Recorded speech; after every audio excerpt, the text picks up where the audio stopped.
Yeah, make all the demons quiet. Yeah, we were built to thrive. Yeah, I think that we've all had enough. What keeps you up at night? Yeah, make all the demons quiet. Yeah, we were built to thrive. Yeah, I think that we've all had enough. Yeah, I think that we've all had enough. Sick of dealing with the old plan. They know that we're calling it wrong. You got me like, oh yeah, I think that we've all had enough. They know that we're calling it wrong. Hey, it's too late to try to go contain it. A generation fueled by creation. We live lives on a small screen nation. We control the airwaves, no negotiation. I refuse to think we need saving. Something good will come from creation. And when we think that the world is too anxious, we'll adapt, evolve, survive and save it. What keeps you up at night? Yeah, make all the demons quiet. Yeah, we were built to thrive. Yeah, I think that we've all had enough. What keeps you up at night? Yeah, make all the demons quiet. Yeah, we were built to thrive. Yeah, I think that we've all had enough. Yeah, I think that we've all had enough. Sick of dealing with the old plan. They know that we're calling it wrong. You got me like, oh yeah, I think that we've all had enough. Sick of dealing with the old plan. They know that we're calling it wrong.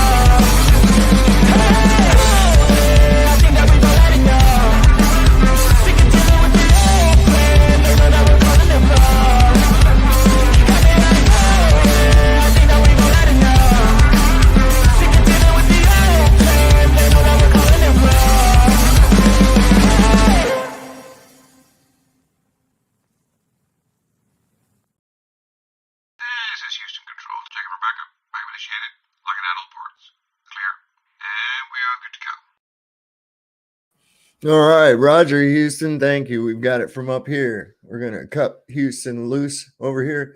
See if I can turn the little switch off. Now we don't have to be worried about being bothered.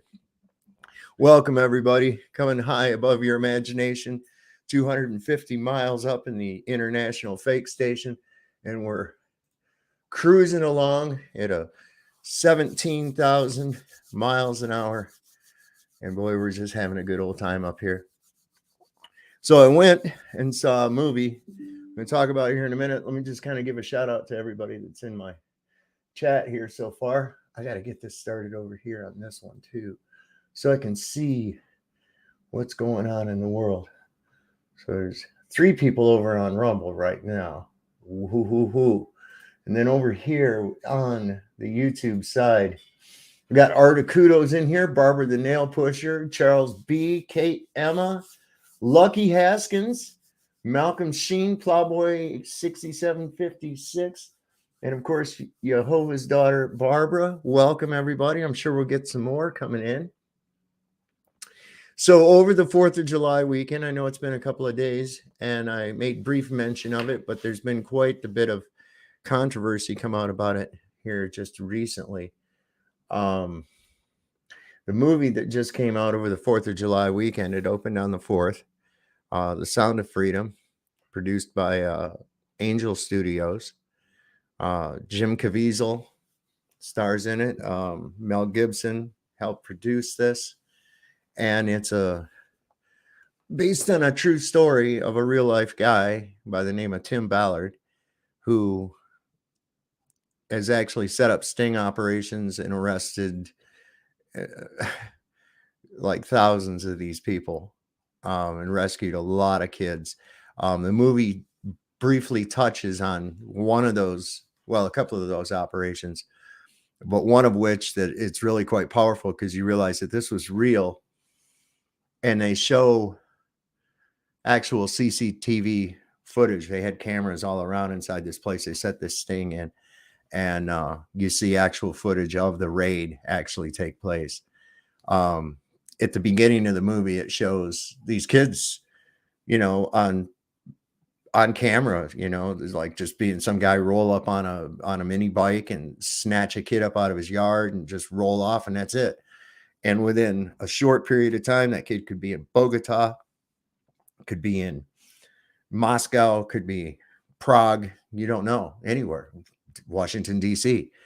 And the worst part of it is we find out that this multi-billion-dollar industry, this movie threatens it. And one of the things that now I thought it was just us, I live in a little town, very small. The biggest town in our county is Luray. And it's a very small town. And they have one movie theater there. And we went to it to see Sound of Freedom. Well, the movie started and they didn't shut off the lights. And I'm waiting for the lights to go off. And pretty soon they don't go off. So I said, I'm going to go say something. So I went up to the front counter and there's these two girls working there. I says, hey, can you turn off the lights in the theater? The movie's going. And they said, oh, the lights are on? I said, yeah.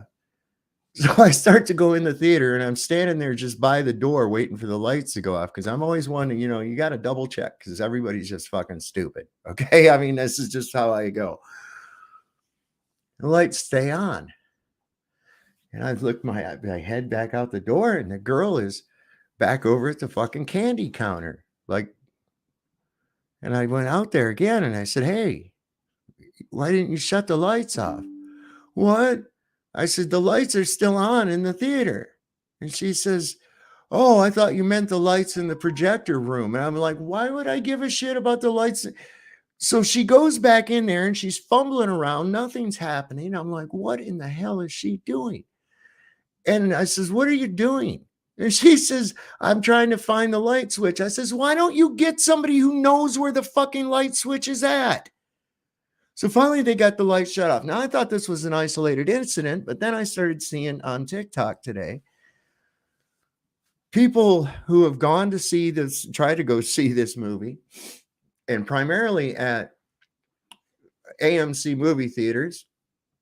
Just a second here. We got Effie Nation has joined us. Gray Eagle, Smoking and G Sharp. Daniel Becker showed up. Zach Housden. Hello, Zach. Nice to see you. And Effie Nation, did I see Malcolm Sheen? You think that was pretty funny? I mean, I was like, what the fuck is the deal, right? And I'm just used to, like, especially these were young people, and I'm sorry, a lot of these younger people, I'm not trying to sound like an old dude or nothing, but man, come on. You don't even know where the light switch is at? Why don't you ask someone who knows? Obviously, somebody knows where the fucking light switch is at, right? Because you had to turn it on in the first place, right? Anyway, so AMC movie theaters, there's been a lot of incidences where the air conditioning is out and it's really hot in the theater, but the air conditioning in the rest of the theater and in the lobby and everywhere else is working fine. And this push for them to say, oh, we'll refund your tickets for you. We'll refund your tickets, trying to make it uncomfortable. Fucking up the movie. I'll show you some examples. There's been some people have posted on TikTok their experience of this. And until I saw all this, and again, with the incidences of them leaving the lights on, I'm going, okay, I don't think this was an accident now. I really don't. I'm rethinking it. But real quick, just to get you up to speed, what we've got going on. Yes, you're absolutely right. Listen, so my review on the movie. Wow. Now, I started looking into this and seeing about it back a long time ago when a guy named Kevin Annett had this international tribunal for crimes against children. And I would say probably way back about 2010. And knowing that their elite and royals and things were involved in this kind of thing, finding that kind of information. I mean, we've actually, BBC caught a little, some Asian kid hanging naked from a sheet, trying to escape out of Buckingham Palace. I mean, you know, is this normal activity at Windsor Castle? I mean, come on, y'all, man. This is just, you know. But anyway, so I've known of this going on for quite some time, but there's a lot of people that have no idea. I mean, every so often here in a neighborhood or in somebody's community, you hear about, you know, little 9-year-old Timmy was last seen playing with this dog in the park, you know, and then they never find the kid and he's on posters and shit. And then everybody just kind of forgets. But you got to realize the numbers are staggering. This trafficking has outpaced the illegal drug industry. It's outpaced the illegal arms trade. It's really something. So I got this. I just want to get you kind of caught up on what's going on with this so you can kind of know. Let me make sure I've got this working correctly. I'll turn this up all the way. I think that's as good as I can make it. I'm not used to that platform, but I'll tell you what. Hey, even remember when YouTube used to be cool and you could find all kinds of cool shit on there? Yeah, that's what I'm starting to find on TikTok. This is crazy, man. But whoop, that's not what I want. This is what I want. There we go. So anyway, just so you can kind of get an idea as to what this is about. You look at this. What is child sex trafficking? How does it start, and how big actually is it? What does it actually mean when you say that phrase? So another way to put it is slavery. It's when you're basically your person is controlled by another person, and there's three main categories: labor, slave labor, organ harvesting, and sex trafficking. And we work on all three of those. Yeah, you'd be shocked. I run an organization. I'm the CEO, called the Nazarene Fund, which was founded by Glenn Beck in 2014 as a way to help persecuted Christians in the Middle East when ISIS came in. We've stayed there, and the organ harvesting cases there and in Africa are just insane. So that's the scope of it. When you get to the kids, so there's 30 million people enslaved altogether. That's roughly the worldwide. Worldwide, and that's men, women, and children. And that's more than ever in the history of the world. We've never had that number of slaves living, ever. In fact, you could count up all the people that were enslaved during the 350-year period of the transatlantic slave trade. You can add them all up, and there's more people alive in slavery today than all of those combined. Wow. So in terms of just numbers, and so not to downplay at all what that slavery was. There's nothing worse, but just in terms of numbers, that's what it is. So with all those people enslaved, the traffickers make $150 billion every year. 150 billion. Think about that, man. $150 billion a year. Because see, you sell drugs, you sell the drug, the product's gone. You have to replenish the thing, right? You sell a gun, the gun's gone. There it is. Okay, it's a one-time deal. These kids and men and women, they sell them several times a day until they're like totally used up. It's really quite a sophisticated operation. They use they then take them off and part them out like a chop shop, literally. Organ harvesting, black market organ harvesting. It's they treat people like cattle.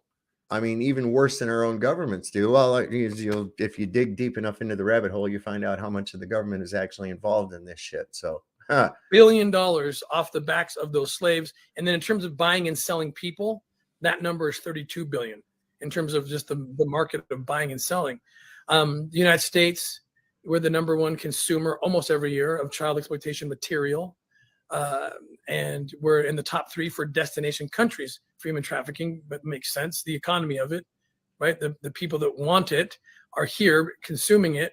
Well, how about bring the kids to them, which is really easy to do these days because our southern border just facilitates the work of child traffickers. That's amazing to me. We've been covering this extensively here on the show at the border, at the southern border.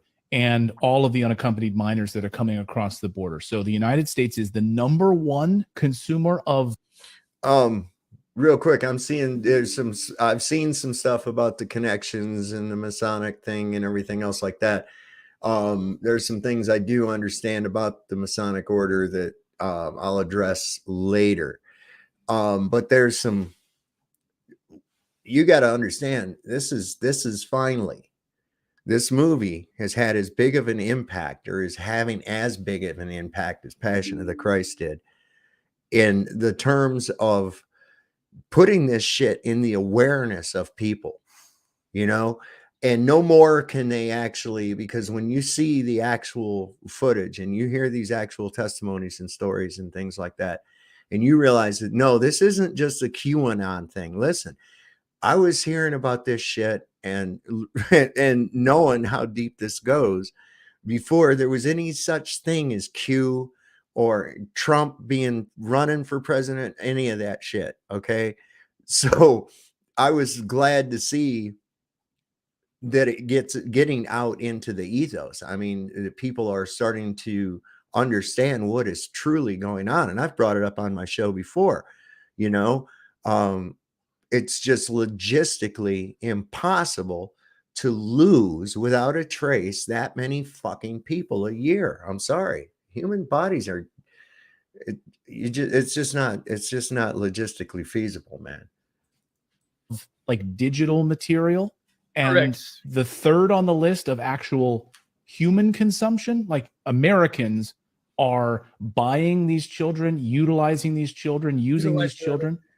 It's where we are the we're in the top 3 almost every year, and the State Department recognizes it, you know, and they put it in the trafficking in persons report. So that's why the southern border issue becomes even more relevant, because anyone can bring a kid in now. These traffickers are making, according to Wall Street Journal, and I believe it, about $14 million every single day. It's so easy. They kidnap a child in Central America, which is not hard to do. There's little recourse for doing that. They bring them up to the border. I mean, there's in the last, just during this administration alone, there's been 85,000 unaccompanied minors. I've seen the stats. Thousands of these kids are 5 years old or younger showing up alone. What's going on? But I've been on the border. I see what happens. They're given a little, if you're a child, there's a policy that you have to release that child within 72 hours, which it seems like compassionate, but it's the opposite of. In fact, this whole enforcing the border is the only compassionate thing because of what we're allowing to happen. So these kids show up unaccompanied or accompanied, they get across, and they'll come with a little name, sometimes a safety pin to their shirts or in their pocket, and it just says, you know, Joe Jones, phone number. Oh, this is the sponsor. This is the sponsor. By law, Health and Human Services, who then takes over from CBP and takes the kids into their care. Usually oftentimes they'll give it out to a nonprofit on the border, takes them in. I've watched it happen. They pick up the phone. Hello, we have little, you know, Jose Gonzalez here. Here's here's my address. Send him over. Then our taxpayer dollars puts the kid on a bus, on a plane, and takes him right there, finishes the last leg of the trafficking journey, and now you're in the hands of the sponsor. Now imagine a 5-year-old kid turns up alone in New York City or Orlando or Salt Lake City or anywhere. What would happen? That kid would be taken in, cared for. That kid would be, you wouldn't just give the kid away to anybody. You know, the kid would, you do a background check, DNA test, like this kid would be protected. You wouldn't just someone show up and say, hey, I'm his sponsor. Okay, have a nice day. It's so disgusting what we are doing. Trigger. So yeah, that's the kind of shit I'm talking about right there. Is, you know, now I've seen somebody said something about the lockdowns. Yeah, I did hear some of that theory that the lockdowns were all so they could be doing these operations and stuff. No, those lockdowns, as I pointed out before, were planned. As the president of the St. Louis Fed said in March of 2020, he said that this is a planned economic shutdown. This is a planned shutdown of the American economy in the third quarter. It was designed to destroy the economy. Okay. And now they're finishing it up with their ECG and all the rest of their crap that they're trying to pull. What's getting me is the amount of kickback amount of fuss that this movie is actually getting. And what gets me about it is the fact that kind of tells you who is actually supporting this shit. Who doesn't want this to be seen and why? See, when I see when you get the most flack when you're over the fucking target, man. That's just how it is. They're going to fire everything they got when you're over the target. And this is why they nail at you as soon as you hit on something that's huge. So why are they protesting so hard against this? People know, at least I hope they know that rudimentarily that this kind of thing is going on, and aren't just sweeping it away because their masters say, oh no, forget about that. That's a conspiracy theory. You don't want to think about that. Come on, man. They're really try to keep it under wraps. And what this guy was saying too is, and I've heard this before too, that when there's a war zone or a natural disaster, these creeps call that harvest time. They go in there. I mean, there's all kinds of orphans. There's disaster. There's chaos. There's fire. There's, refugees, you see. And that's an easy lot to pick from, because in a situation like that, how do you know? Are they amongst the dead? Did they, what happened to the kid? I don't know. We lost him in the war, or the parents are dead. Here's these orphans walking around. Somebody's posing as somebody that works for an orphanage, like Laura Silsby did, and then was immediately bailed out and taken out of Haiti by Clinton lawyers. So who's really all behind this shit? And this is kind of a dead giveaway right here too. Do you remember the movie? I'm going to play this because this is interesting. There's a lot of reactions to this. My wife was like sitting next to me, just completely just silent watching it. And it was because you realize how real this is. And that there needs to be awareness made of it. Now, what you're getting is a lot of pushback from some big media organizations. And this kind of exemplifies this a little bit. I'm going to bring this up. Do you remember the movie Cuties? The French film released in 2020 featuring preteen girls teaching each other how to twerk, smacking each other on their butts, and taking nude photos of themselves to post online? Yeah, that movie was protested by sane individuals who don't wish to place sexualized little girls in the spotlight for any reason whatsoever. The media, however, didn't seem to have a problem with it. Actually, they seem to praise it. Rolling Stone. It's actually a sensitive portrait of growing pains that deserves to be seen. The Guardian. Netflix's controversial child exploitation film is bold, flawed, and misunderstood. You can't make this shit up. They're admitting it's child exploitation, yet complimenting them in the same title. Cut to July 4th, 2023. Sound of Freedom is released. A movie attempting to expose child sex trafficking and the growing dangers we face as parents, even in America. A movie simply trying to bring light to the horrors that lie in the dark. Here are the reviews from the same two publications. Rolling Stone. Sound of Freedom is a superhero movie for dads with brainworm. The QAnon-tinged thriller about child trafficking is designed to appeal to the conscience of a conspiracy-addled boomer. And The Guardian. Sound of Freedom. The QAnon-adjacent thriller seducing America. Jim Caviezel, I'm not even going to try to pronounce that last name, stars as a hero trying to stop child traffickers in a paranoid new movie. And if you continue to read that article, they dive deep into an anti-Twitter rant about how this movie is essentially a gateway to far-right ideology. Come on, man. So let me go ahead and summarize the media's response to these opposite-themed movies for you. A movie sexualizing children and actually showing said sexualization at great lengths, totally fine.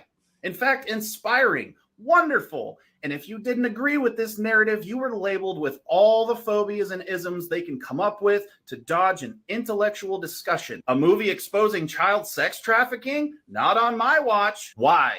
Tell me why you seemingly have no problem with the film sexualizing children, but when a film attempting to expose child sex trafficking is released, you go out of your way to silence it and call people who simply want to help children crazy conspiracy theorists. You can call us whatever you want. But there's an old saying out there, and I think it applies pretty well in this situation. If it walks like a duck and talks like a duck, it's probably a fucking duck. There's a pretty clear pattern being revealed, and by God, I think it's a duck.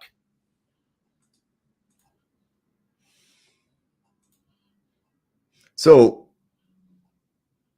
let's put these things together. You got those organizations there that praise the exploitation of children, but then want to downplay this. I'm sure there's a bit of jealousy because this thing beat the shit out of the new woke Indiana Jones movie that they just put out. That was a Disney. And somebody had mentioned in the chat, I forget who it was. Sorry about that, but they said that there was like 5 years it took to get this thing out. And the reason behind that was because it first went under the umbrella of Fox, which ended up being bought by Disney. So this put it under Disney, and then Disney didn't want the damn thing out. So they picked it up with the Angel Productions. Why haven't we seen Ghislaine Maxwell's client list? You know why. Because you know what would happen. You know exactly what would happen. You know what would happen. I mean, this is the reality of it. This is what you're going to need to hear. This you need to hear. Absolutely. What this man here says. Tell you something, and I don't care if this makes you mad. I don't care if it makes you uncomfortable. I don't really care if you don't believe me. What I'm about to tell you is 100% true. We will never save this country. It is impossible to save the United States of America unless government people go to prison for the things they've done to this nation. Government people.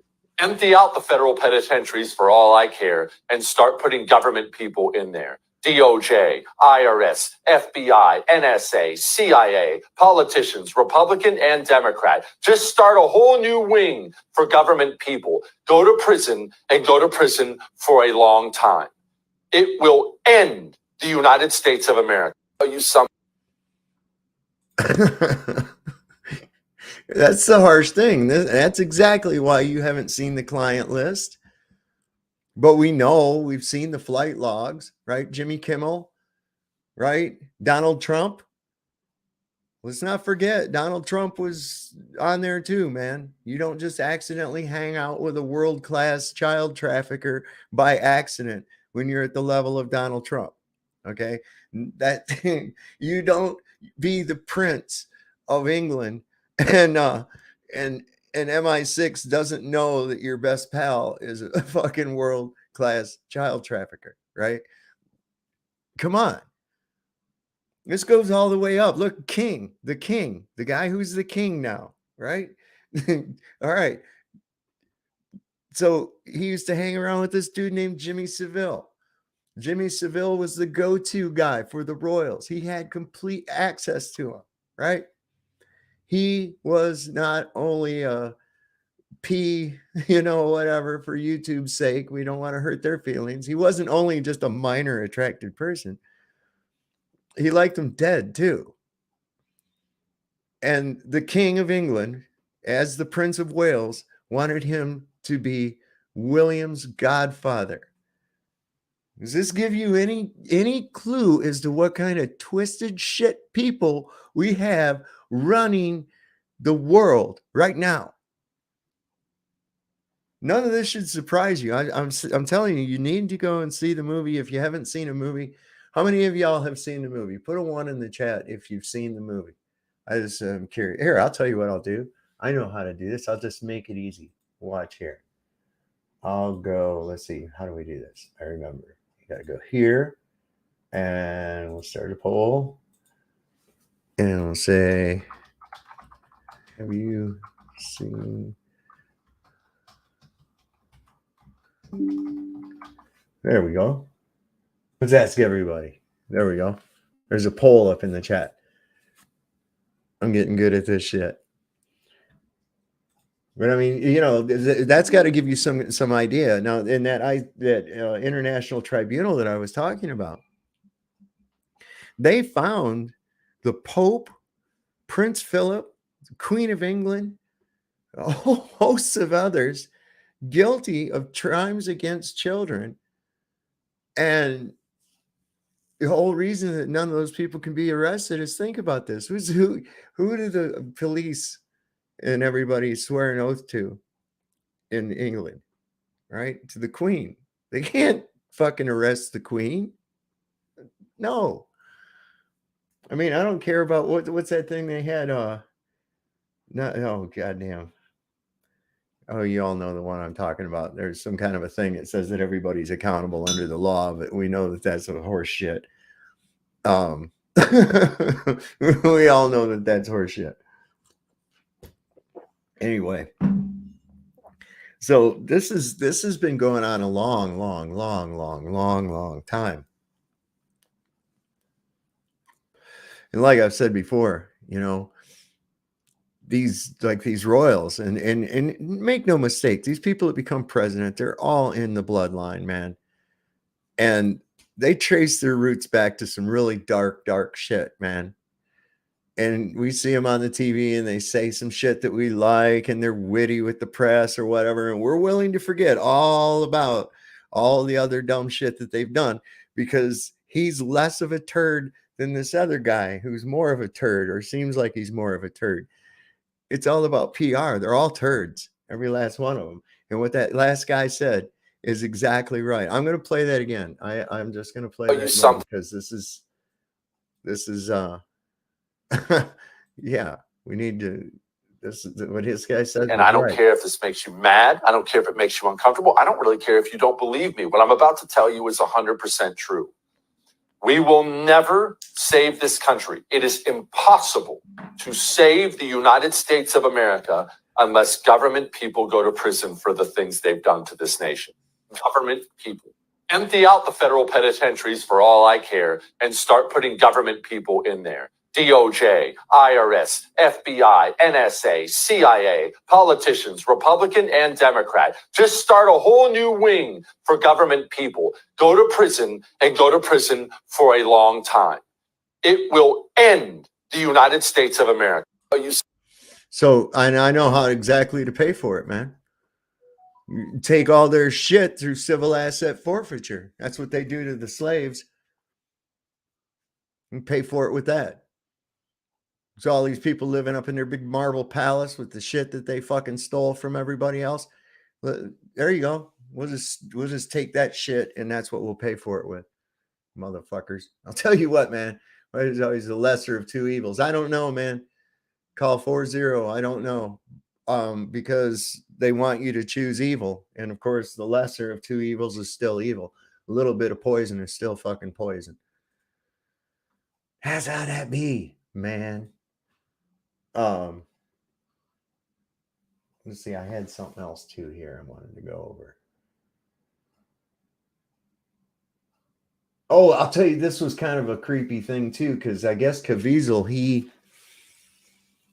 he ad-libbed a line that happened to be, and this Ballard guy didn't even tell him about it. Like his go-to is the parable that says it's, hey, Austin Murphy's here.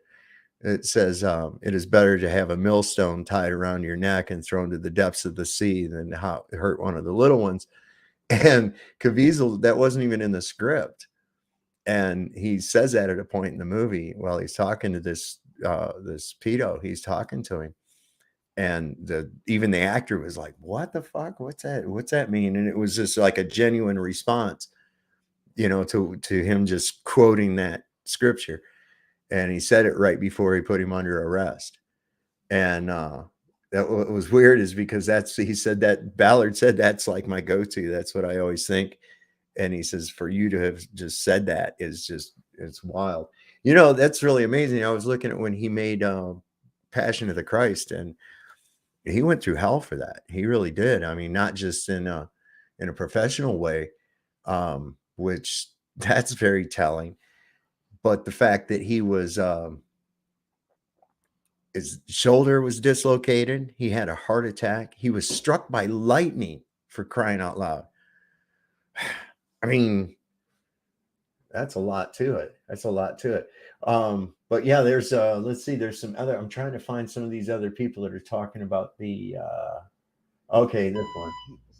So here's one, and it seems to be mostly at AMC theaters. Mostly at AMC theaters. Watch this.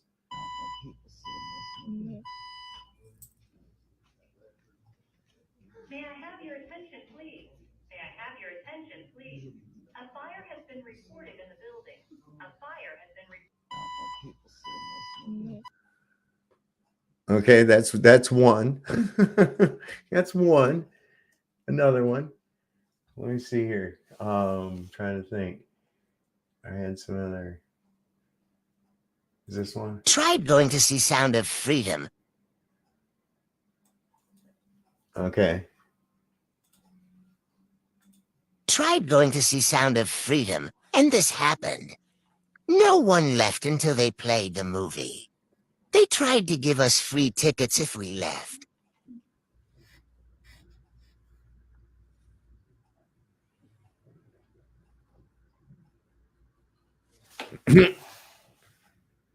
Tried go- No, that's another report that I've heard people saying, "Oh, the movie was fucked up, and they offered us free tickets in return."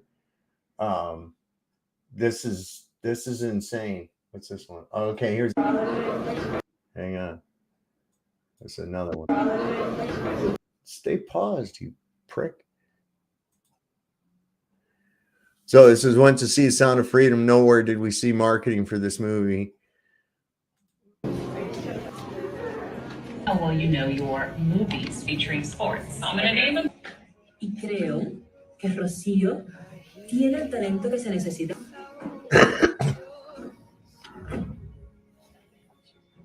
Our job is to get the pedophiles, and that's it. Yeah, they're gonna restart where I left off.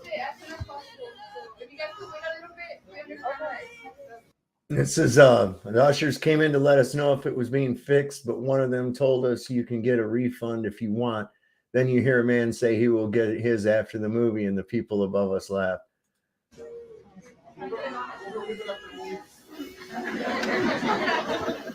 Eres aún más linda de lo que recordaba. ¿Está tu papi en la casa? Sí, no. Pero la recogida es a las 7 p.m. En punto.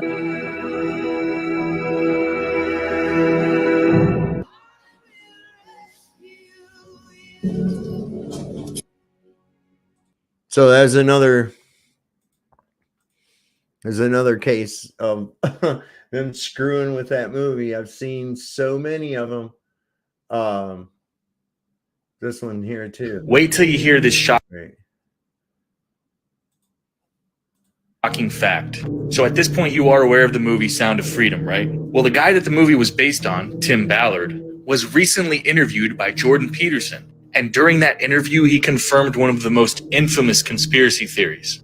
Check it out. Is there a particular conspiracy theory that you were criticized for refusing to condemn? Do you have any more specific details about? They might be referring to the fact that there's something called adrenochrome where, and it's very real. It's very real. This witch doctrine, the dark gods will bless them. These are real things. And Now, I obviously had to edit this video to make sure it wouldn't get taken down, but you should definitely check out the entire interview. Follow for more, and God bless. Wait till you hear this shot. So they definitely don't want them talking on that subject whatsoever. This is even in the freaking Pixar movies. I just saw one. I'll see if I can find it here. Where there's always this reference to A113. A113. You see it in Pixar movies. It'll come up as a price on a cash register, all this other crazy shit. And that's the actual classification number for adrenochrome, A113. Go figure, right? Always right in your face. So this young lady and her boyfriend went to see the movie.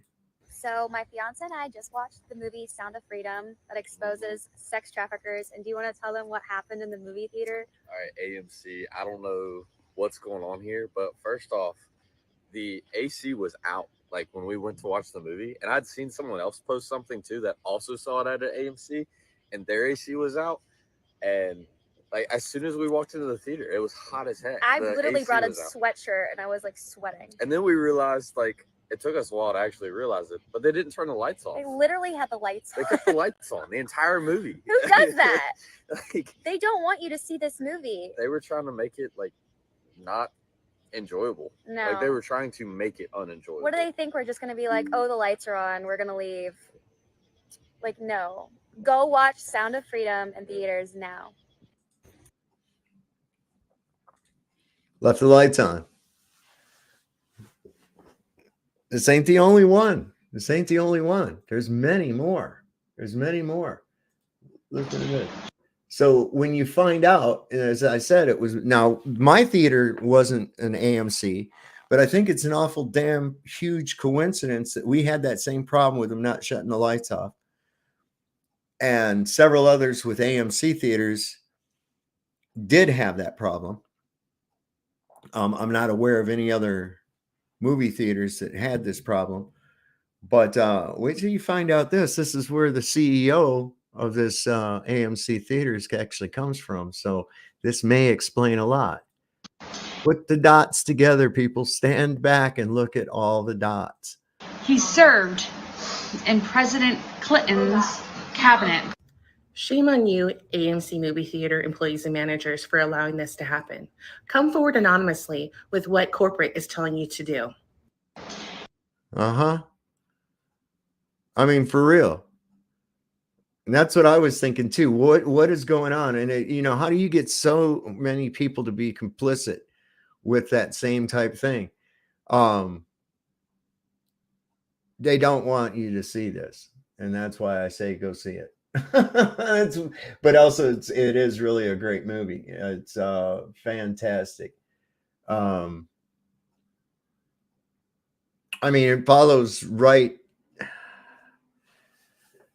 I don't know. There's something you feel when you're watching this. And I think it's definitely something that people need to get out there and understand that this is taking place. And especially now, because these demons have gotten reckless. They have gotten extremely reckless, to the point where they just don't give a shit if you know or not. You know, it's like, I don't know. It's really got me quite. Here's another. Let's see. This guy talking about this has really moved a lot of people. Check this out. This is pretty powerful too. And then I'm going to open it up and let some people come in. Evidently, the Sound of Freedom is being played across the world. But right now, in the States, all these AMC theaters are either saying that they're sold out or the air conditioning goes out in the theater.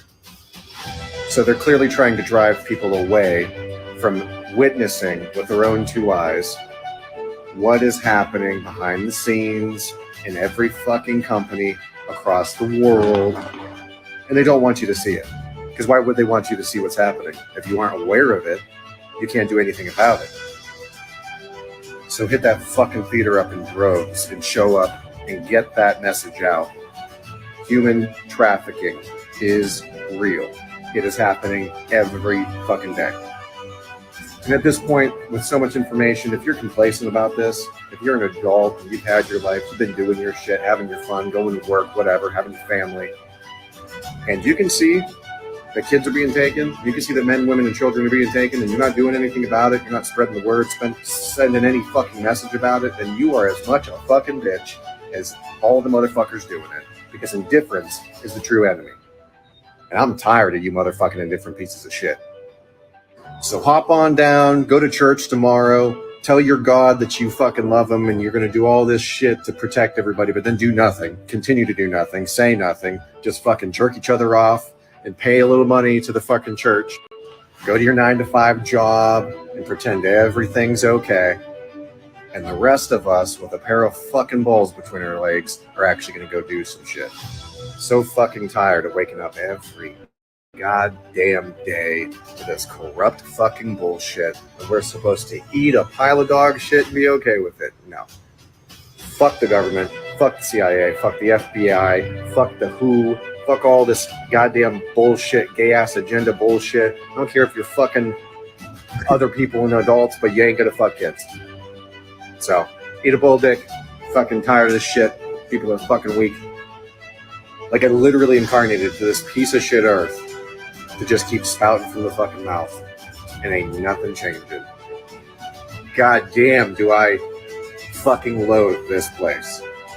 But anyway, tangent over. Pay attention to what you're fucking doing. Start paying attention to the conspiracy theorists, the critical thinkers that actually use their goddamn brain and don't tuck their fucking tail between their legs like a bitch. Try protecting somebody. I mean, Christ. Shit's old, dude. These kids need us. This shit's old. The message is fucking old. I'm tired of it. I'm fucking tired of it. Yeah, I saw somebody said something about the directing you to the wrong people. No, actually, they're taking us right to the right people, because what you find out is these things, it's multifaceted. They have their markets, and unfortunately, here in the United States is one of the biggest markets, one of the biggest ones. It goes right up to the top. Right up to the top. It always has. And that's where you need to look. And look, we give that consent. We give that fucking consent to these people every day through our compliance with their bullshit that they want to push on us, with the way that they just keep doing things against our will. We're going to teach your kids this crazy shit in school. We're going to just unequivocally just put it right out there. We're going to have little gay onesies and shit for little infants. We're going to start pushing this on the kids, because that's how they get it, man. They go after the kids. And now they're doing it like almost by force. Almost, hell, they are. And unless people stand up and just don't consent to their bullshit, it's not going to go away. It's going to get worse. The more tolerant you are of this crap, the worse it's going to get. That's all there is to it. So I don't know, man. I'm glad that there's people responding. Gates of hell have already opened. When a 60-year-old man, naked, marches through the streets of one of our cities in the United States of America, is standing before little children, little girls and little boys.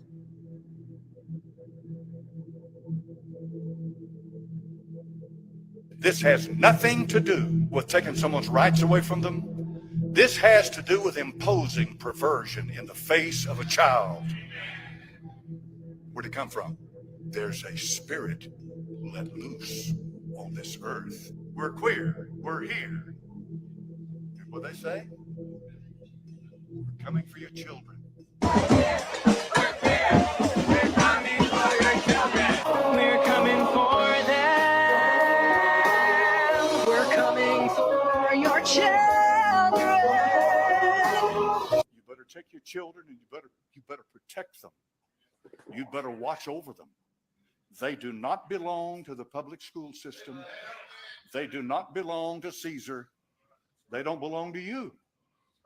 They belong to the Lord. And he's given them to you to raise. Gates. So he's that's what I'm talking about, man. These people that want to trend, they want to go with what they feel is popular. And so they go, oh, well, I should be all inclusive and I should get a little bit more on board with this. And then they push it further, and then they push it further, and they push it further until finally it's just to the point where it's going to be like a rubber band snapping back. And yeah, I mean, look, why is it so fucking important for them to push this on kids? Why do they want to do this so badly? What kind of a fucking weirdo wants to talk to a child about sex so badly that they'll fight the parents to do it? They'll do it in secret and tell the kids not to tell their parents what they're learning and shit. And this is like, what I mean, come on, man. Why are you, and that's just it. It's the consent that we're giving to these people to go ahead. And here's another one. This is another one of what they're doing. This is another movie theater empty. It says movie theater empty, and it said sold out online and at the front desk. And check this out. I mean, why would somebody go to these extremes to make something so people can't see it? You didn't see any advertisements for this on commercials. The only places you saw any advertisements for this movie was on maybe TikTok or Facebook, or like I'd retweeted it several times. That was the only, and where somebody else had reposted it maybe on Facebook, if Facebook hasn't got you hidden. That's a joke of a platform. Holy shit. But look at, they said that this place was sold out. Look. There's no one in here. And then it said that they were sold out. This is ridiculous. Why would they do that? I mean, that's just like,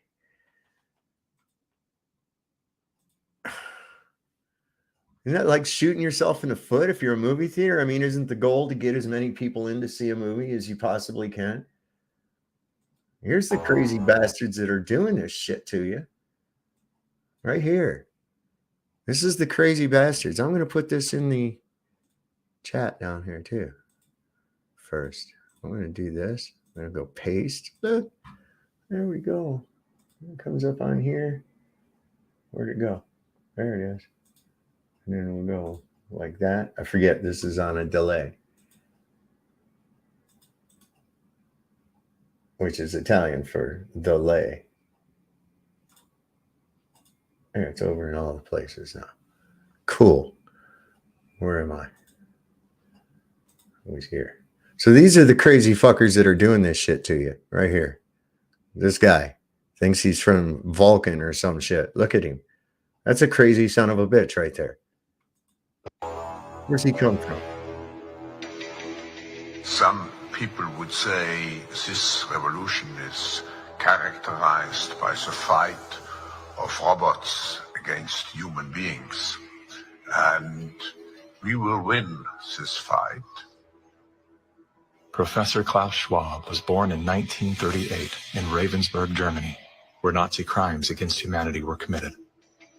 His father, Eugene Wilhelm Schwab, was the managing director of Escher Weiss Ravensburg, a company that used slave labor to manufacture weapons of war for the Third Reich. While Klaus's father was at the helm, the Nazi Party awarded Escher. Now look, you can say what you want to about them people, but they had cool uniforms.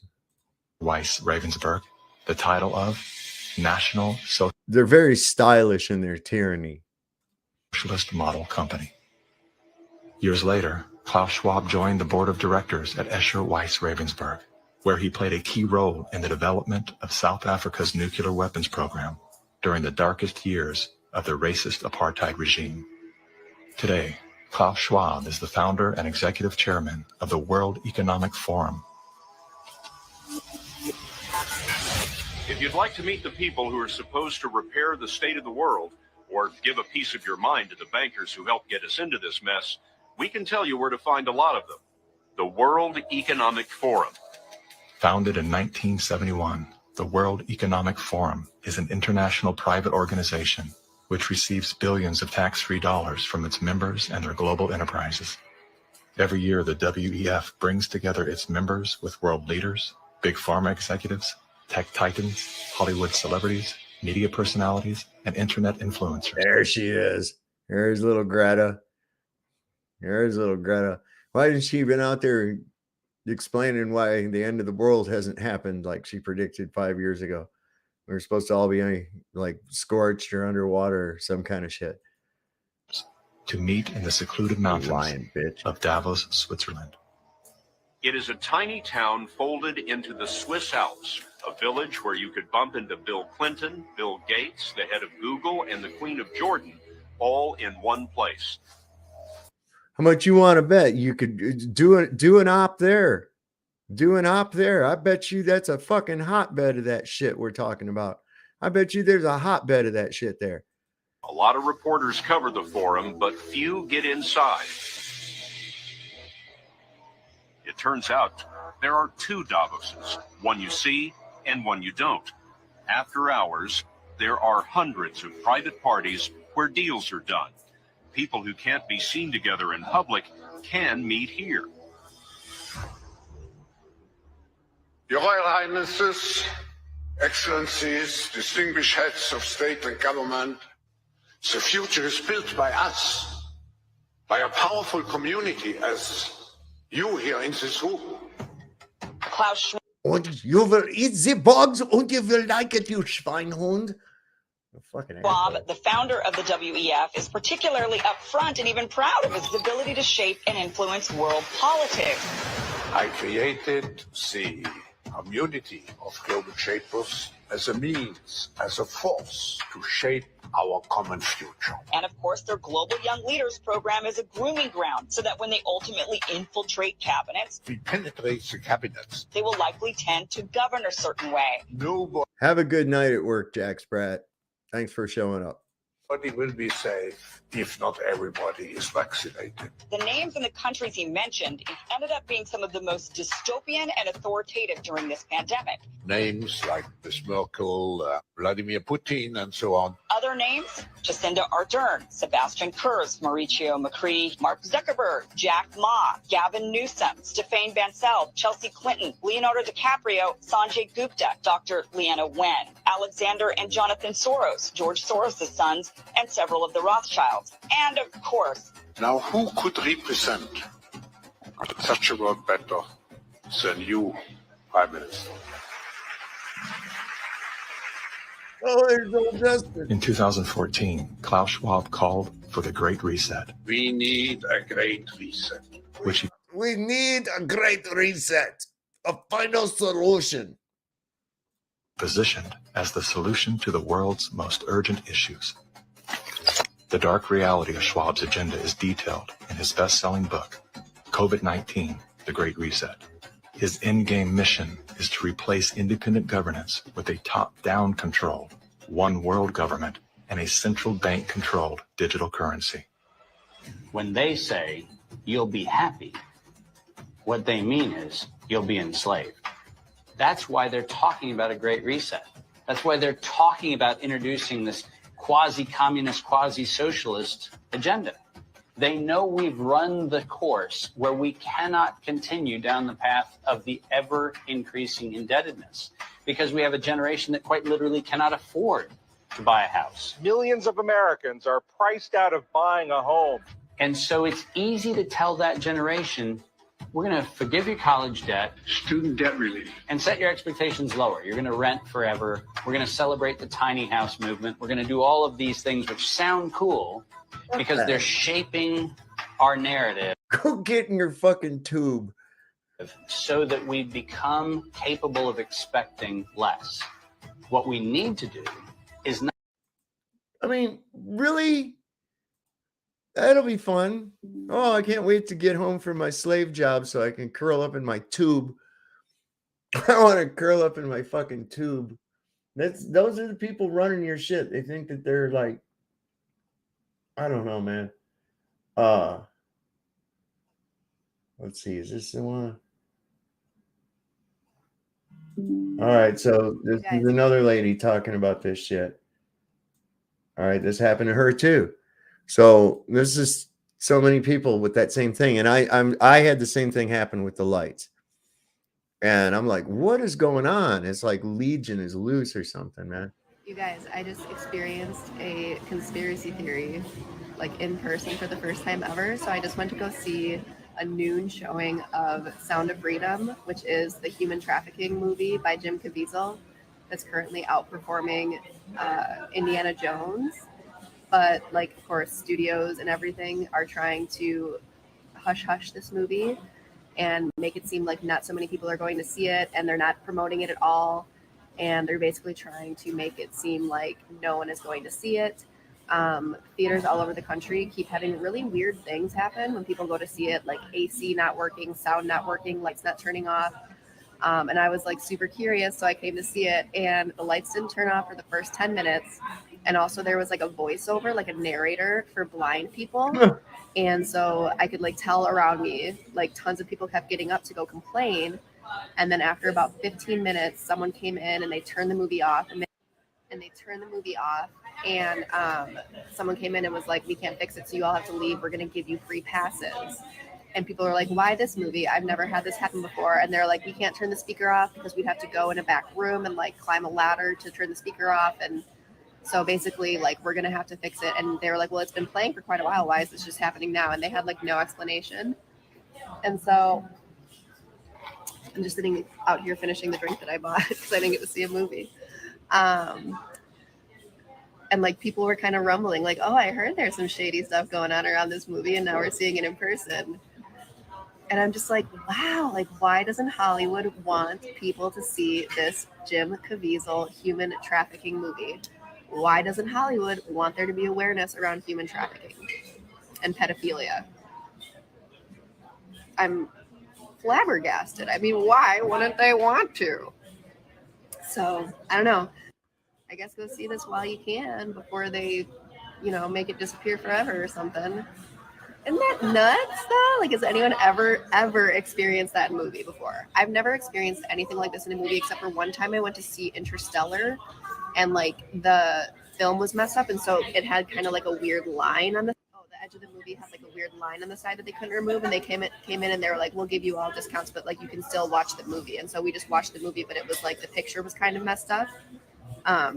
So yeah, I've never gotten like kicked out of a movie 15 minutes in, especially not a movie with this, far-reaching implications. Okay, fun times. Bye. So there again, another one. What is it? Long Island just had multiple shark attacks in 2 days. Yeah, man, animals are acting weird too, man. I don't know. What do you guys think? Is we in the final days? What's going on? Some crazy shit going on, man. And we're finding out some more. Now it's okay. You can act. They're actually, it's becoming mainstream that Barack Obama was not a citizen. I found this thing about a guy talking about various things he did in a brave and stunning way for Barack or Barry Soetoro, whichever one you want to be. Let me see, what was it? I had some others. This is another telling thing too. I was told this is crazy. I saw this interview a while back, and this leads kind of, I think, to, I don't know, man. These people really don't like any mention of God. I thought this was kind of interesting. Do I trust Glenn Beck? No, not really. Just based on some things I've seen with him. But this is an interesting story to say the least, because I've heard this through other sources as well. About like Rupert Murdoch. Of course, he runs Fox and several other things. I was told not to use the word God on the air anymore. And I was like, wow, this is something that bothers Rupert deeply, deeply bothers him. And they're like, you got to stop using it. And 3 months go by and he comes back and he says, do you know how many times do you not remember when I said, don't talk about God all the time? And I said, yes. And he said, do you know how many times you've said God on the air since that? I looked at him and I kind of laughed and I said, you counted? And he said, I can't remember the number, but it was like 91 times. I'm like, huh? Now stop it. Okay, well, I didn't. But that really bothered them. Rupert doesn't like that. There was a dinner with Rupert and his ex-fiance a couple of months ago. Carlson was at the dinner. This is according to a source, and this is Vanity Fair, so what do you know? They reported that Murdoch and Smith called off their 2-week engagement because Smith had told Tucker Carlson he was a messenger from God. Murdoch had seen Carlson and Smith discuss religion firsthand. In March, Carlson had dinner at Murdoch's Bel Air vineyard with Murdoch and Smith, according to the source. During dinner, Smith pulled out a Bible and started reading passages from the book of Exodus. Rupert just stood there and stared, said the source. A few days after the dinner, Murdoch and Smith called off the wedding. By taking Carlson off the air, Murdoch is also taking away his ex's favorite show.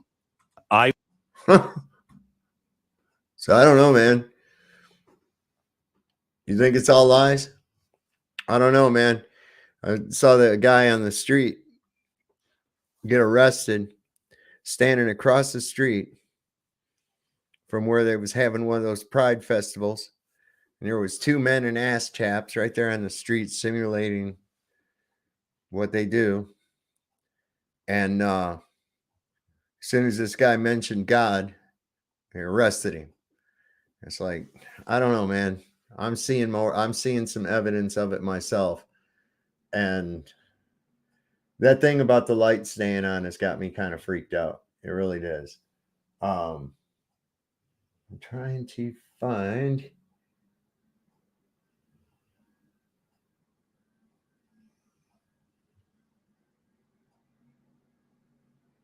Where there's some more of this legs in there. Oh yeah. And this is some. Please. This is actual real footage. This is interesting too. This is kind of crazy. Please. I saw a little girl sitting on a bed. Looked like she just woke up. Sitting there, 10 fingers, 10 toes. My name's Rob and this is Don. How old are you? Probably 5 or something. Finding that little girl alive, I don't know if words can describe it. As we got up over the rise on the top of the field, we could see a pickup camper tucked back into the woods. The tracks pulled right up to the south side of the camper. I walked up to the camper and the door was tied tight with a big wad of electrical tape. I was nervous and I opened up the camper door. I didn't know what we were going to find. Hi, what did you say your name was again? I'm going to take a little video. How'd you get here? His friend got me here. Don was right next to me. Turn on your cell phone, he said. We didn't have body cameras and stuff at the time. Okay, you don't have to be scared, okay? We're the police. We had a text thread going on to share information. Don took a picture of me and little girl and put it on that text thread. 6:15 a.m. is when I got the call from Don. He said, we have her. I said, alive? He said, alive. What went through your mind at that moment? That was fantastic. Never would have believed it. My mommy's name is Amanda. Okay. They had called me and said, we have your daughter. She is safe. She is asking for her mom. I mean, I just want to hold her. I want to hug her. I want her in my arms. She told us her name, her mother's name. We could see that she had tape around her legs, that she had tape around her arms. Do you remember what Missy's friend looked like? And she told us about the man that put her there. What kind of car does he have? Wait, and it has a name on it. She told us all these little bits of describing information that described Jacob Kin to us. What does he look like? He has a beard. I'd received a text from Don Newhouse that says, she's alive, arrest him.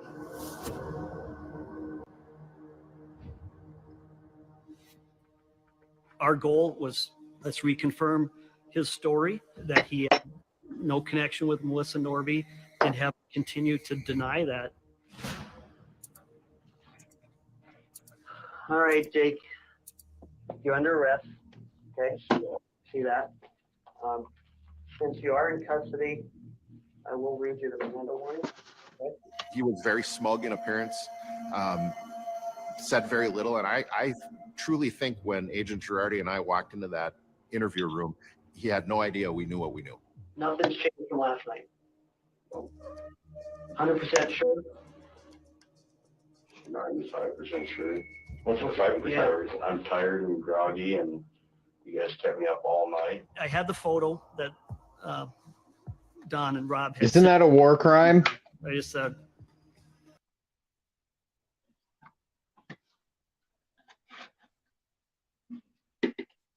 keeping somebody up all night, isn't that considered cruel and unusual punishment?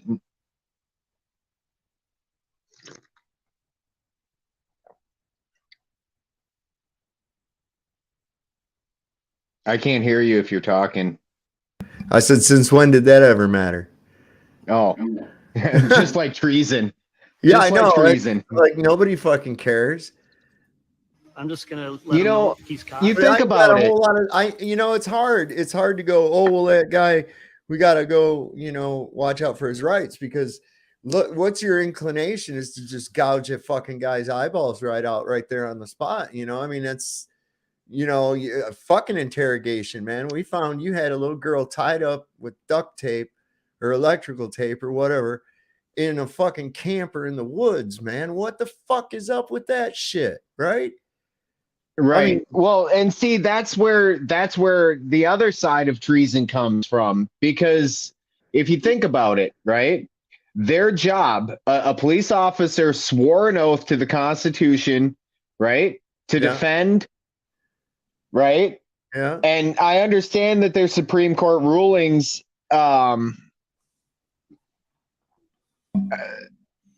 There's Supreme Court rulings that allow for them to not act, but if that's their mission per se, to find that child, then accidentally trip and discharge your fire weapon or firearm.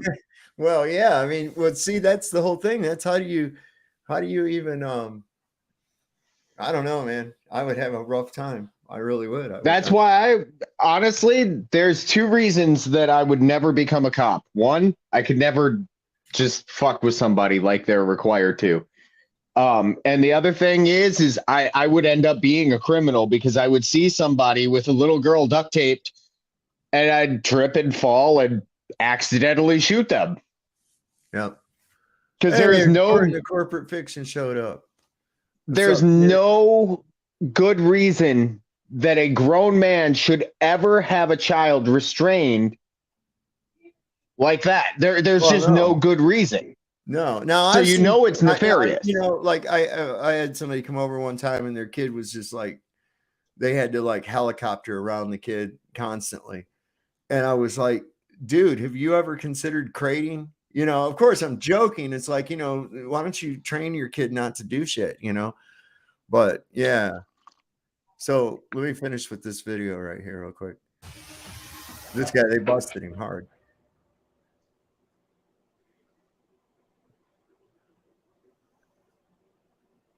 Is that the 5% that you're talking about that you're not sure? That was a moment I won't forget. You can see him writhe in the chair a little bit, and he knew at that moment that we had him. I do enjoy watching body language. He's actually smart enough to just say, I want to talk to an attorney. However, we had enough evidence that we knew what had happened anyway.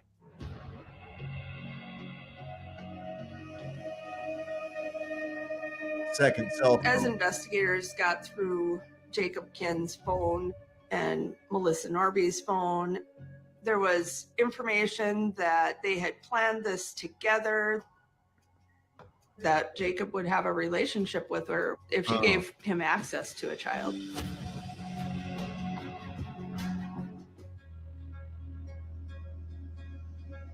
And that's the fucked up thing. It used to be just the guy. Now it's the guy and the girl. Jacob Kinn could be sentenced for long enough. Well, Dave, if you haven't seen the movie, but in that plea deal, hang on a second, kept the little girl from having to get up on the stand and testify and relive what happened.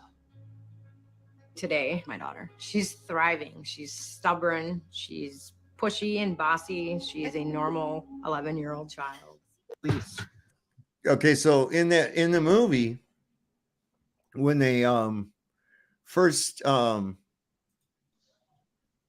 going after these, showing them going after these kids, and when it first goes after them, it's this woman, very pretty woman, and she comes to the door and said, that she'd seen her at this talent show, the girl and stuff, and wanted to give her an opportunity in modeling. And she came in with a brochure and everything and talked to the dad.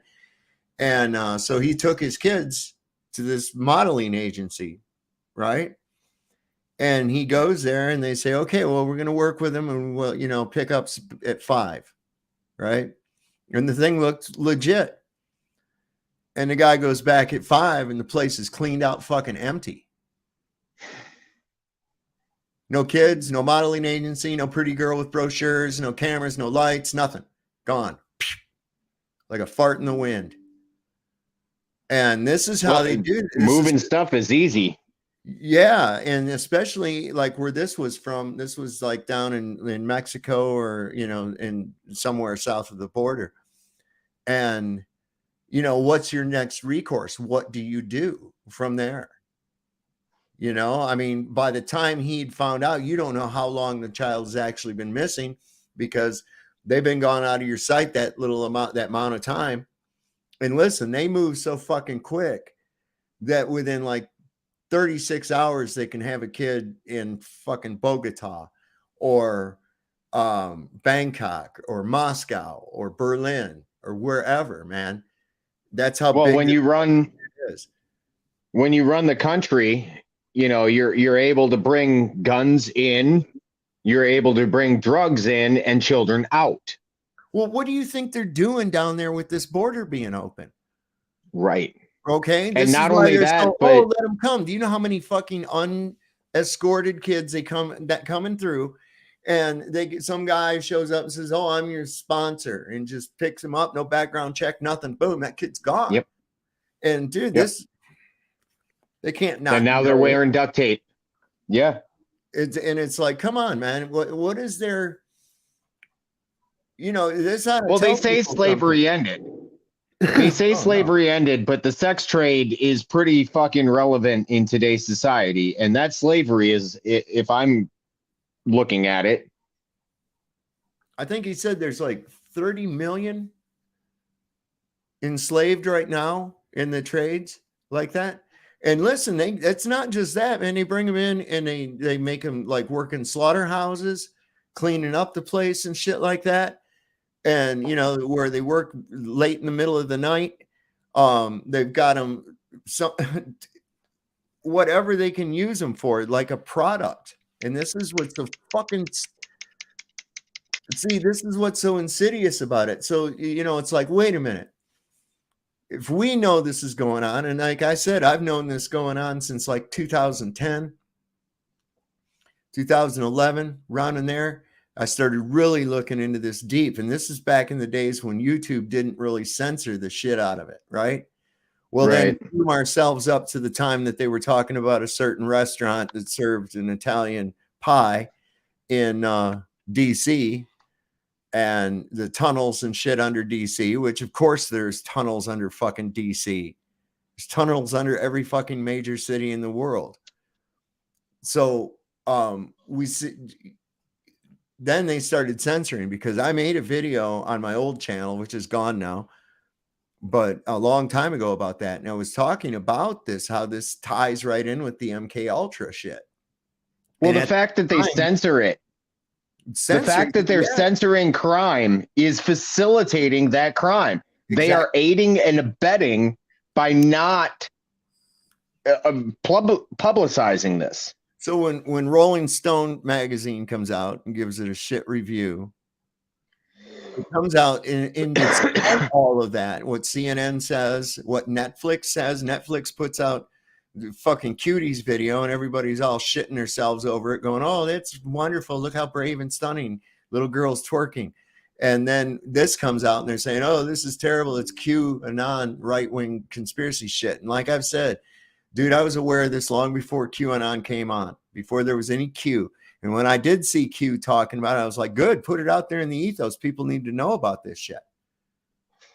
But the thing is a lot of the time, the biggest advocates in like Hollywood and stuff, they're the ones that are doing it.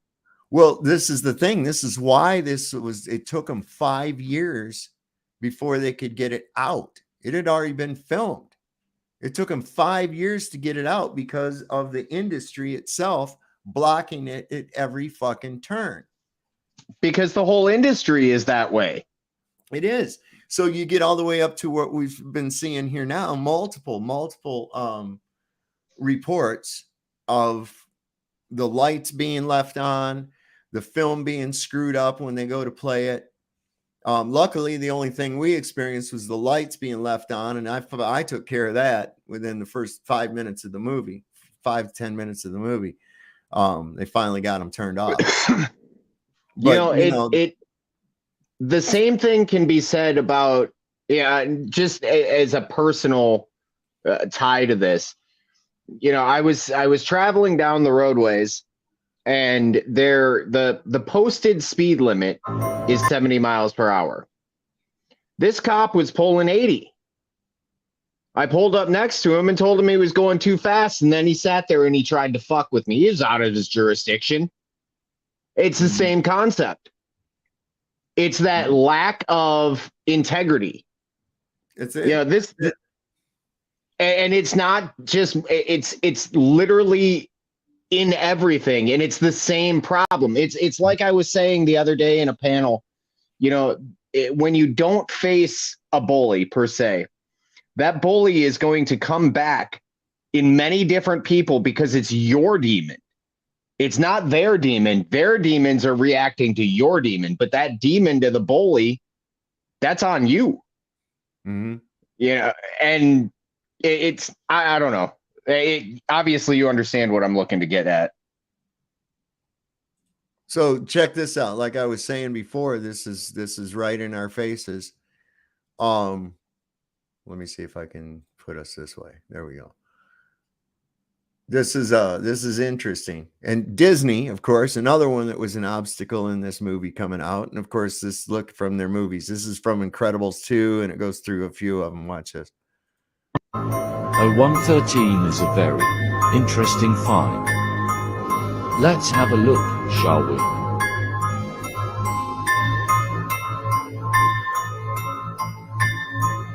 On the surface, you will be fooled and given a fairy tale answer.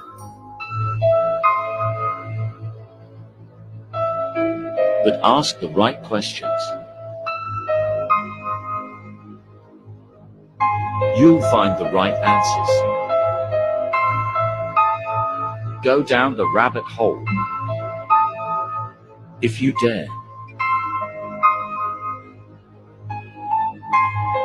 But be warned. Once you go down, you never come back. So there's it's again right in our faces. I've given you my theory on good old Walt, right? That he was actually Hitler. Yeah. Well, he was definitely tied in with that entire crew. I know he was good friends with Werner von Braun. Right. He just knew too many of the heavy hitters. Well, look at the Disney logo. That's obviously a rocket piercing the dome. I mean, come on, man. Come on, man. Yep. Like our beloved leader. I'm trying to see if they got. Yeah, it's and called me crazy all day long. There's more probability that he was than there isn't. And even if he isn't, he's tied in with the same fucking people, so he might as well be. Yep. It's the same thing as that bully spirit. It's who you hang out with. Why are you the sum of the 5 people you hang out with most? Yeah. Listen, these you got to be careful, but you look at all these different organizations and how they're tied together in so many fucking ways. They really are. And you can even tie Walt Disney into the UN. Mm-hmm. You really can. Just like Blackwater. Yeah. Like Blackwater and Vanguard and State Street. Black Or Rock. Black Rock, yeah. Black Rock, which just happens to be the Mount name Meru? or the Rupus Negro. The Black Rock in the middle of the fucking north. Yeah. Yeah, I think that's the center of the world, right? Yeah. And it's the center of our world in commerce. Exactly. What is this? Yeah, it's irony when you start looking at symbology to see how much symbology is out there. Oh, there's tons of it. Tons of it. Tons of it.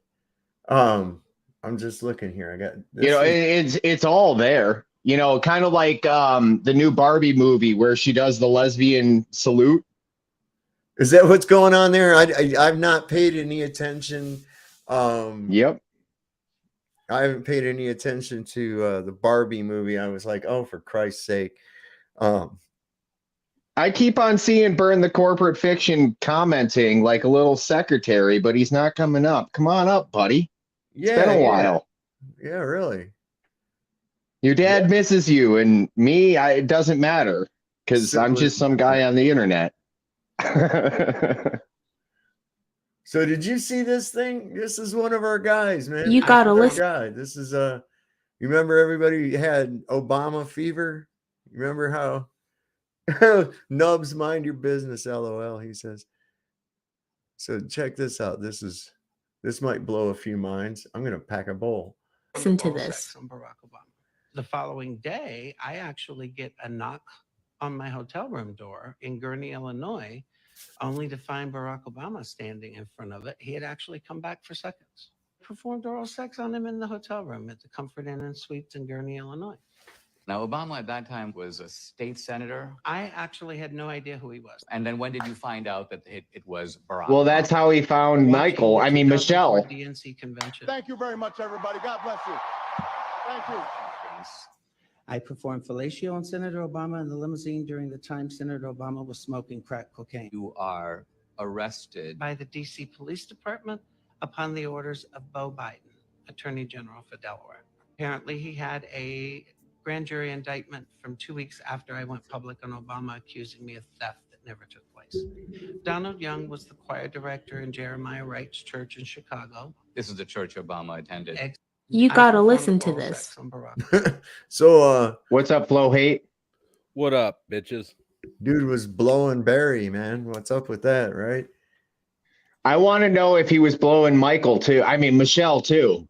Hey, you know, they might have had him in there somewhere. You know, it's very possible. They could be in one of those circles of brothers.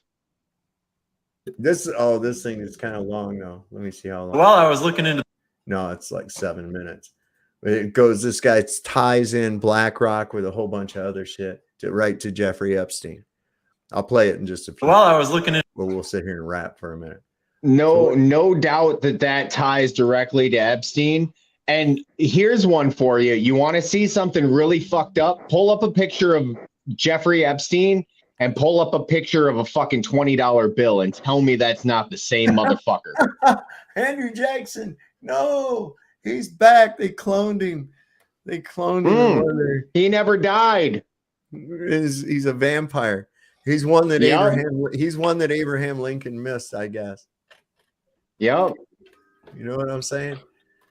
Well, if you think about it, with everything else that's going on or not going on, you know, with the whole MK Ultra and stuff, how do we know that it's not something like that? Like, we really don't. It's all speculation. It's pure speculation. Nevertheless, it's speculation with some aspect of what the fuck is going on and why couldn't it be possible? Uh-oh. You know, it's in folklore. You look at the scars on. What happened? George Bush is what's his name? Oh, Charles Manson. That wouldn't surprise me at all. They do look a lot alike. Barack looks like fucking King Tut. No, he's more like or Tutankhamun. Ramses, I think. Yeah, Ramses. One of the fucking does look like Epstein. Yeah, like a lot. You know what's crazy about Ramses, right? They named this. That's a brand of condom, right? But this dude had Ramsey like, is? yeah, Trojan he had is. like over 100 kids. So That's awesome. Doesn't sound like a very There reliable. must be an brand to me. off-brand of condom because I've never heard of it. Ramsey. Yeah, I don't know. Maybe There's they a don't make Ramsey it anymore. County in Minnesota, and there's all sorts of Egyptian references to Ramses and like, I don't know. I don't buy much that mainstream gives you. I question everything because I've been able to question one thing. Hang on, I'm gonna go here real quick. Ryan's too good to fucking hit the link at the pinned thing, so he wants me to I send see it that. What's that email, about? probably so he can get on his. Oh, it's probably so that he can get in off his PC. I don't know. We'll see what happens here. I'll do it anyways. Why are you so high maintenance? Let me That's see what we here. want to know. Why is this not picking up his name? What the fuck here, man? Why is it not picking up? Hang on. I don't know, man. Chester from Lincoln Park is a Podesta. Have you seen that? It does look a lot like the skinny Podesta, the fish hand, you know? Oh, that's why. But allegedly he died right before he was going to do this big expose. I don't necessarily believe that either. Oh, Chester Bennington? Yeah. He does look entirely too much like a Podesta. And they give it like all these celebrity heroes, right? I just don't buy, like, all of rap is 100% contrived. I don't know why I would think that rock is much different. Hang on, wait a second here.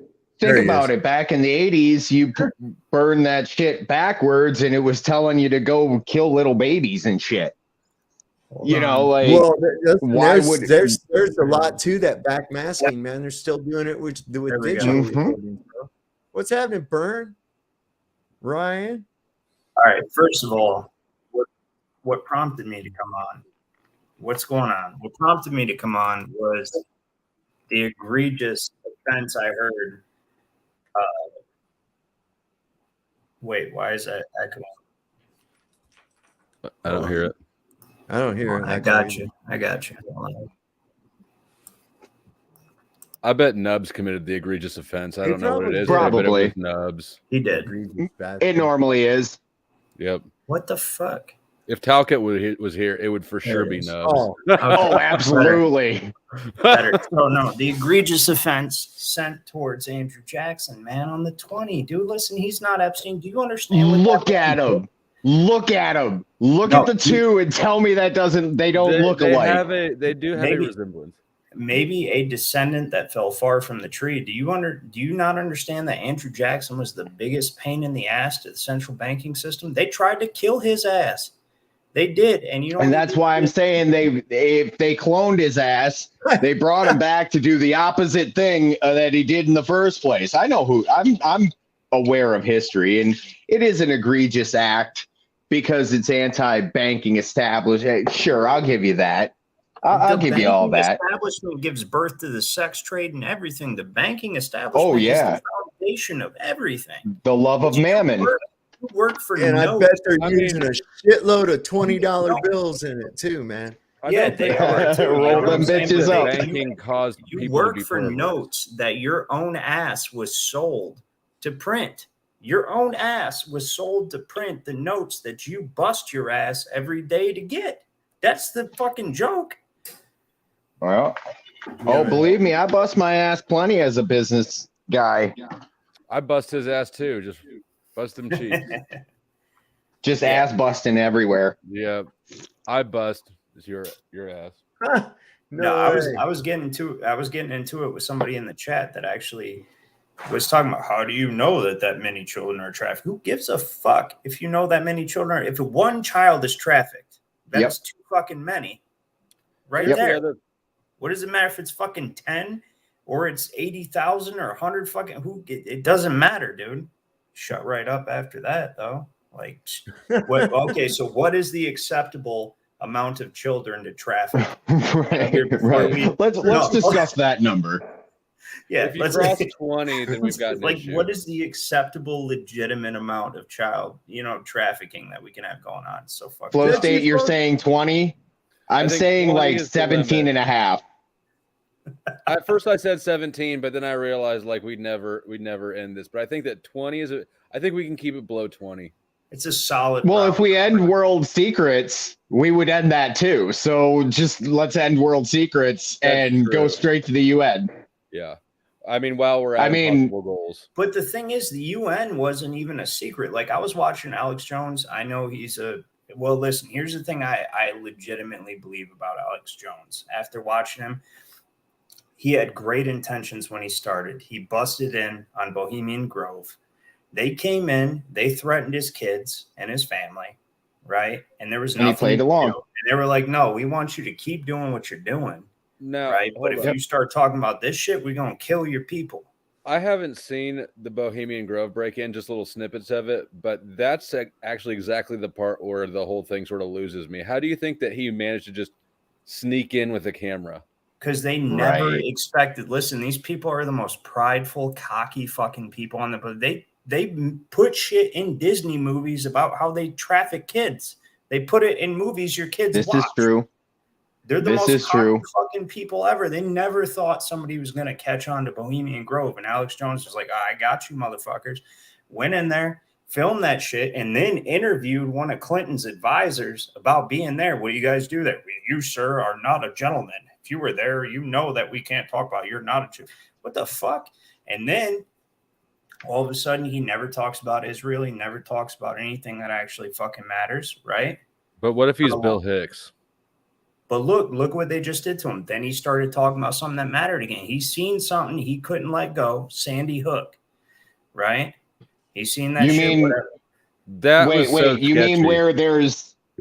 You mean if you look at the FBI database on murders accounted for, which they account for all, there's none in the Sandy Hook on that day? But we're not going to talk about that. Is that what you're talking about? Yeah, we probably shouldn't talk about it on YouTube. That's why I kind of kept myself off. My point is, he brought up that. Well, I was just asking if that's what you were talking about. Obviously, it's not what you were talking about because that would be talking about it. Yeah, that's not what I was talking about. But what I was talking about was something very similar to that. And he brought that shit up. They took his ass to court and they sued him for $1 billion. I think that's theatrics, though. I don't even believe real. Listen, that wasn't real. That was a warning to all of us out here that can see that fucking shit. No, what you're misunderstanding. I believe that was real. I watch him. I watch how he struggles under his own conscience whenever I watch anything he does. And I think he's an idiot. He allows himself to get way too emotionally carried away. You know what I mean? It looks like he's got really clammy hands and nervous eyes, man. I met the guy and he can't hold a fucking gaze with you for no more than a half a second. But I do think deep down, listen, I can see him being that type of guy. I can, because listen, these guys are breathing down his neck so fucking hard. They know if they killed Alex Jones, you know what that would do? Martyr. Legitimizing. It would make him a martyr. Yeah, actually, it would probably solve the problem because that's what I thought about kicking him off of the social media platforms, but it did reduce it. You know, no, he's if kind they of the killed same. Alex Jones has a huge in the alt-right community. Alex Jones is that guy. Everybody fucking. I got guys commenting on my videos. Shit, that's on Alex Jones videos. You know what I mean? So I know he has that thing about him getting sued, though. I'm not buying it, man. Dude, I not only was it a ridiculous sum of money, it was really to send home a message because there was people who were what they did. He could easily disprove in a court case anything those people had said, right? But they it wasn't part of the script, though. They tied his hands. They tied his hands and they said, Alex, if you don't just sit here and take this shit, we're gonna shoot your son in his fucking face. In front of you. Well, I kind of agree with you because I kind of agree with you because the whole concept of having a dog in the enemy's camp to do your bidding that looks like the enemy would be like if you read Sun Tzu or The Art of Controlled War. opposition. It's He's controlled 100% opposition. controlled, but I think he wants to not be controlled, and he tries everything he can within the constraints of not having his family killed to do what he can. And I do Well, think when you only have a chain link fence to bang on, you don't make much noise. But those that know what a chain link sounds like hear exactly what he's saying. Yeah, exactly. Listen, you know how many people, how many comments and shit I got when I covered the Nashville incident? How many comments that I got about, aren't you worried about getting sued like Alex Jones? And I'm like, that's exactly what that fucking shit was for, so that nobody will bother to question. No, that's not what it was. The only reason you did not get sued like Alex Jones is because you don't influence millions of people like Alex Jones does. Alex Jones been mentioned in presidential elections.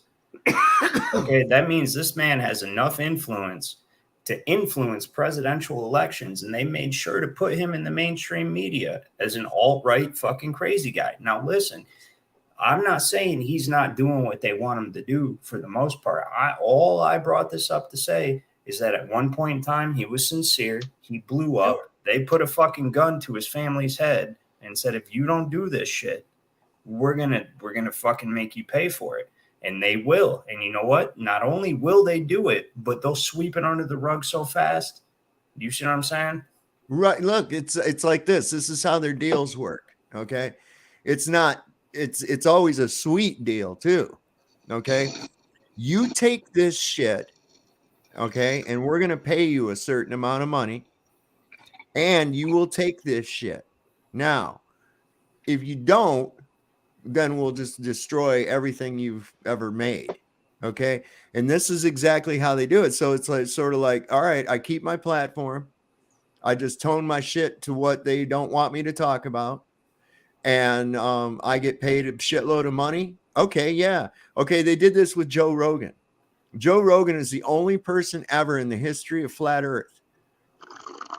No, what I'm trying to say back into a globe-tard. Listen, they have to pay him. Listen, they have to pay. Now, Joe Rogan, that he's also like in the gray area, which you guys don't understand. Bro. Which when is when he flip-flopped on flat Earth, because this is you a don't real understand. statement. All of these people have families. That's what's happening. You don't get that. That's what people don't get. They're trying. Well, there's also the fact that he got this fucking exclusive podcast deal and some other fucking trinkets and shekels and fancy pants and lollipops. Well, they're taking those shekels for their family. Right.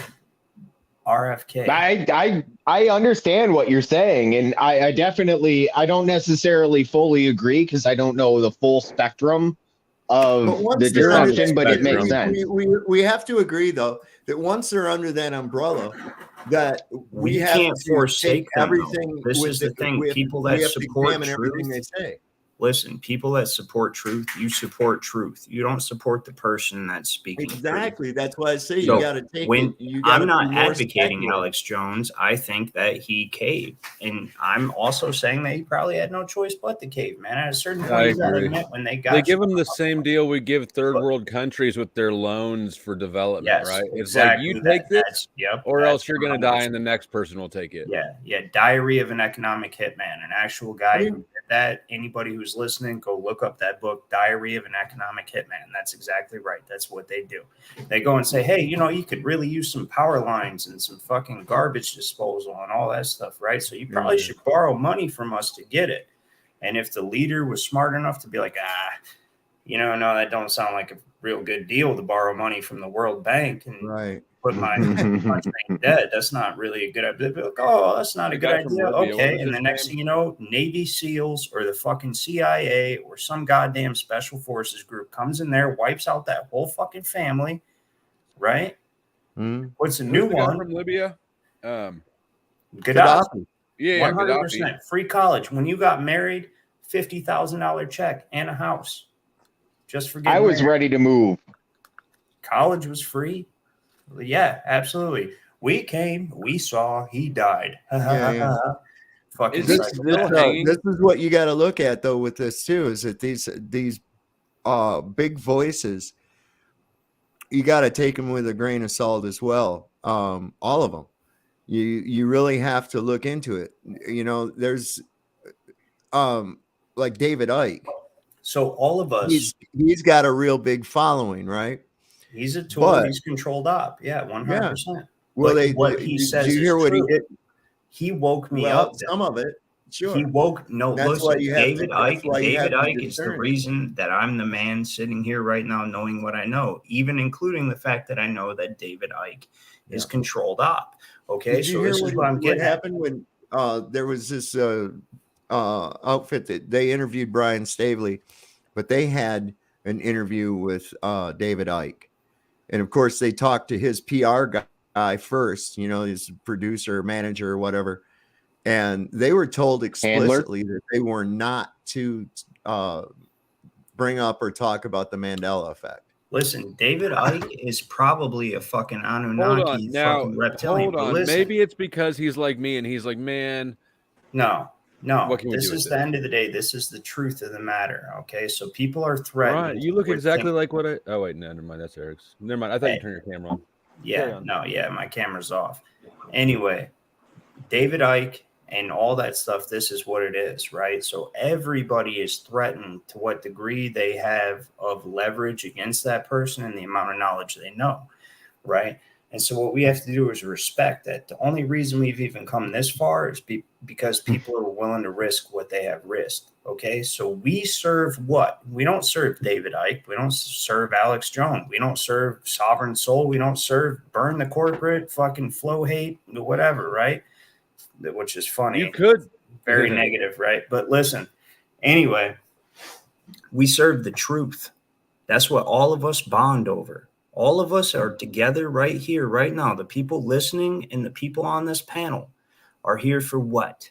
The fucking truth. The okay? bitches. This is what we serve. So if I hear Alex Jones say something on my Facebook, if I come across a snippet of Alex Jones fucking commentary where I'm like, that's 100% dead the fuck on, because I know he's trying to say what he can say within the constraints of what he's in, right? And what he knows. I'm like, that's 100. I'm going to share it. Hey, Burn. What's up? I haven't seen you guys in a while. No, it's very good, man. It's all about degrees. Like, no, it's about the truth. It doesn't matter whatever degree.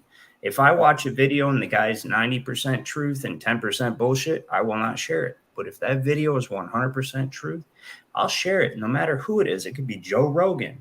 It could be, I'm pretty sure I've shared Joe Rogan shit on my Facebook because like when they hit on truth, even if they detract from it, to save their fucking family, when they hit on truth and they realize it, that's important. That's what I'm trying to say. We all know the more you have, blah blah blah blah blah blah. So I'm not saying it's right or wrong. We all know Alex Jones has a lot of stuff. Yeah, he has a lot of shit to lose. Right. That's what I'm trying to say So here. You know he's controlled. Well, people don't like to lose shit, generally speaking. Right. That's all. Well, that's why it's harder for a rich man to enter the kingdom of heaven than it is for a entrepreneur to get through the eye of a needle with his camel. That's kind of what I'm saying here. So when we're talking about truth, are there people with a lot of quote unquote stuff that want to speak truth? Yes. But you know, we got to remember it's not stuff, it's family. Stuff, dude. Stuff. Absolutely. People can and I'm lose not stuff. saying But saying nobody that will fuck up their family. I'm not saying that family is not more important than stuff, but it is literally something that can be held above you. It's the only thing can that be, can, but not people stuff. risk Stuff can never their be stuff held. all That's the a time. perfect example. Flo, hey, you're exactly right. Stuff can never be held over any real man. And I'd like to think we're all real men and women participating in this discussion, right? So stuff, my fucking jet ski, my Cadillac, whatever I might have, that can never be held over against me. Let's go back to your family, because there's people that have lived before us that give it all up. Listen, that's what I'm saying. You put a gun to my family's head, that's it. What are you going to consider my servant Job?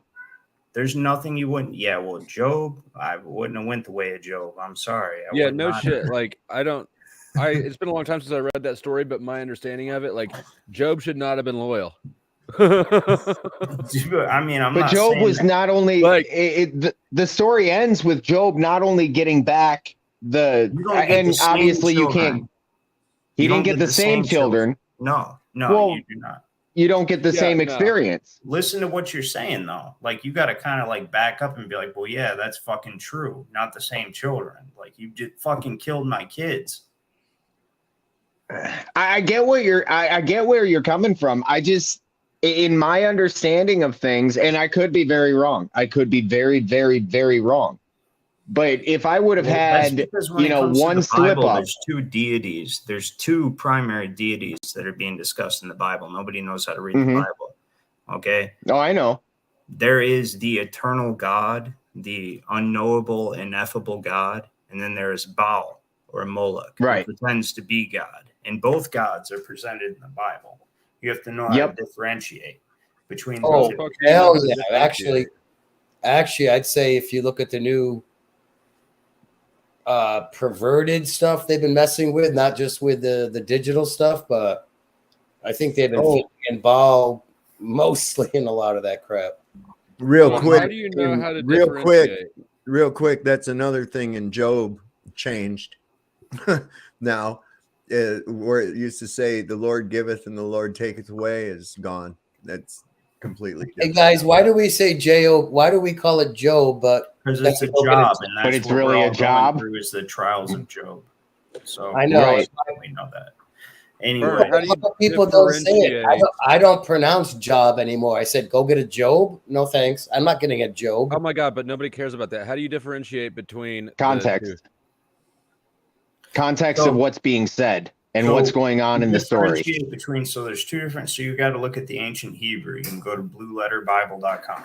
I actually just found that out recently. It's phenomenal because it gives you Hebrew, the alternate meanings and possible meanings that different translators have given. Blue Letter Bible. Yep. Hey, Ryan. What? There's an app called eSword.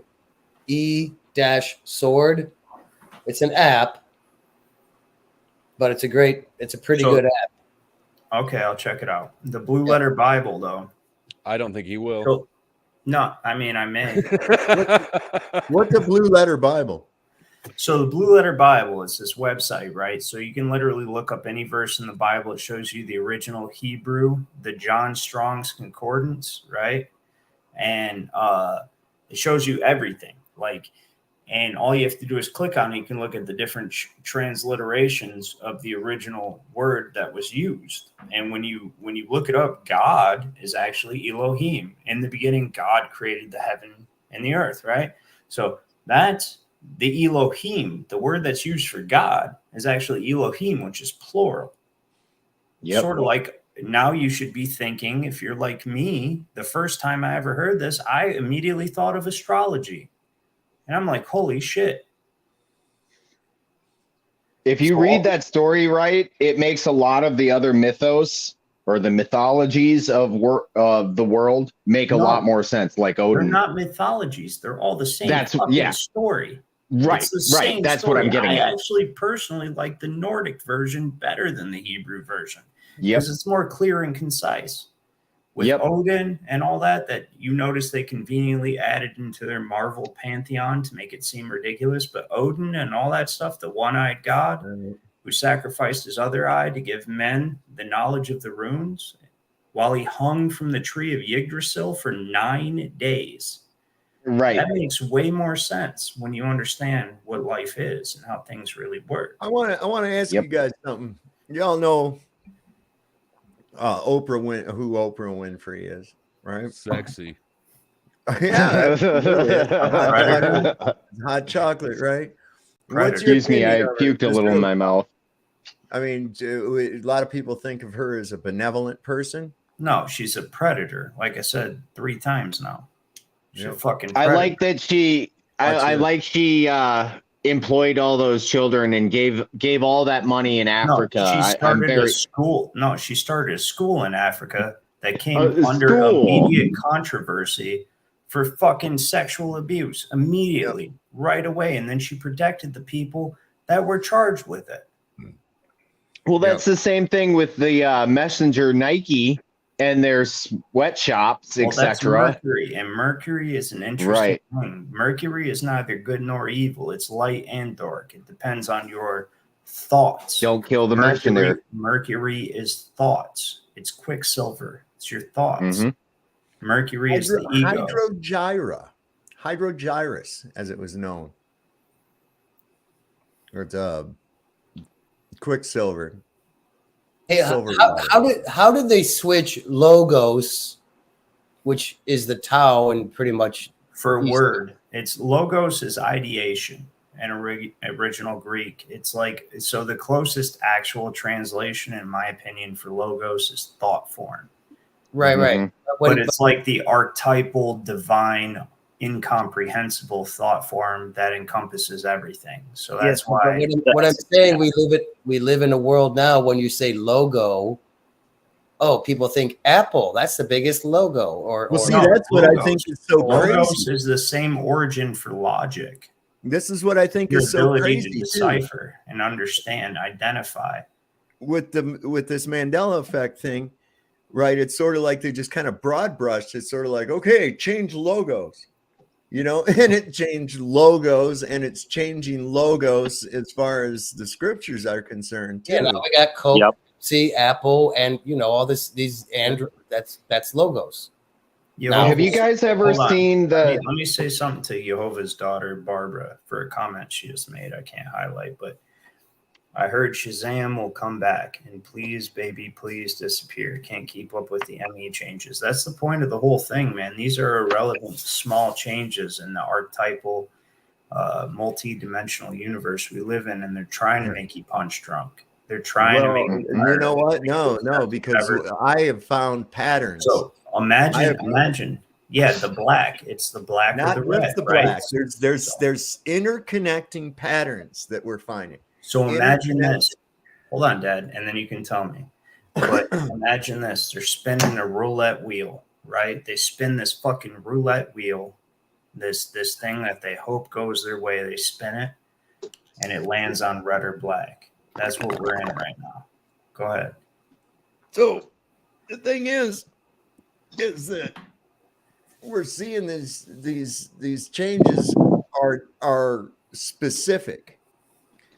They're very specific, and in such a way that it's actually giving a message to us. It's like there's a hidden message in all of this.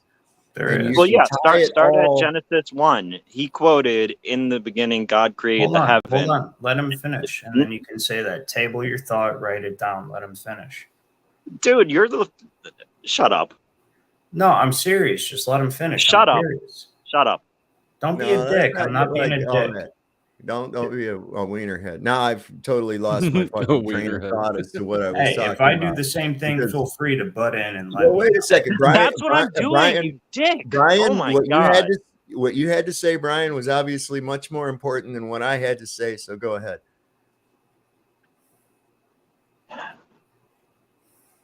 I apologize for the outburst. All right. Apparently something about Genesis triggered you that you wanted, that was more important than what I had to say. So as you were saying, I don't feel that it's more important. I was just trying to get it out there because it was a direct response to him. Because you're afraid you won't remember it. That's why I said write it down. I get it. I experience the same thing on a regular basis. You want to just say something so you don't forget it, so you can get it out there? No, I just wanted to take part in the conversation like normal. We both happened to speak at the same time. So we see with this is that there's these similarities, these patterns that are going on in this shit, especially like with the missing T's. That's got me, and how it all ties around to black. When you even look at so now something to think of. Go ahead. The missing T. Okay, we've got tablets becoming tables in Exodus now. There's other incidences of the T missing. It's missing from Schultz. There's a German connection with the missing T. Now it's Schultz, Charles M. Schultz. We also have F.A.O. Schwartz which is the big toy store in New York City. Schwartz, and again, a German name. That name comes back with no T in it anymore. But the original Schwartz is German for black. Okay.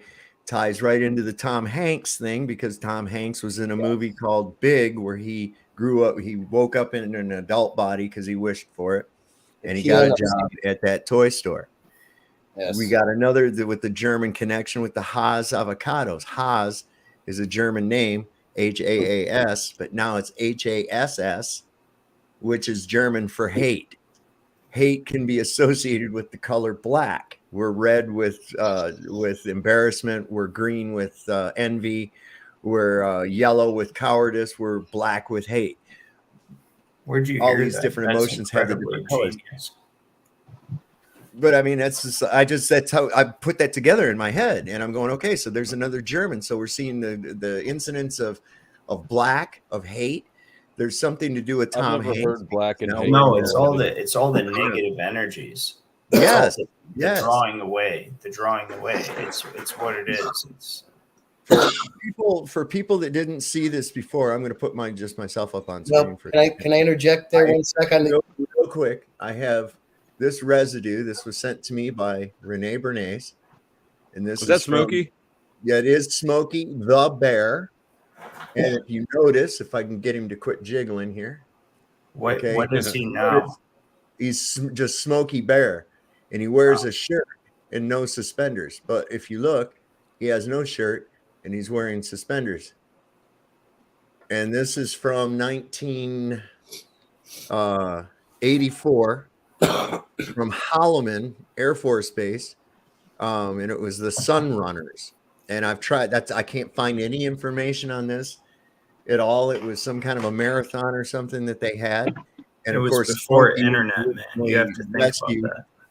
He was originally rescued from right there. Can I kind of interject maybe to hold on? At this point, Eric, I kind of want to hear what oh boy had to say about the Genesis now. Yeah, what Brian had. Okay, I'm gonna write it down. I'm writing it down. Right on. So all I was saying was there's a pattern that exists in the Bible that is just an overall altering of doctrine entirely. But it starts at the very first verse with God created the heaven and the earth instead of God created the heavens and the earth. Mm-hmm.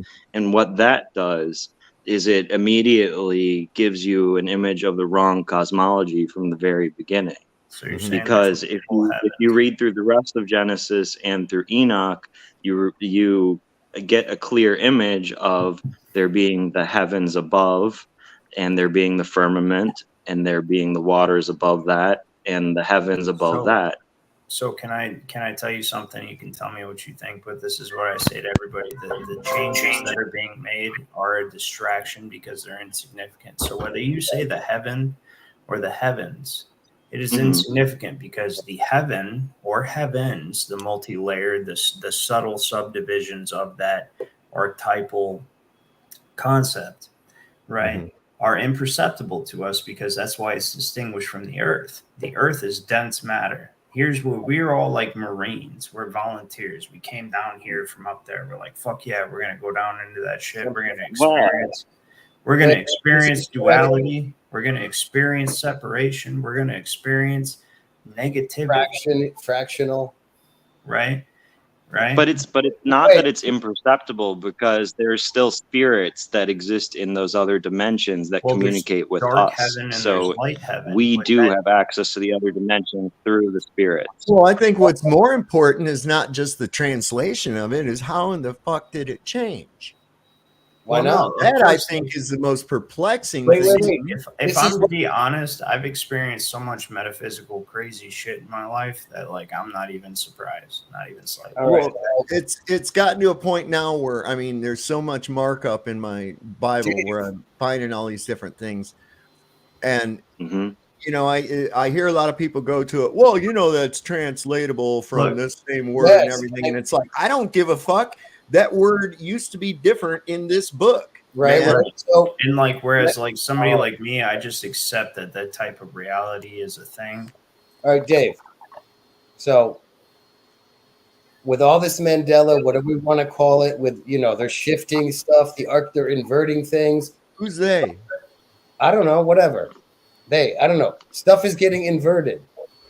The It's not, though. principalities. Stuff's getting righted too. That's the amazing thing. Well, You gotta look, what's the number one movie? What's the number one Let him movie in the finish. box office? Can I kind of finish my train of thought there? Fair enough. My bad. Go ahead. I'll table it. Write it down. So that's what I'm doing. So what I see is, what's the most powerful emotion? No, it's not that love stuff, because that's subjective. It's authenticity. So they can keep shifting. This is why I'm at. They can keep shifting all this crap and take it from a plural to a singular. That's all good and dandy. Fine. You know, Rick Road. But I'm going to stay authentic. And that's not an emotion. No, I think love. Wait. Authenticity is not an emotion? No, it's a Eric, can I quality. contest? Yes, it Go is ahead. quality. Go Like ahead. authenticity is the result of an analysis of your actions, right? So you can say that man was authentic. That was an authentic thing. When you verify the actions done compared to what was said and compared to what is right, it's like a triangulation of analysis. But here's the thing, right?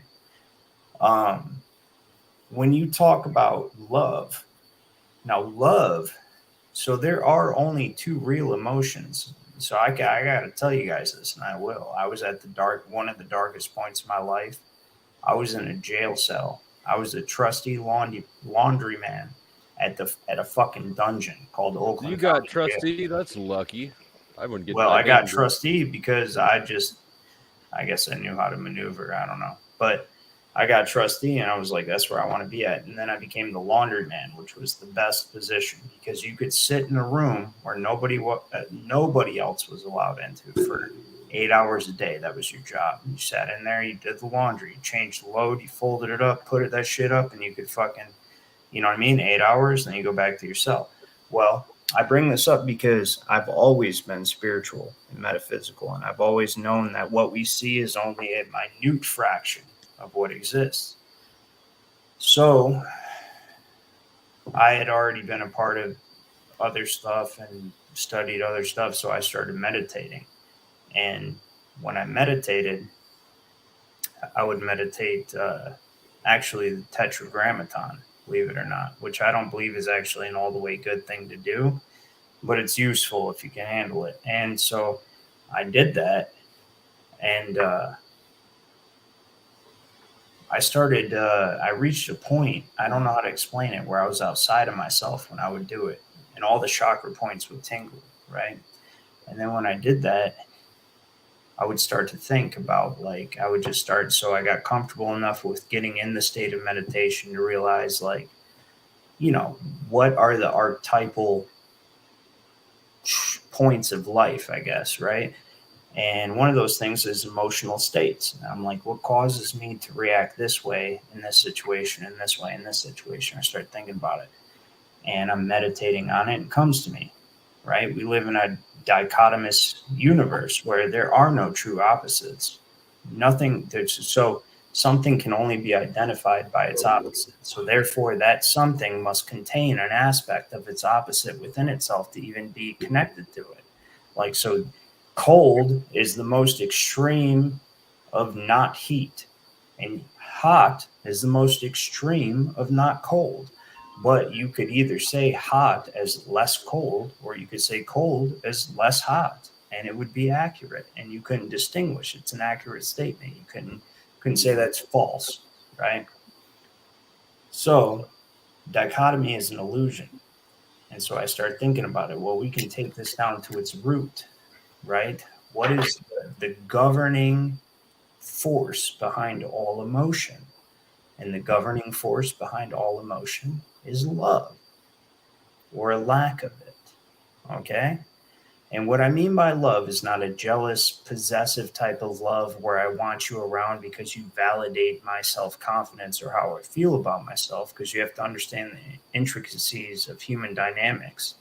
On top of just a love for life itself, there's like the dynamic of love of people between one another, because you have personalities, right? You have this accumulation of habits based on your likes and dislikes, right? That you've developed since you were a child, that you call a personality. And it's just an accumulation of likes and dislikes. Oh, I didn't like touching that stove. That motherfucker was hot, right? So you acquire the habit of, you see a fucking stove and you check and see if it's turned on. You don't touch it. Now that's part of your personality. You're just like, and somebody says, oh, why'd you check that stove before you tipped? Fucking, I was burned before, right? End of the story. That's your personality. That's what the ultimate concept of you in this three-dimensional realm consists of, is an illusion. It's 100% an illusion. It's just a series of fucking habits developed based on your likes and dislikes of experience. I mean, it's also genetic. It's love and fear. Those are the two base emotions. That's it. It's love and fear at the end of the day. So you look at this, and what is love, though? This is what I'm getting at. What is love? Love is the absence of fear. Love is if your wife divorces you because she's miserable, and you can look at her and go, well, if our relationship is making you miserable, I don't want to make you miserable because I love and care about you. Not because of anything that you've done to me or for me, right? I just love you as a person, and I want you to be happy. And you can be okay with that because you do not need anything. You do not need. I 100% agree. Yeah. Let me build on it. I think that a good indicator of whether you're living, if you're in love or in fear, is whether you're curious about it, something. Yeah. Not suspicious. Attention. Yeah. Because love is expansive, right? And so is curiosity, and fear is restrictive. Yeah, being attentive is like at least that's how I sort of gauge myself, right? Like if I'm trying to figure out what kind of mode I'm operating in, it's like, am I curious about something?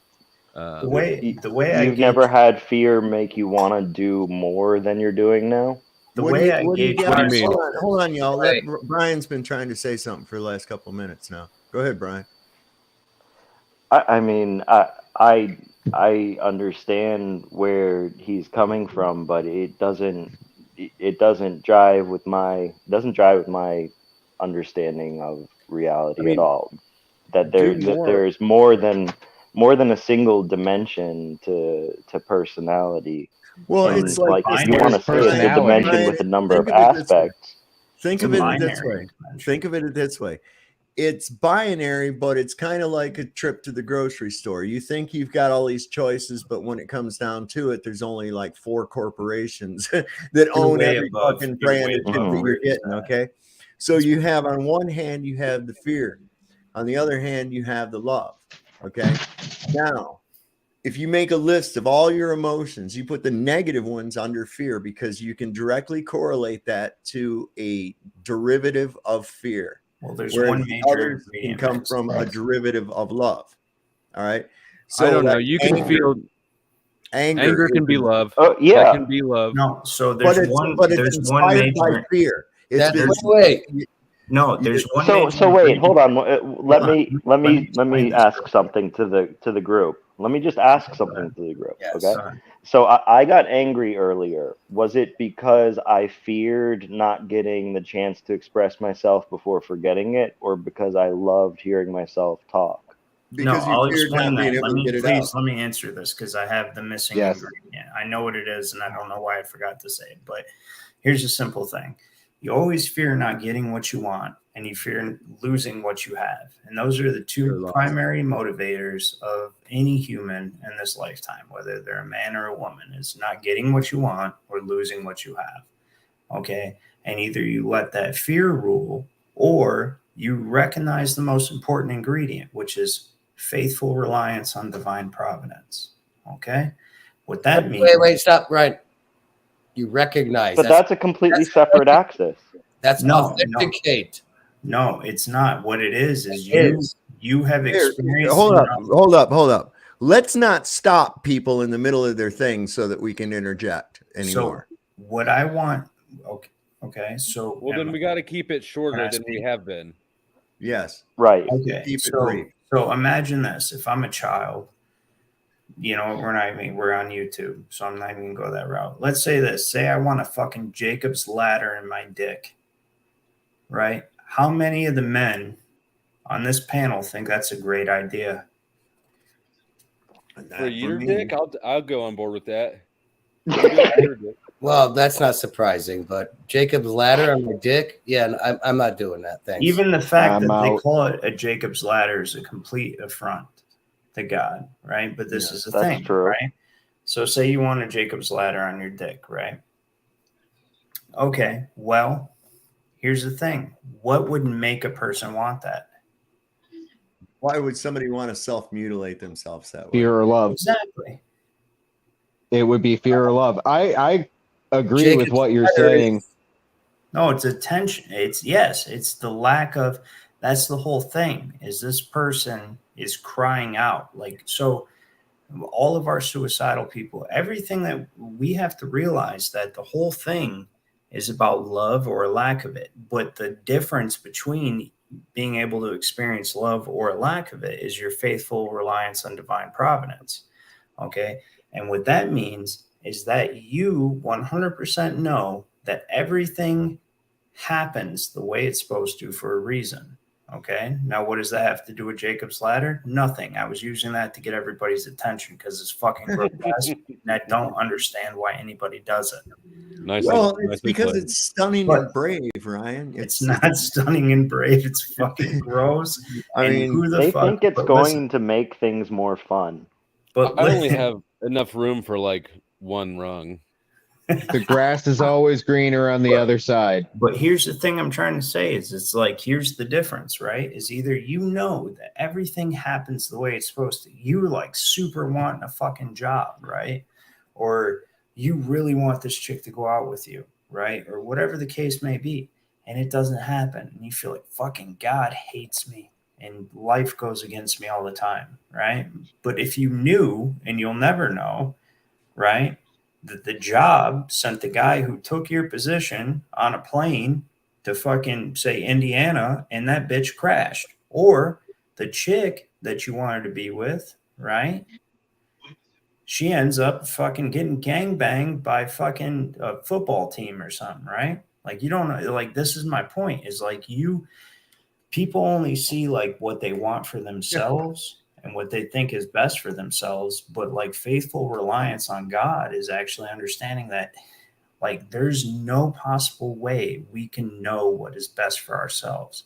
Because how many times in your life have you looked back on yourself and been like, I cannot believe that I actually thought that was fucking a good idea. Anytime you look at an old girlfriend on Facebook, basically. Right. Like Right. your 8th grade girlfriend, check out her Facebook now. I guarantee that she's not what you thought she would Or be. just any time, like even a week ago, you could be like, I really wanted to fucking do that. That was fucking dumb. So we've kind of like I would have to say there's only one way time off in my topic. life. Hold on, I want to hear this, Dad. Can we? Because this is Yeah. would be fucking good. Go ahead. Okay, well. Go ahead. There's been one time. No, it's okay. Yeah, that's the right response. Anyway, go ahead. Ryan, you get a lot of I'm time. not being a dick, but when you okay. can honestly disagree with what I just said, whatever you're gonna say is so fucking dumb. Yeah, well, you say a lot of wise things, but then when you just now said that, it sort of dissociates. I remember this guy. That's fair, but I mean, I was serious, Eric. I mean, it's. Oh well, it's. I mean, I know it's you and Dad. You let the other one speak. You speak a lot, like somebody else just kind of said. That's okay. Tear it up, man. No, I mean, have you guys ever to add to it before I move on? Go ahead. Yeah, no, fucking tear it up. Yeah, right now you can speak as much as you want. Unless I want to interject on what you're saying, I won't interrupt, and then I'll tell you I just wanted to say something. You can keep going. Peter thought he lived on a spinning water ball. Silly. That's silly. the scientifically impossible globe. I was trying to say that there's only one thing in my lifetime, that there's only one thing that I can say that was the stupidest thing I've done. The exact opposite. My life has been pretty good, pretty damn good, except for one thing. And I'm not going to go into details, but. Well, come on. You done brought it up. Stop the whole show. Made me look like a dickhead. You got to tell us the whole thing at this point. Yeah, I would say coming back to this so-called place called America was probably the worst thing I fucking did. Communist China? Amen. Me too, bro. No, wait. Where were you at, Brian? Guyana. I lived in South America. Go ahead, Ryan. I'm asking a legitimate question. Are you talking about communist China is better than the United States? No, dude, I was living in Cambodia, Thailand, Singapore. I was based in Shanghai, and I was traveling in Asia. So now the other guy has a similar. Dude, I have to agree with you. Why the fuck did you come back here? Yeah. Okay. Well, I mean, was it better there because you were traveling and it was great, dude? I loved it. There's no fucking government there. Cartels and gangs run the shit. Like, are you kidding me? Like, there's no do whatever the fuck you want. Listen, Ryan, I was based in Shanghai, but I've been in Cambodia, Argentina, Africa. Okay, I was just based in Shanghai. Give me I don't understand what that means. Were you an intelligence? Where would agent you for choose to fucking stay if it weren't Chinese? Like, I don't. Not America. Not. Hold on a second. I want to. What's going on here? What's a fucking smug channel? I don't. Sounds like a snuff film or something. Sounds gay. I don't know. Anyway, we're like way off fucking topic. Hey, Brian, what we're talking about tonight. I don't give a fuck. No, but Brian, you left. I lived in South America, and upon my marriage with the wife I should never have been with, which is the second biggest mistake, breaking up, like I moved back here thinking, it'll be better and easier and whatever, just because other people were telling me that. I had no good reason. When did you come back, if I may ask? No, it was just because other people were telling me, this is what you should do, and I didn't think for myself. When? It was 2 years ago. Okay. So the South American wife wanted to come back to America. No. She's just a crazy whatever. Okay. But I came back separately because we weren't going to be together there anymore. I didn't know what in the world I would do there by myself. And then it's kind of stupid because, I mean, you can do whatever by yourself anywhere. It's not easier here in the U.S. It's just a lot more stupid. Okay, so Brian and I agree coming back to America is a fucking stupid idea. I was gone for 12 years. Dude, I agree to this extent. Like, either it does suck here, and like honestly, if I personally live somewhere else right now, there's no fucking way. I wouldn't come here. But I'm still trying to figure out where is better and why. Like, what is it? I'm thinking Canada because of Trudeau. No.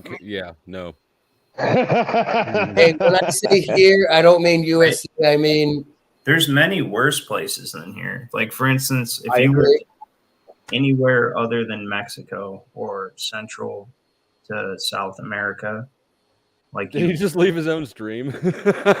Yeah, let's not go off on a giant tangent. Let's let him bring it back to the topic that. Okay, but can one wait? No, this is a good topic because I just want to know. Go have your own show and pick it for a topic, Eric. Fuck. That was for real. I'm sorry. I mean, what the fuck? Do you not look at the title of a show before you go into it? Hey, I honestly did not. What is the title of the show? All right, we were talking about reactions to the movie The Sound of Freedom and some of the shit tying it into these elites. And shit like what that. the fuck is up with literally, I'm glad that's the topic. That's awesome. What is up with fucking CNN and these other fucking news networks? Literally, how can you bash this movie? Like, it's not even based on a conspiracy theory. Because it's a mainstream movie and it's fake controversy to drum up. It's not a mainstream movie. That's what every outlet is saying, right? Every mainstream outlet is screaming about how it's not mainstream. It's killing Indiana Jones. So you're being sarcastic. I got you. No, this shit No, he's being real. It's killing Indiana Jones. I mean, the alt stream is the mainstream. It's just not obviously so.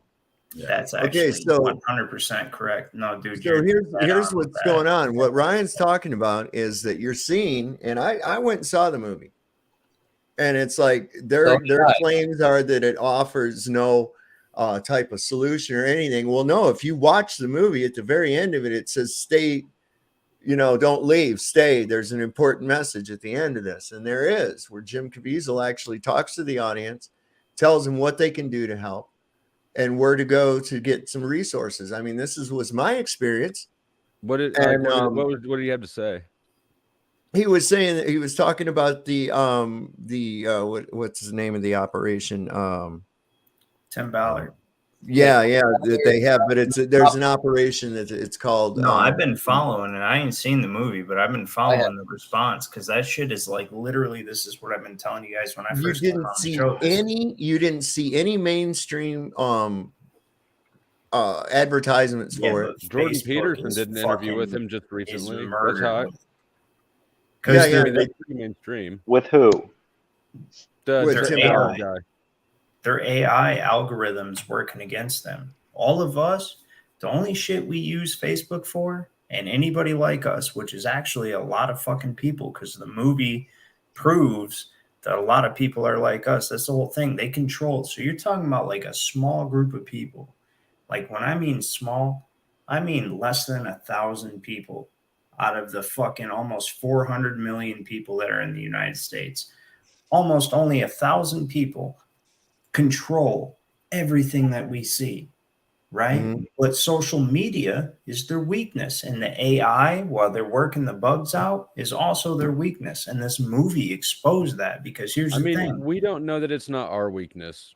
To be fair, we have to admit that it could be theirs. That is a dumb statement, Flow State. I'll tell you why it's not a dumb statement. I'll tell you why it's dumb after I'm done explaining what I'm explaining, because I was pontificating and you interrupted. I know you gotta kind of make your statements a little briefer so people can talk. But dude, no, it's because what it takes is extensive to understand that the AI is working on a favor. All of us, when we go on Facebook, like I have to say in the amount of time I have to say what I have to say, because that's the only way you'll understand.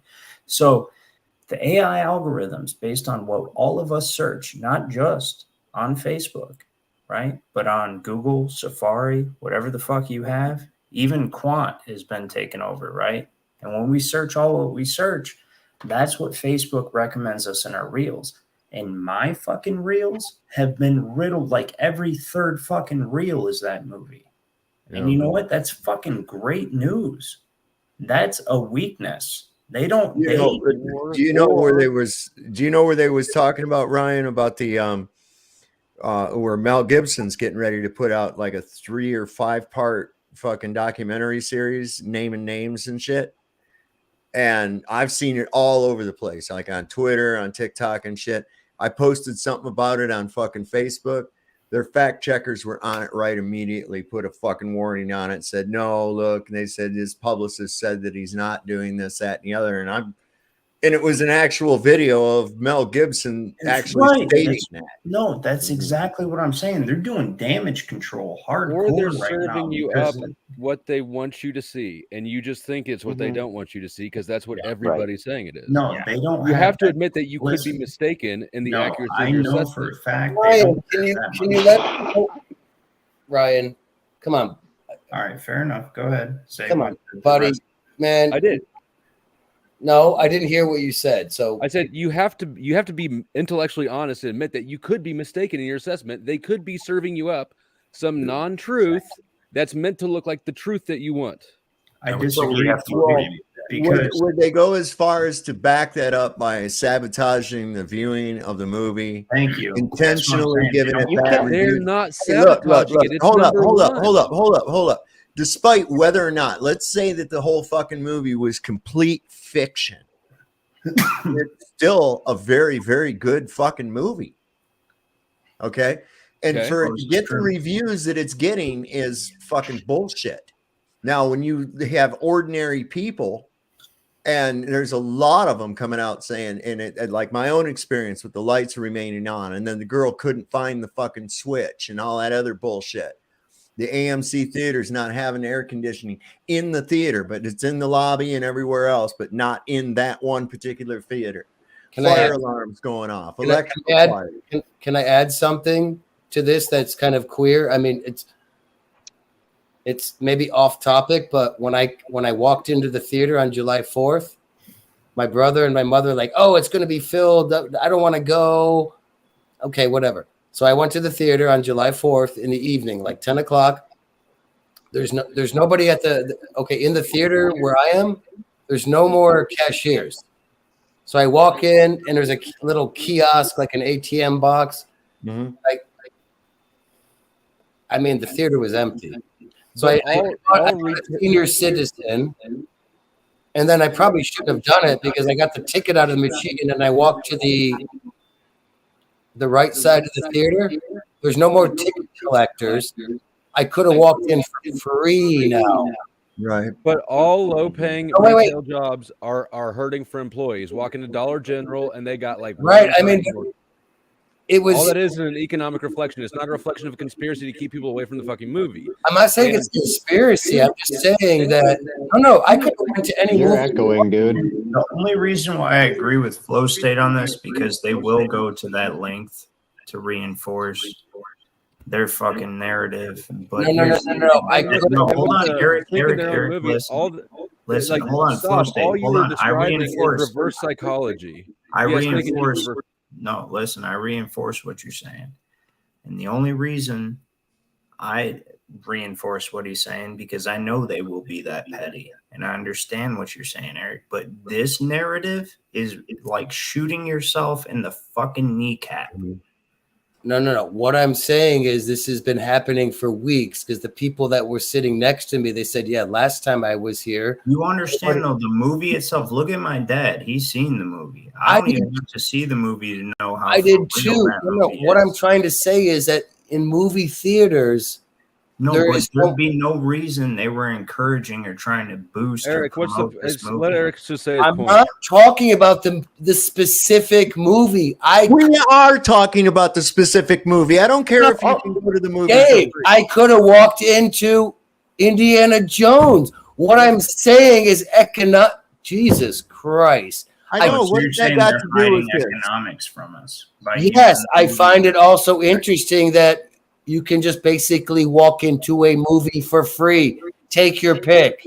Right. Well, I've not witnessed that. I just tried to tell you that's the situation. So if that's his observation, could that mean also that's a possible explanation for so many things messing up if the staffing is so incribly low at movie Why do you think theaters? they're stealing stuff in California and nobody gives a shit anymore? Well, Eric, then why wasn't there any problems with the lights or the air conditioning or the playing of the film or obtrusive noises for the blind or whatever the fuck else occurring while the Indiana Jones movie was playing or any other fucking movie in the same place? So you're saying that there was technical, because I didn't experience any. So Dave, yeah, the movie you saw, did you see it on July 4th?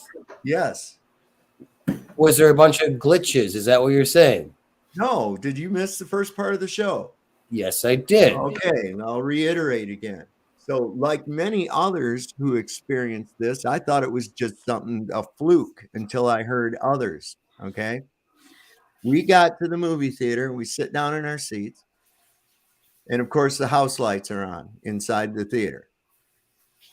The movie starts. You're waiting for the fucking lights to dim and go off, right? No, they don't. They stay on.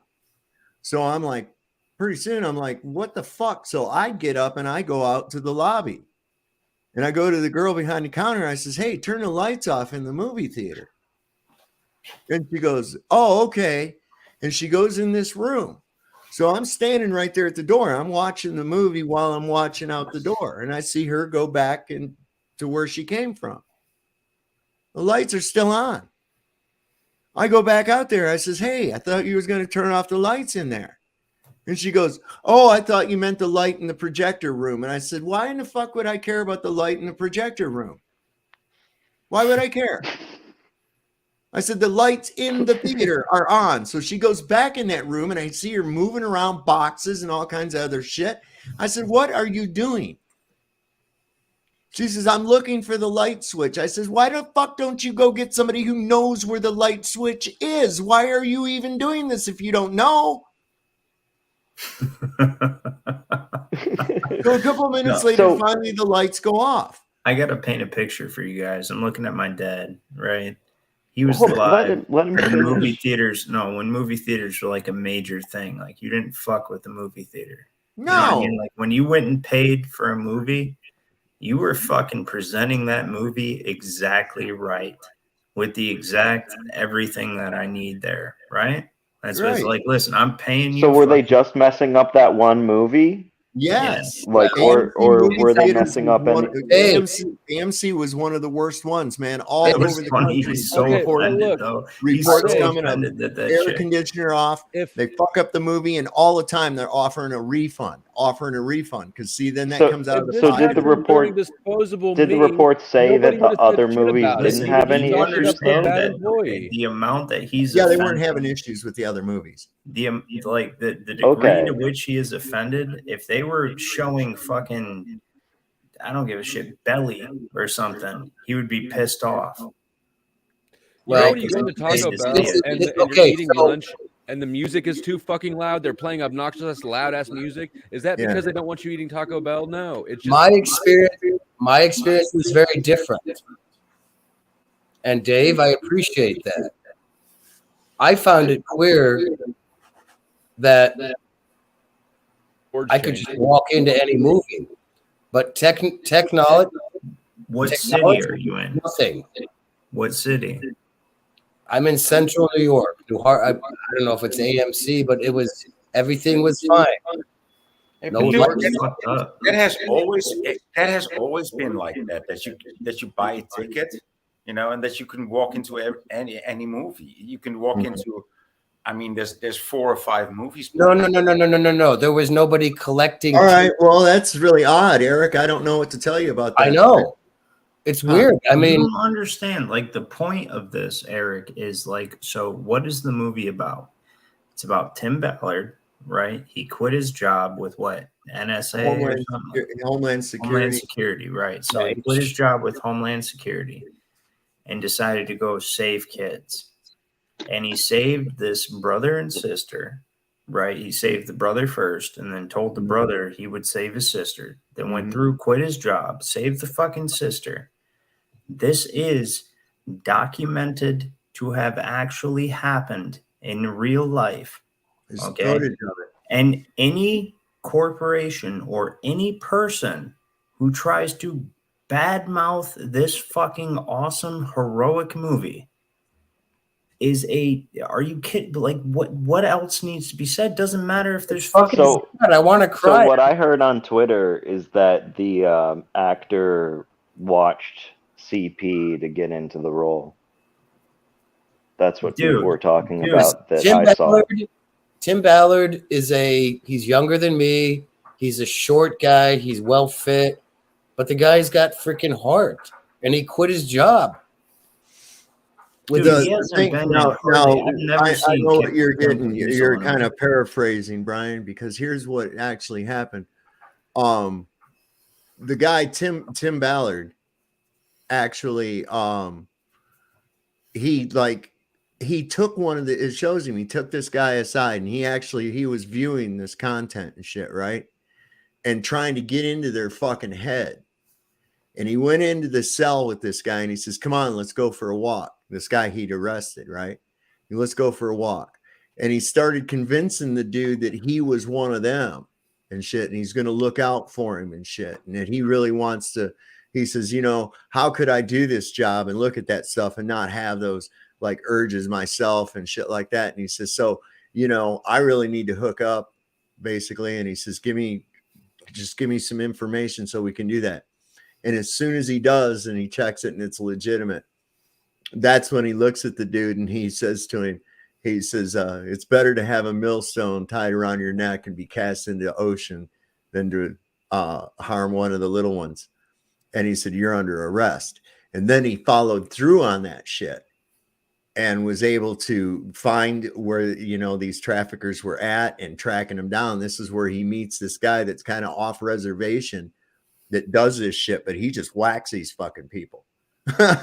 And he's like, he's off books type of dude. And he gets more information as to how to infiltrate these outfits because he goes looking for that kid's sister.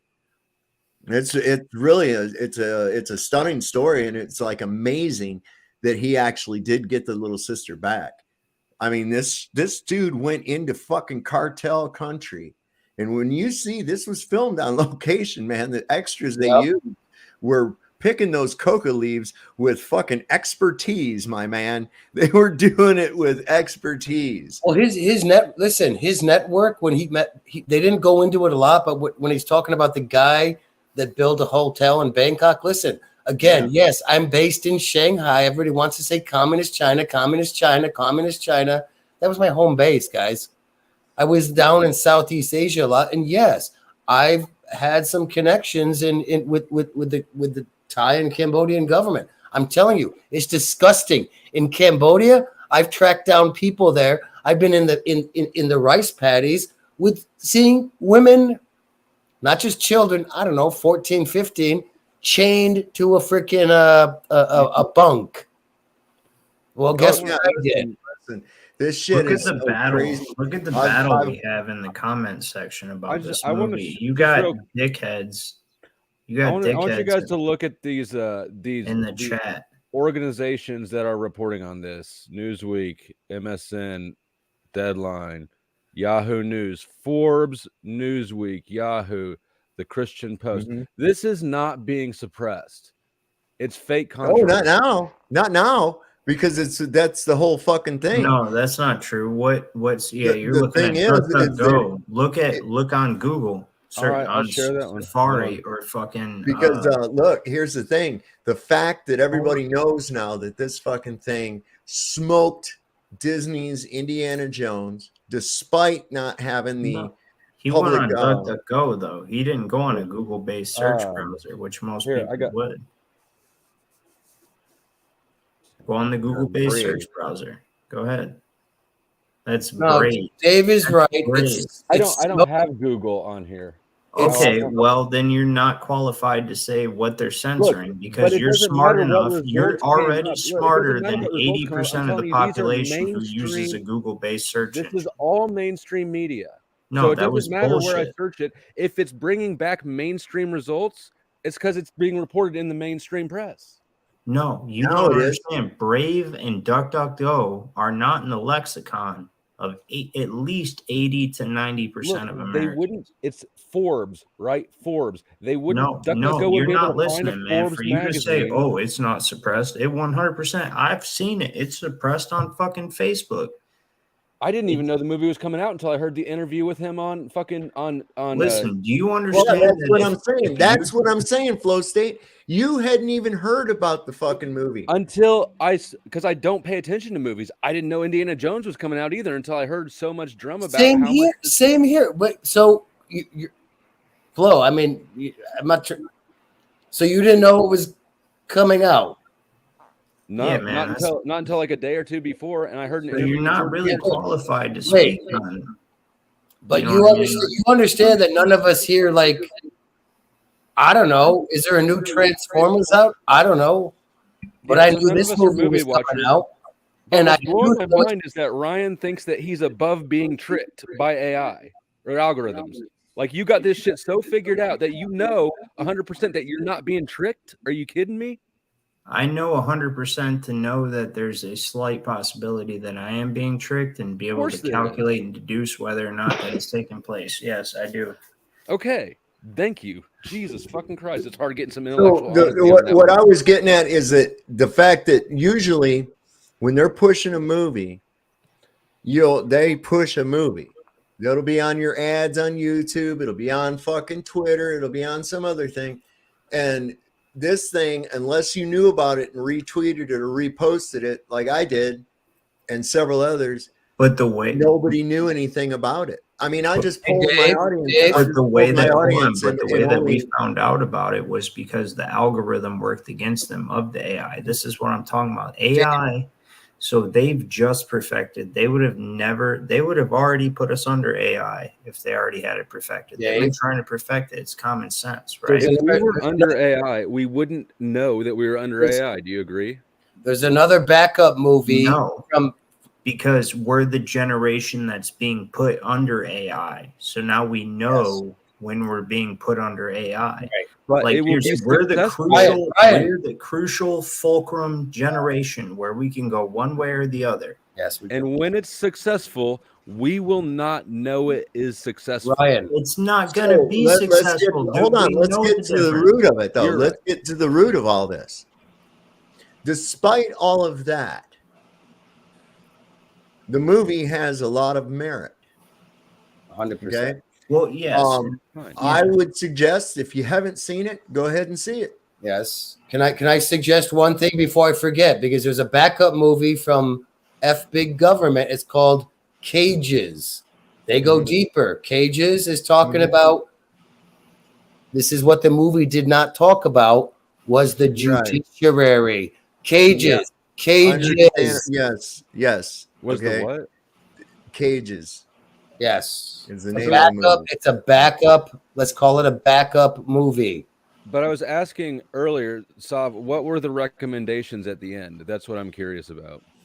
Oh, that there's a website to contact regarding this. What I keep wanting to call it something ARC. No, it's something underground. It's like the underground railroad. Yes. And I can find it on here. So the best thing everyone can do is email them. Well, you can get the information that you need to help. Listen, I've seen some guys on here on on TikTok. They're like, this is a message to Tim Ballard. I'm in.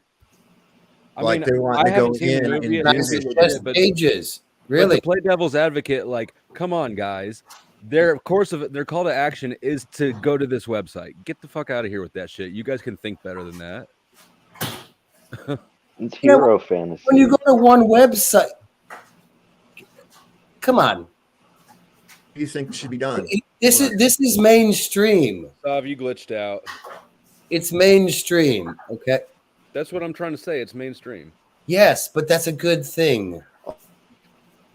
It is a good thing unless it's like Christianity is a good thing unless you do nothing because you trust in Jesus so much, right? It's the lulling people into complacency thing that I'm. Sav, you're glitching bad. I don't know if it's just me. Yeah, I got it. You're good now. This motherfucker wants to give me some kind of goddamn Windows update and shit. I can't stand it. So what I was saying, Flow State, what do you suggest should have been done? Maybe a message like, hey, guys, go get your ARs. And when you see somebody eyeballing a little girl, just pop them. Or I what don't the know fuck? because I don't know much about the topic, but I do know when You know what the movie is for. Do you know what the whole purpose of the movie is about, right? Child trafficking. Bring awareness to people about how this fucking shit operates and that it is going on right under But it your didn't bring nose. any new awareness to people. You know, one of the biggest. What are you talking about? It didn't bring any awareness. Shut up a minute, Eric. What do you mean it didn't bring any What awareness? new awareness did it bring? What kind of new awareness did it bring? It Yeah. shows exactly how these fucking filth bugs operate. And actually says at the end that the human trafficking industry has surpassed the illicit drugs, whatever, quote unquote, and the arms industry. That's arms. That's that is alarming. The arms industry. Do you understand? Now How listen, this serious is another thing that it brought too. It's the fact that you've got to understand that the United States is the largest fucking consumer of this shit in the world. Look, but it didn't bring any new awareness. I'm hearing all recycled shit. It brought no new information nor awareness that Q, a PSYOP, hadn't already brought. Have you seen the movie? Flow State. Listen, if No. it did not But bring, I'm asking you it was questions not a about it. problem. If it was not a problem, CNN and fucking Rolling Stone and all the other major big name brand fucking media people would not talk shit about. Why would they? How can you talk shit about Reverse facts? psychology. You don't think that they're Oh, smart yeah. enough to use reverse psychology to drum Dude, up you're interest? at the point where you're too paranoid. See, the whole point about being a truther. It's not no, even paranoia. listen. It's just simple mind games. My daughter could use reverse Listen. psychology when she was like 3. It's The simple. whole thing about learning the truth is to know where you can trust people, right? Like where you can trust. And where you can trust people is where they put their money. Okay? Because what's the most important thing to you? You're going to say your family, right? Of course it Right. is. You give any amount of money for your family, but how do you take care of your family? Ryan. How do you hold on? How do you take care of your family? Your money, right? Where do you put your money? Look at what the fuck this movie is doing in the box Making office. bank. Nobody. Less than a year ago, children out of Haiti were being kidnapped and sold and sent to the United States. Yeah, Clinton And Foundation. there's a guy, he's called 100%. Indigo Traveler is his channel, and he's got it up. Just go look at his Haiti videos and watch them. And this isn't new. This is stuff that's been going on since I was a kid. So, you know, It's the oldest trade. but what they're saying is now it's coming out and you can't not see it. It's in your face now. Hey, Dave, everybody's going to know it. Who remembers? I grew up. It's 10 p.m. Do you know where your kids? Exactly. Yeah, where did that go? Well, here's the situation. This has been going on for a long time, and like I said, a lot of people say, "Oh, this is about Q and shit." Listen, fucking, as far as I'm concerned, Q's late to the goddamn party. Okay, Right. I was looking at this shit 2010, 2011, tracing it right through the Royals, all these fucking bankers and shit, and I'm like, how can this be going on and they don't do anything? And you find out that it's like there's the foxes Because they're in the involved. fucking houses. The And this greatest one right criminals here- in the world run the criminal justice system. It's That's how they do it. That's why it's called the best criminal justice system. And that's why Cages, I think about 10 minutes in, it talks about the judiciary. Oh, which yeah. Listen, that movie did not talk about that. But no, it did. How long did you think the movie should be? I know, Dave, I'm just saying. No, the whole thing is that people like you and Flow State are both on the extreme end of it, and your heart's in the right place, and it really is. And I know it is. Okay, but we're talking about the massive people. We talk about the people that watch my dad's channel or my channel, right? Or anybody else's channel on here. We're not talking about a mass of people, right? When we can take truth and it reaches millions of Check people. this out, just so we can see. Let's watch about this woman right here. This is on Oprah Winfrey, and I asked a bunch of you a while ago what you thought about Oprah Winfrey. She's had a lot of influence. I don't want to. A lot It's of going to be influence. about Sound of Freedom. What did I say? Prove my Dad? point. What did I say about Oprah Winfrey? Yeah, it is going to. It is because this ties right into it. Because Hey. who are the customers? What did I say about her? If What this did I mic weren't say? attached to a boom, I'd drop it right now. So here's the thing. Who are the customers? And that's where it comes down to. And that's where it brings it all together. Because we've all heard about the Epstein client list, the flight dude, log. there's no industry without the customer. Right. Think about any fucking industry. There's no fucking industry without the customer. The fucking purveyors of the system are the customers, not the facilitators. So this woman here was been for your whole life, Ryan, really, because I remember your mom and your grandmother watching Oprah Winfrey, and she was, always had all this touching stories and shit on there, brought on Holocaust survivors and all kinds of crazy shit. Yeah, but sounds good. This really ties together. This is just 2.5 minutes. Just check it out for a minute. Somebody you admire, somebody you respect, or maybe even love. And it feels good. I mean, if you're 7 years old and somebody, which I was trying to say this to my friends who had children, you're 7 years old and someone is stroking your penis, it feels good. Even though you don't have a name for what that is, it feels good. And when I first said this years ago, people were like, you're crazy, because everybody wants to believe it's like sexual assault and you're being thrown up against the wall and you're being raped. And I have said for years, if the abuser is any good, you won't even know it's happening. Oprah legitimized the notorious sex criminal Jao Tashira, aka John of God, as a miraculous faith healer, one who could cure cancer, giving him international recognition. Jao Tashira is now serving 19 years in prison for the rape of 4 women.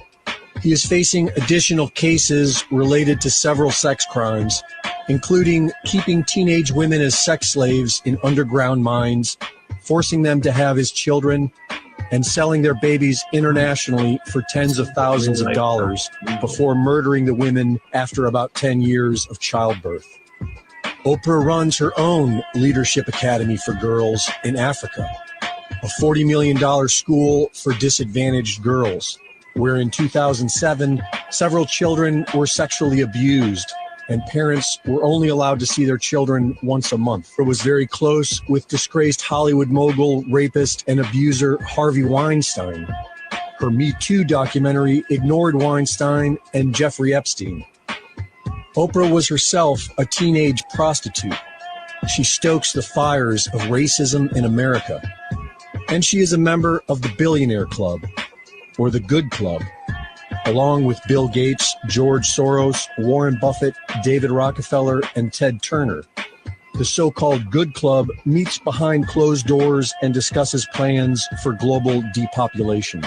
The Great Awakening is upon us. When will humanity begin seeing these billionaire celebrities for who they really are? Why don't people see the Great Awakening actually happening? It really is. Right. So Sean says they own the media, so why is this mainstream? It wasn't mainstream. I grabbed that off TikTok, bro. You're not going to see that. Are you guys familiar with the phrase limited No, he's hangout? talking about the movie. Okay, if you don't know the movie, it took them. They filmed it 5 years ago. Yeah. Took them that long to get it out. Yeah, because Disney bought Fox. And they sat on this fucking movie and they had to fight to get it. And they finally got their production and they got somebody to back it. How did they force it into Disney AMC? down in China. Angel Studios, which here at the end of the day, none of us are going to entirely trust this movie. I do not. I know my dad probably doesn't entirely trust it. Nobody entirely Glad trusts to see some awareness being brought to this shit. Thank and you. the fact that Which is good. These demons are flipping shit about it. They're flipping shit about it, man. It's a limited hangout. Okay. It's not limited, dude. You're limited. the If it was limited, Did they bring up porn? Did they bring up porn? Did they say about how sex trafficking people are using? Oh my God! You want to see 8 hour long movie? Yes, they did. They did? brought All up right. all. All right. In fact, Okay. if you watch some of the interviews, and I've got a bunch of them with Tim Ballard talking about the shit, other raids and stuff that they'd found and stuff. They couldn't put every fucking thing in there. I'm not But talking about they're child used porn. they're used for all does of the that. movie discuss how human trafficking victims are used in actual mainstream pornography? Oh no, they didn't get into that. Okay, see detail. that would have been a disclosure, right? That would have surprised people, but right. I don't So know. You know, I don't just you think that there's realize so that much this- more there, and it sounds like it's very sterilized. I haven't seen it, and it is Well, getting I would attention. suggest you see it first. See, Yeah. that's the problem. There's a lot of people out there making critiques about And the it- movie. and if you that don't have The not question seen is, it. though, hold on, flow hate, right? Does that stop you from watching porno? Absolutely not. But all I'm trying to do is point out that this is not this is not mainstream. It's mainstream, and it all started really because never mind. The AI can trick But you. here's the trick thing, me, it can dude. trick It's all of only us. about good things. There's no detriment to us in this movie. That's what the truth community has to realize. Like, if That's this is true. literally as a hesitancy, there is no detriment to us whatsoever for this going out. It literally is them shooting themselves in the foot if this is some kind of psyop, which is why it's not. If you've got two pieces of your brain left in you and have been paying attention for the last couple of years, with the guy that didn't kill himself, the mysterious flight log, the fact that we haven't seen a customer list, other allegations made against really high positioned people. that really have not been contested. You put all these together. That's why I say you don't just focus on one dot. Okay, so we see that there's this industry. Yes, it's a big industry. So what's that lead you to the next thing? Everybody knows if you're in this game and you're going to be doing any research into shit, we go to cui bono, right? Follow the money. Who benefits? Okay, and so we find that yes, these traffickers benefit because they make a lot of money, but they don't print it. So it's got to be coming from someone. There's got to be customers. And why can't we see who the customers are? Because just like that guy I showed, that would mean that there's some very high level people that are going to have to fucking burn. And then what about hold on, Dreamy. And then we look into the old white slave trade that was very prevalent in the 80s and 90s. And they were talking about the Slavic women, the white slave trade. Right, and who was the purveyors of that? And we can look at New York Times articles and everything, find out that they wore incredibly tiny hats. Right, that's what's going on. It's a war against us. And again, flow state, flow hate. What that flow hate? Go Flow see hate the tonight. movie. No, they call it the white slave trade. The white slave trade. They don't call it the human Dreamy was trafficking trying to say slave something. trade. Huh? Dreamy was trying to say something there for a second. I just want to again. I want your name's not Dreamy. I was just going to bring up the fact that the one guy that he became like the Weinstein. No. He was supposed to be for the federal government, go around and protect the children. Who was? Hold on one second because I got interrupted. Now the name's gone. But anyways, he worked for the federal government. He was like a advocate for children. And then he ended up buying an infant and raping that infant on video. This was years back. Yes. And he was an advocate for stopping child trafficking. Mm-hmm. This was back when they were doing all these adoptions. You saw the commercials on everything. On You talking about DCF?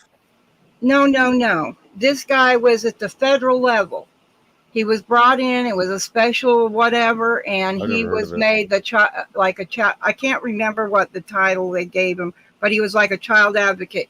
He was to go around. He was going around, supposed to stop this and talking with different countries and ways of stopping it, because even China got upset and stopped adoptions in this country because they found out what was happening to their children. So China put a stop to it. But anyways, that guy got charged and ended up in prison for what he did. Well, we had Speaker of the House, Dennis Hassert, who was convicted of being a serial child rapist. He served like 18 months of house arrest or some shit like that. But he was a Speaker of the House, man. If everybody does not understand at this point, with like what's being presented in the media, with the popular TV shows, the big companies, ESG. Okay, so just ESG and the very existence of ESG, my dad can elaborate. The very existence of ESG demonstrates that they're coming for our kids. Because here's how I can break that down. ESG promotes what? Communism, basically. Yeah, it is. It's a destruction of a national identity. Yes. Look what it's emotional learning. So what do we have as a byproduct? We got Bud Light, we got Target. I'm gonna say what I'm gonna say without saying it on YouTube, right? But we get Bud Light, we get Target, we get these fuckers reading books at libraries and all that stuff, right? Mm-hmm. Right? We do. And they literally march in a parade and say, we're here and we're something else and we're coming for your children. Yep. And they say that to you openly. They say, we're coming for your motherfucking children. Yep, that's exactly. I played a thing earlier of them showing with that. That's that guy that was talking about there's an evil spirit amongst the world. I'll play it again here in just a minute.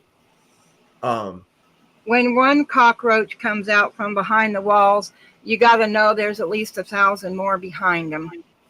That's actually pretty, yeah. Hey, Ryan. So do me and Eric get to say anything? Yeah, but you got to jump in. Just carpe the diem. You know what's kind of funny is the Khmer Rouge, who were so-called communists, they wiped these people out.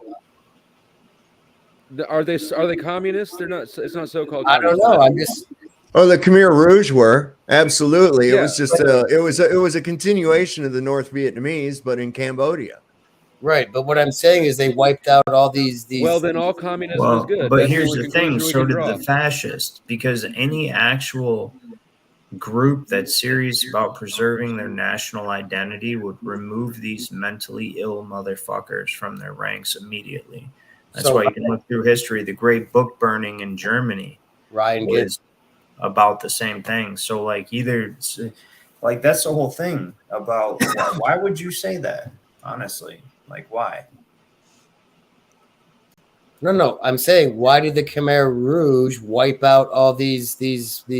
No, why would you bring that up? Like, we should align with that kind of ideology. I'm not saying that, but I find it weird how it shifts. Like, they wiped these people out. So, I mean, do I agree with the Khmer Rouge? No, but they wiped out all these elite. It sort of sounds like you're kind of implying you agree. Play what he's going to play. Go ahead. Anyway, this is what I was talking about. Listen to what this guy says. It's right along what you were just talking about, Ryan. Listen. Gates of hell have already opened when a 60-year-old man, naked, marches through the streets of one of our cities in the United States of America, is standing before little children, little girls and little boys.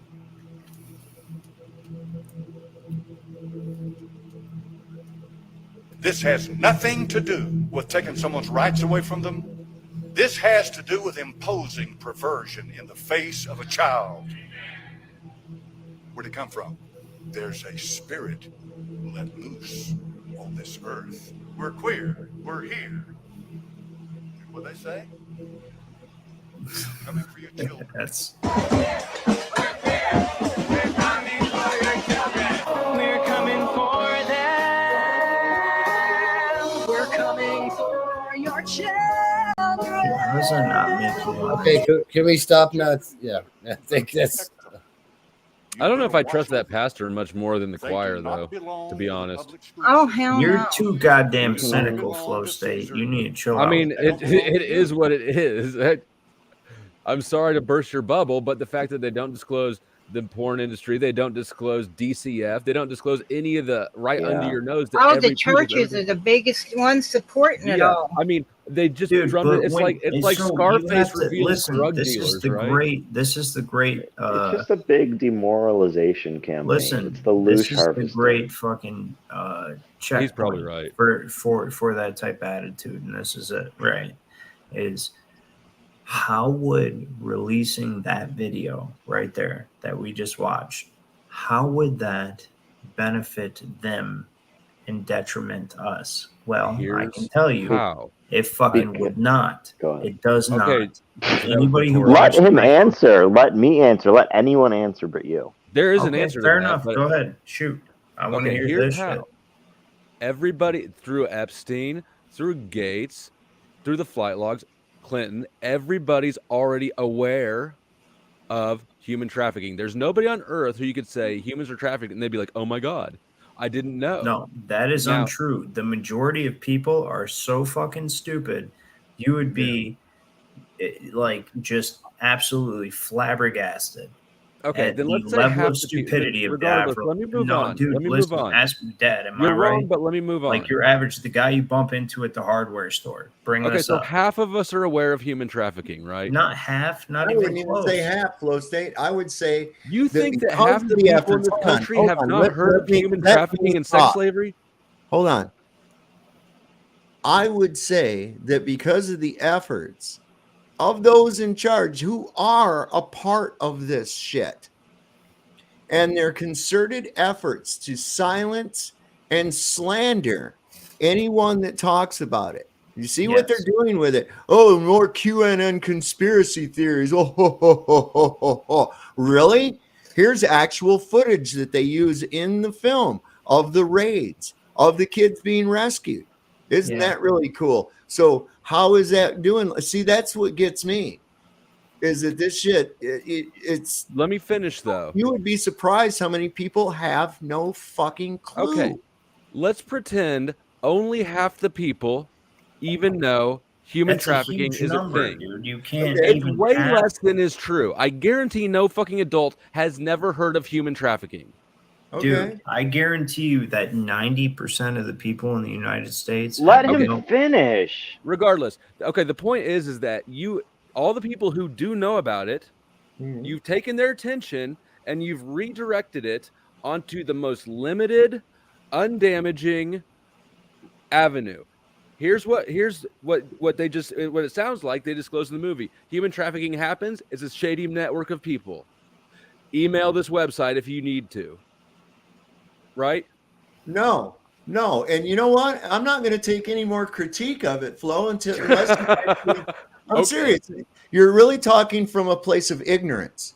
Well, then correct the ignorance. That's what I'm. No, go see the fucking movie. I'm not going to watch it. Point is, man, it's so powerful. Any human who sees it will immediately convert all of their attention to that problem. That's the problem they have, because of where our attention is and what we manifest, that's their problem.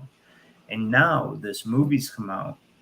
It's fucking number one, or no, what, number 3, 4, whatever. It's fucking high up there for an independent film that cost $14 million to make, when the average summer blockbuster cost $100 million to make.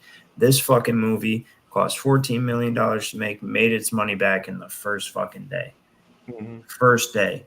And that was off of listen, that was off of no mainstream advertising, not any at all.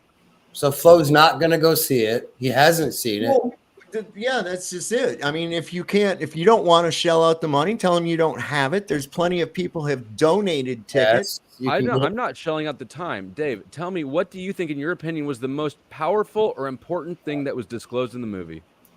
Disclosed, or what? I think for me, I was like, okay, yeah, I've been looking at this shit for a long time, but it's very emotional because it hits home, and some of the things that they think of, this is what you're not getting, and this is they bring something that you could never fathom. This is said over and over and over again. I don't imagine it's your child. No, but here's the thing. They bring something you could not, from where you're coming from, Flow State. Like, you're like, I cannot even fathom that type of life or that type of world. And they take it and they bring that world that really exists and these small hat motherfuckers profit off of, right? They're the main purveyors behind this whole thing. And they take this and they put it in your living room. And they're like, now you're going to watch 2 hours of it. Almost I understand it's emotionally gripping. No, but you don't understand. Now you see it. When you see it, you're like, it's easy. Like, say cows. Cows are brutally slaughtered. You love hamburgers. I fucking love hamburgers, right? So do they say it's the small when I hat? watch a cow get killed for the hamburger, I'm like, oh. Do they say it's the small hats? Who brutal. do they say it is in the movie? You. Well, let me just ask you something. Now, you've got a daughter. How old is your daughter? Do. How old is she? She's 13. She's 13. Okay, that's a perfect age that they like to grab. That it Oh really my gosh, is. I can't imagine. Wait. I'm so surprised that you're trying to lock me into the same emotion. I'm not locking you into nothing. I'm just saying. This happens. Why are you so disconnected? Why from the would fact you? that fucking stoic, man. No, what I'm trying to get at, if I can finish my point, is that this could happen. Then what is it? Oh, well, what is that going to bring to me? I don't know anything new or anything. And the cops come to you and say, yeah, we don't know anything new or anything else like that. And you know probably full well that there's members within the police that are involved in this shit in the first place, just based on your own research into the shit. But there's nothing you can do. Your hands are fucking tied. Your beautiful 13-year-old daughter is now gone. Within 24 hours, she could be in Bangkok, Moscow, Berlin. Bogota. Hold on. I have to tell Daniel, that's what I meant. So meat is not the same thing as a child. But listen, if you even knew how your meat was made, you would not want to eat it because that's the sensitivity of a real human being.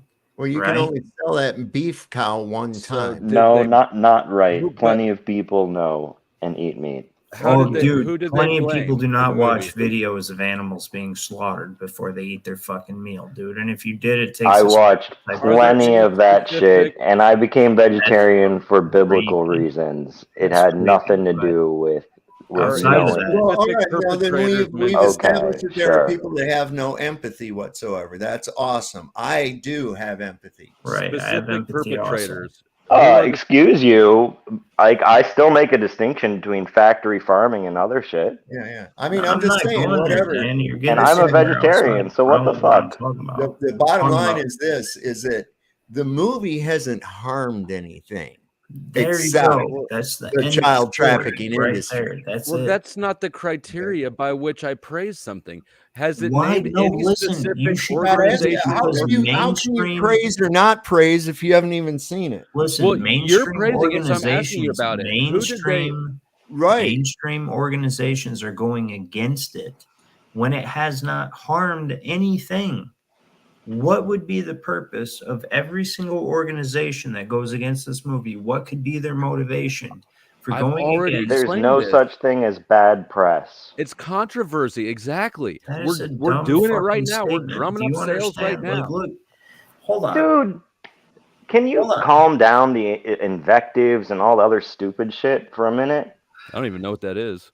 Yeah, he used some fucking English major word. Listen, I'm not invective or whatever the fuck you just said. What I'm saying is you have to look at this logically. There's a logical way to look at this as a logical human being. Okay, so you use that fucking the logos part of your brain where you understand concepts and terms and shit like that, right? And you say, okay, this movie, what is it? It's a true story about human trafficking, where a brother and sister are trafficked and separated from each other. The brother gets saved and the sister is separated from him, right? And this fucking awesome ass dude, regardless of even the fact that he's Mormon, which is weird to me, he fucking goes and says, hey, I'm going to save your sister, right? I promise you I'll save her. He goes out and he fucking quits his job and he saves this chick. And this is all documented, evidenced with video. Where did he quit his confirmation? No, video confirmation. Like there's where did he quit his job at? Department of what was it? Homeland Security? Yeah. Homeland Security. Yeah. So check this out. Check this out. This is what's so fucking poignant about this. Was he a CIA agent before that too? He went. If you talk shit about but here's the thing: it's not hurting anything. Flo, that's what you have to get. It's not hurting anything. The harm it's only that helping. Partial disclosure. It didn't hurt your feelings. The harm that partial it disclosure should fucking hurt your feelings. It's happening. The harm. Okay, but you just said it's not hurting anything. So is it hurting your emotions? That has to possibly want to. Flo. Are you fucking kidding me right now? I don't even Flo, know what to say again, you About compassion and empathy for what somebody else is going through. At 16, I left home. I had a cop try to bring me into his little pimping ring, to prostitute for him. But he knew I was only 16. I went to school with his daughter. He knew me. This isn't new. This was in the early 80s. So he knew me. And he wanted to, but I ended up telling on him because I had other police officers that were senior cops, as well as he was, in the police department. But anyways, I told on him because I recognized what he was doing. I had to agree to meet him in the moment. And then I went and told on him. It all took place a half a block from the police department. Now, more and more cops have been arrested and prosecuted for raping women while on duty and for pimping them out.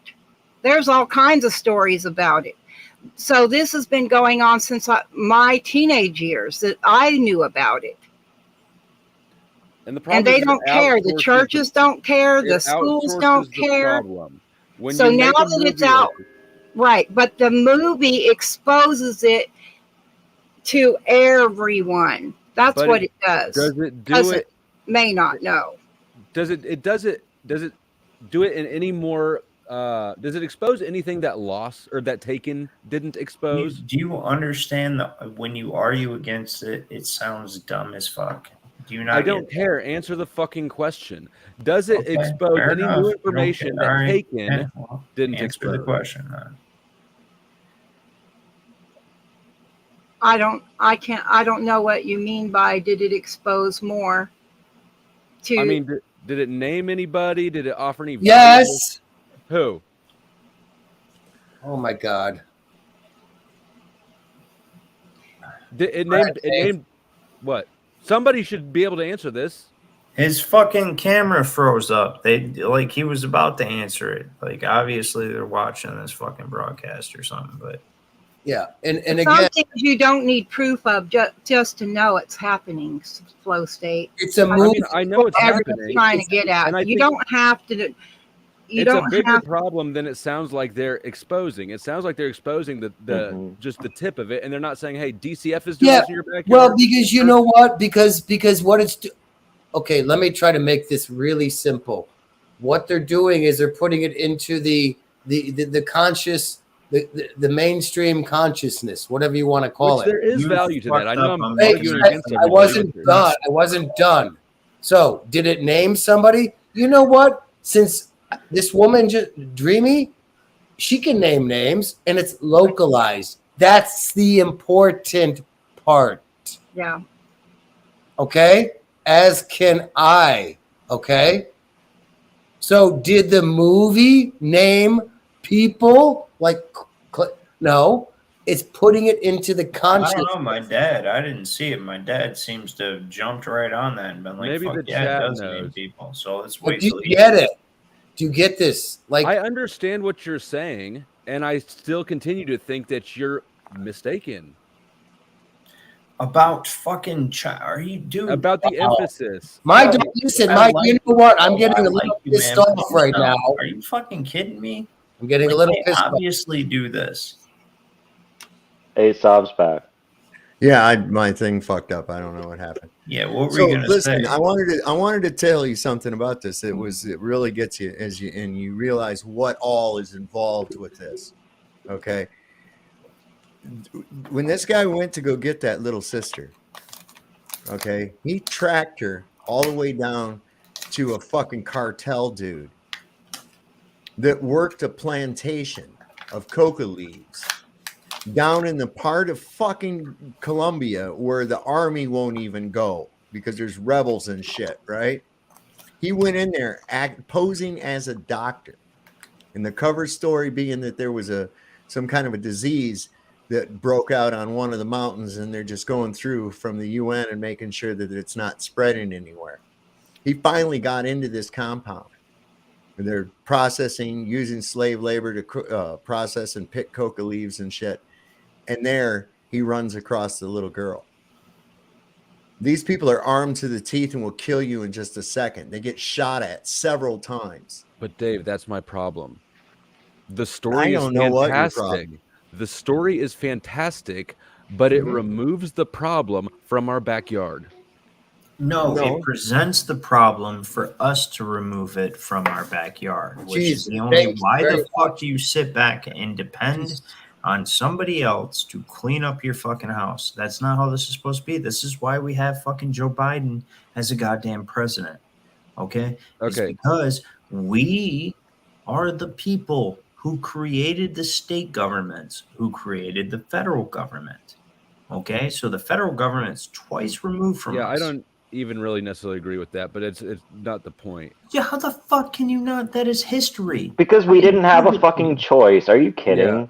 Yeah. Dude, we always had a choice. You could choose to do Okay. what's easy and accept government It's assistance. guys, only in an every single abstract time. sort No, of way, listen, right? every Like, single can time. only be the way that he explains it, and there's just no other option. You know, it even. No, I'm going to tell you the it's truth. common Here's history. the truth. And, They you know, would create a societal emergency, whether it be the Civil War. We allowed it. We allowed So it. now we're way off fucking topic again.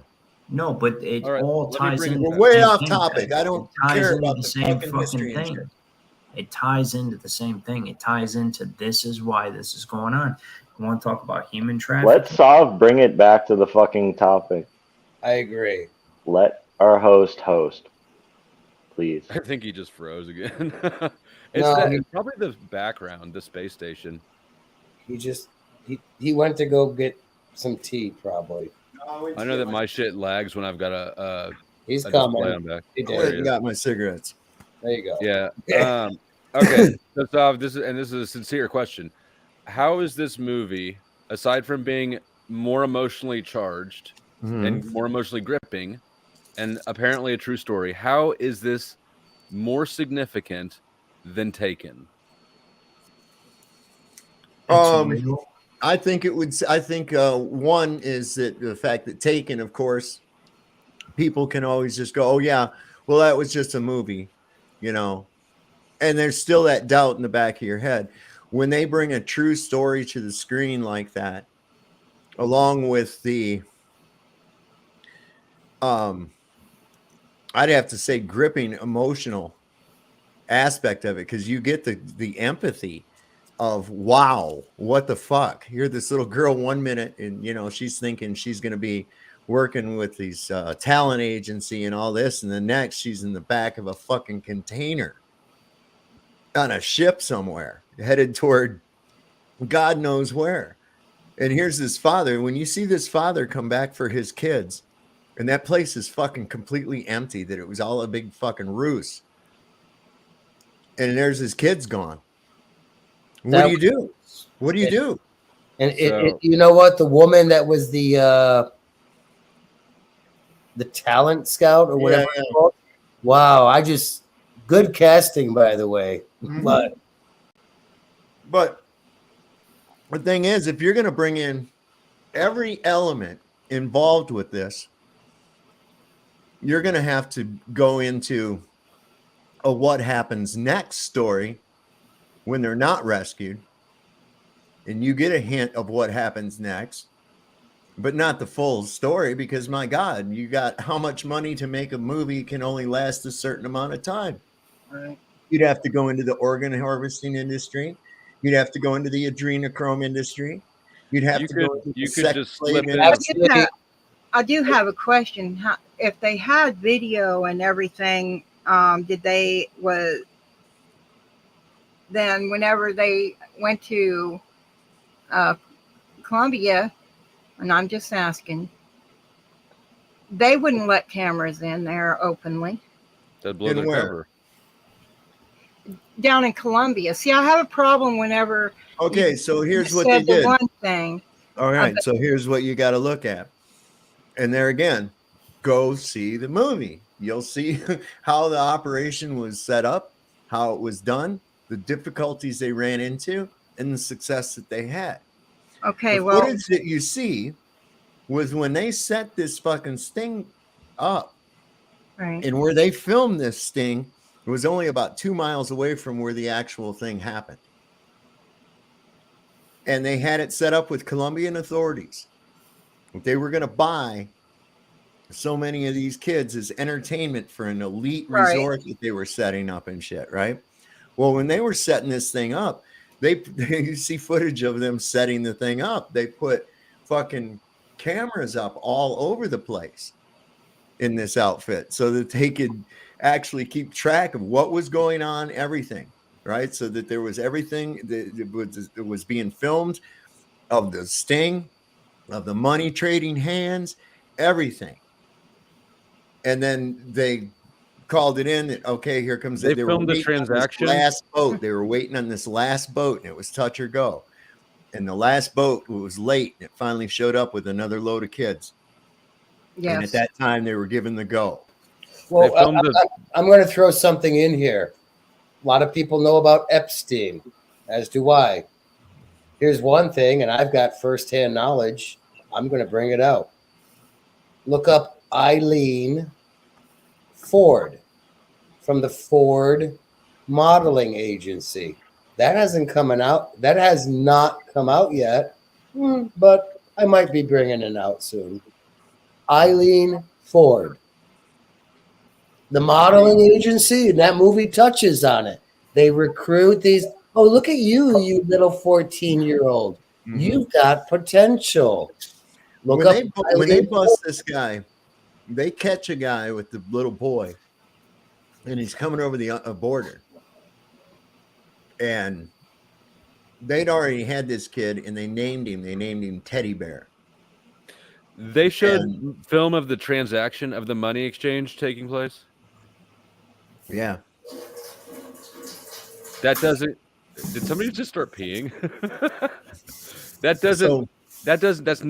not at all suspicious to you that they were able to film all this stuff. No, why would not? Don't you remember when John DeLorean got busted in the sting operation buying that cocaine?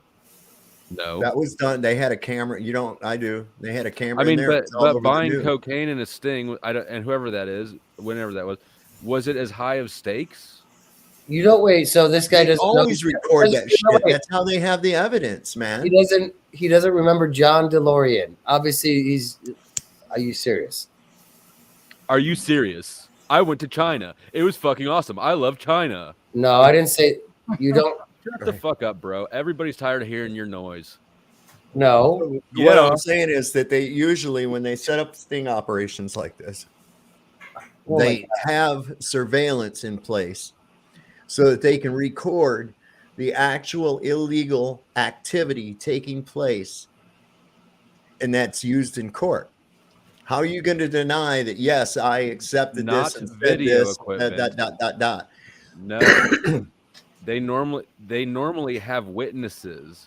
Yeah, they normally affidavits, film the stings, not man. record it. Yeah, no, I'm telling you this from firsthand experience, not watching cops. They normally don't have recording equipment set up at Sting. What are you talking about? They sure as fuck had it set up for John DeLorean. I remember that. What about Sammy? Have you seen the video of Sammy Gravano? You don't even understand how. No, wait. You're asking me that question on the heel of what I just said. Cameras present if they pick the location. Well, of course they picked the location. They set up the fucking resort and build it as a. I know. I was just agreeing with you. I was just saying that in response. Yeah, that's what they did. It was their fucking nest. It was they built this place to entrap these guys. Yes. Hey, Dave. I guess maybe you're Sammy Gravano. Have you seen the video? Yes. John Gotti. Yes, exactly. So somebody knows who's Sammy Gravano. I've seen the video. It's. I just watched that movie with John Travolta, Gotti, last night. Right. So have you seen the video of Sammy, quote unquote, the Bull Gravano talking shit? Yeah. It was called a sting. They do that all the time. With that shit. But being that the United States is the biggest and at the head of the child trafficking, human trafficking, not even just going to include children because it's happening to even adults. Yeah. But the thing is why didn't they show Homeland Security with some white dude like we all know? We seen Biden on the stage, and the way he would pull kids in and the way they'd try to pull away and all that shit long before he ever became a president or even a thought. Mm-hmm. He was doing that kind of behavior. So why don't they use the movie and show who's really behind it and not. Because I know all about the drug wars and why they started them in Colombia. That was to gain control over the commerce of drugs, having nothing to do with anything else. Right. That's what that war was. So why send them? He's just another I'm customer. questioning it because of what Flow State said. Yeah, I'm not I mean- questioning what happened to these children because that's horrific. And everybody that does that kind of stuff should be able to be mutilated by the people that have, the ones that have been Why do raped. you think they're not letting out the client list, Dreamy? Exactly, because they got to keep it secret. And they let a That's it. few people fall just to make it look like they were doing something about it when they're not. I can't So believe It's that way just that one they big did this club was and a we're not joint. in it. That's you right. all know about the Joint Hegelian was- dialectic, and you can't see it coming to save your fucking life. What? Do you know what the Hegelian dialectic is? Yes, I do. I talk I about know it all you the do. time. That's why it's amazing to me how emotionally roped into this shit you're getting. No, listen, I have been long before I even knew about this movie. I was heavily outspoken on this You fucking were. shit. You were. I know got you were. kicked off of YouTube for talking about this shit in a certain type of Italian flat meal that had to do with a place in DC, and talking about the MK Ultra symptoms that we see with John Podesta and his alter ego Skippy. I mean, dude, I've been Well, on now this that you fucking shit since 2010. The I number was so one glad movie to in the see. country on human trafficking doesn't provide any new information or picture of the problem. Okay. It continues to remove it overseas. You don't see how this could maybe be a Hegelian dialectic. How maybe they're I'm coming from someone who actually saw the movie Flow State. Yeah. Coming from someone who has actually done a lot of research into this shit. There's an Okay, so wait, you got to know where the ripest of there's an these. aspect of conspiracy theory that they count on. It's a weapon against us. It's to make you Yeah. so paranoid that you think that they're all powerful and they're not. No, that's right. not what I'm saying. I'm saying No. that they use the same trick over and over and over again, and they've To got do they've that, got the they would number have one to be movie. all powerful. doesn't Okay, provide so any wait, new so Flo, information. are you saying the movie's quote unquote watered down? I'm going to guarantee that Dave and I will not disagree with that. Is that Okay. the best you can do? That it's quote unquote watered down? I'll agree with that. You have to make it palatable, but here's the thing: Dave? it has to be palatable for that. But what about Dreamy's point? Which one? Specifically, What about Dreamy's point about the drug war? Like, Oh, okay, yeah. so they used So- drug enforcement action no, as do an you want- excuse I to can- take over an industry, I right? can explain Right. that. Well, hold on. 100%. Before you even go any further with that, I'm going to put it this way. The minute that Biden became president, okay, he reversed all the fucking shit that was done prior to him that prevented a lot of this, Yes, 100%. including the fucking southern border. You have to understand that in these third world areas and shit, there's kids showing up at the fucking border, unescorted with a name and a phone number on a piece of paper. And some fucking guy just shows up and says, I'm their sponsor. I matched that ticket. And they take the fucking kid and go. There's no background checks. There's nothing. Boom. That's it. It's over. The kid's gone. And these are coming through by the hundreds every day. Every day. And there ain't shit they can do about it because they've been told to fucking stand down on it. Right, and So Flo, the government is a corporation for profit. Here's So the that thing, is is one of that- the reasons why that they look for things. They call themselves nonprofits, but they are for profit. Listen, what And they do- turn around and they use that to make a business out of it. That's why they made the war and they don't on have to drug pay was to be able to control it. It's always control war. of. It's this simple, Dreamy. Let me just say this. It's this simple. It's war against inanimate objects that you can't find the home base to. You can't be like, okay, so it's a war on crime. Where's crime's home base? Where's their home country? Where's their generals and their captains and their lieutenants? There's none of that shit, right? I know how No fucking- corporations work. Listen, no, but what I'm saying is studied this: business. it's so they always launch a war on some inanimate object, like war on drugs, war on Right. crime, So the war people on don't know trafficking. they're at war with them. No, but And here's it the was- thing: the only They were purpose trying of to that- protect when they were trying to save their plantations. down there in Colombia when they were trying to save their plantations. No, you hold on. You hold on a minute.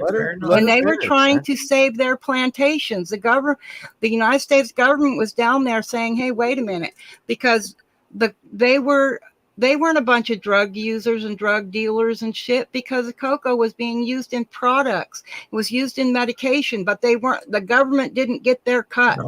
No, I know. So then they turned around and made a war on drugs to control it. No, just like the child trafficking. Oh, yes, it is. The primary reason for the You've war seen on people drugs, shot and killed just because they were associated and refused to work with them? No, I bet you didn't. The primary reason for the war on drugs is to militarize the police force and to abridge your constitutional rights. It's the only reason they have a war on any inanimate fucking object. It was to take control of this the is commerce. what I'm noticing, though. We're not seeing a government war on this. No. This is the people. This is people speaking out. Because the government is not going to let me finish.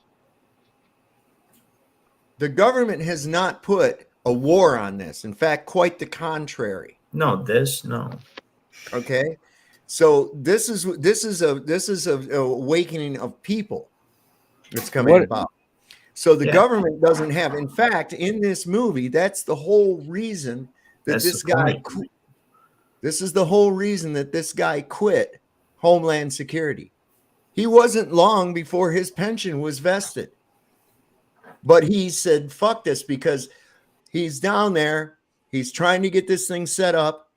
And the next thing you know, they're taking his fucking funding away. They're saying, no, we're not seeing enough results yet. Up there in DC, and this, that, and the other. So he said, fuck it, I'm doing it on my own. And he found other people to help finance the shit. It's an inspirational story. But if in 6 months, if we have a bill coming forward that they want to start reading people's Facebook messages or censoring the internet for child trafficking reasons, every single one of you needs to fly to Kansas City and suck my dick. And Eric, you can already suck it right now, regardless. I'd like where'd Brian I'd go? like to hook into that. I mean, it will probably be used for that, or something like we have to put chips in your children to track them each and every day. Right? I need you fuckers to play chess with me, not checkers. Yeah, no, I'm totally with you, dude. No, boy, that is a good thing. That's a good point. I've heard criticism of it that the masses, chip your children so they don't go to Colombia or that is a valid point. Have you heard of the Masonic program named Chip? And there I would see that is an easy way for them to be able to track where they take your kid. Yep. Okay. We have to understand. We have to look at this, man. I mean, it's such. You guys know who Laura Sills. You know who Laura Silsby is, right? Anybody? No. Okay. Well, Laura Silsby was down in Haiti with the Clinton Foundation, and she got busted bringing a bunch of orphans back to the United States, or trying to, until they figured out that they weren't orphans. Yeah. Okay. So a bunch of Clinton lawyers went down there and got her out of hot water, brought her back to the United States. She now works for the Amber Alert system. Isn't that? Yeah. See, that's how they work their way up. They know where they want to be to have the power. I watched the thing earlier where they busted, where there's a lot of these busted predator outfits, right? That are out there going undercover and busting these predators. And one of them that they pulled up, he was the head of the fucking CPS in Oklahoma.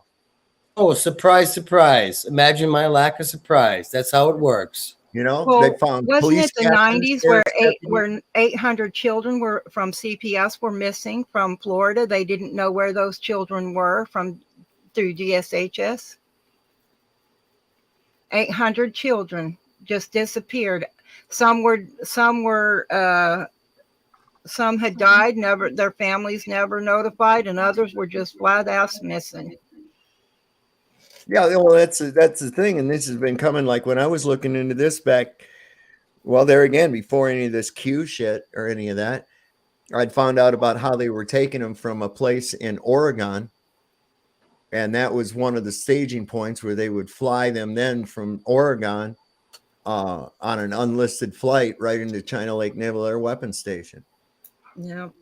And it's so like, I you think know, what if flow you've got state. agents, Oh, if you've sorry. got agents in the fucking FAA, if you got agents in the Child Protective Service, you've got agents at all of these levels. It's big then business. I'm gonna add one thing, Dave. Look up EB5 visa scandal. Echo Bravo 5 scandal. Why don't you look it up and put it on the screen? I don't feel like looking nothing up right now. Thank you. I'm getting hangry at these motherfuckers. So yeah, I mean, listen to you. Listen to you. I don't understand what your big objection to the movie is. Would you be happier if it didn't come out? It's not my objection to the movie so much as my objection to you fucking simpletons. Who are you calling a simpleton? That's a good one. All of us, apparently. I mean, because you're now. Wait a second. You're coming on. You're coming on here from a place of total ignorance.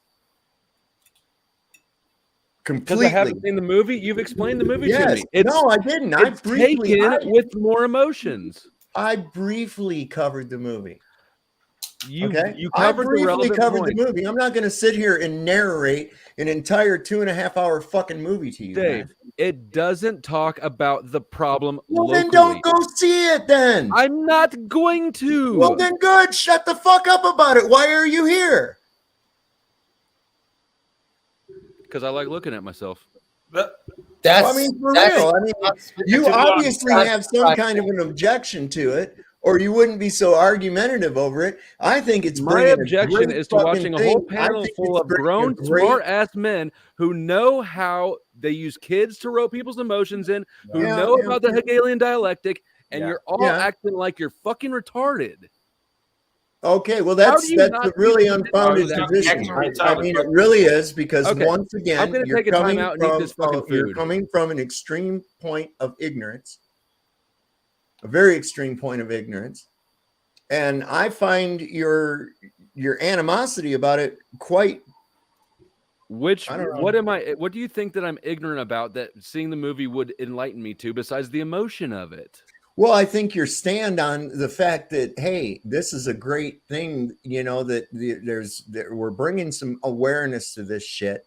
People are talking, and it's not just this movie. It's falling right in line with what everybody's coming up with.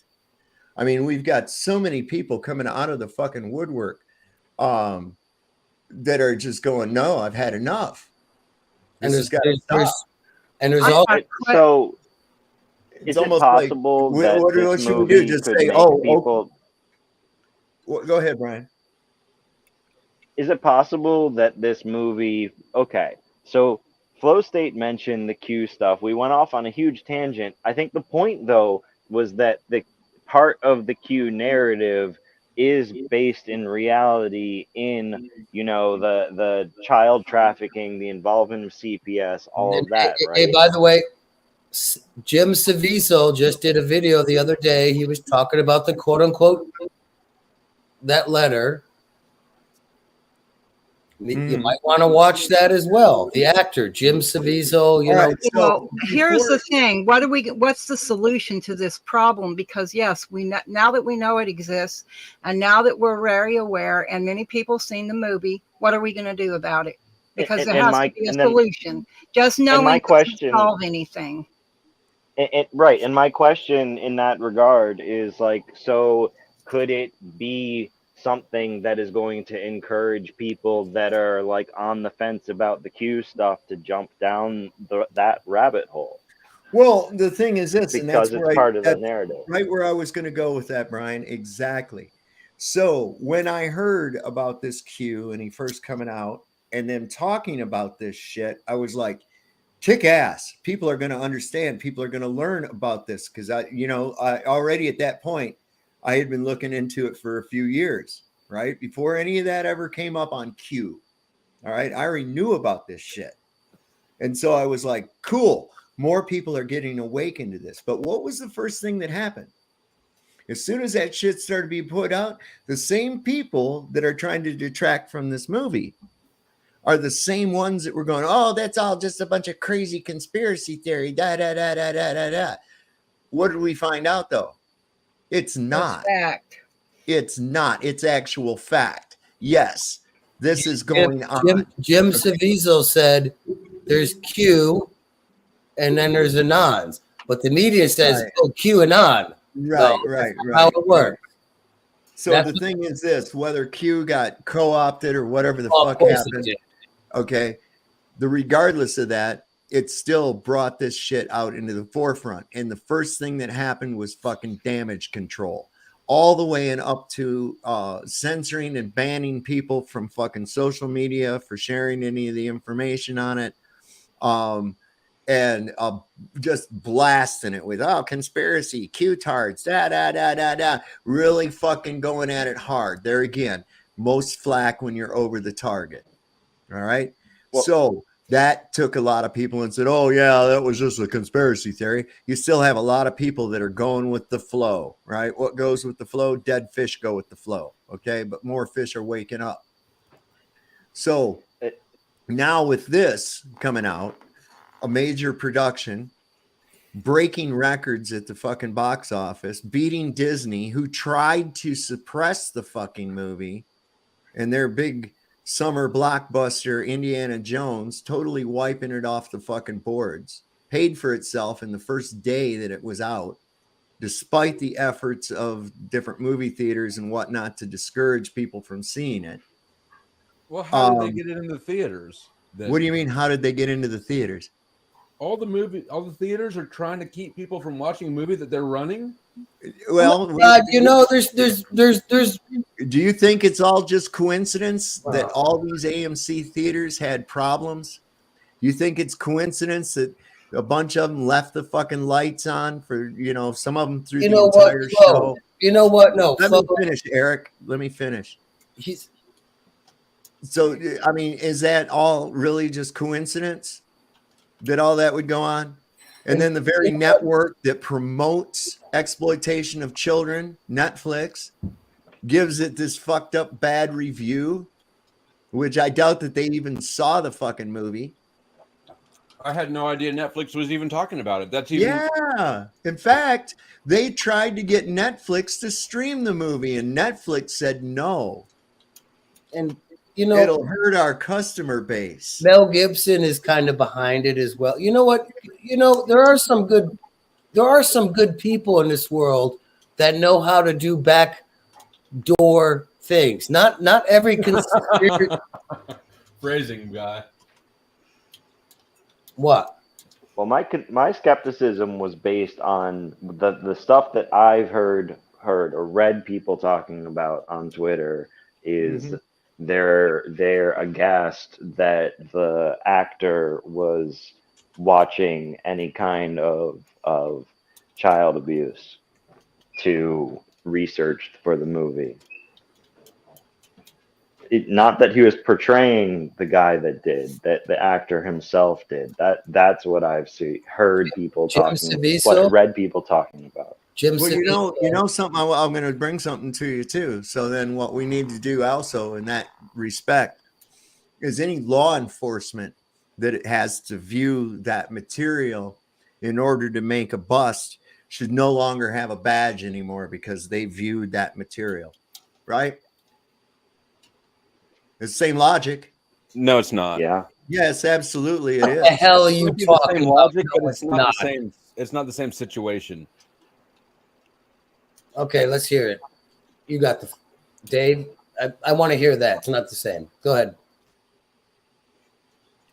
Because bringing awareness and stopping the actual perpetration. Now, whether or not he did, I don't know if. He's. Dave, your time is off or something. You're glitching. Hold on, you locked up again. Fuck.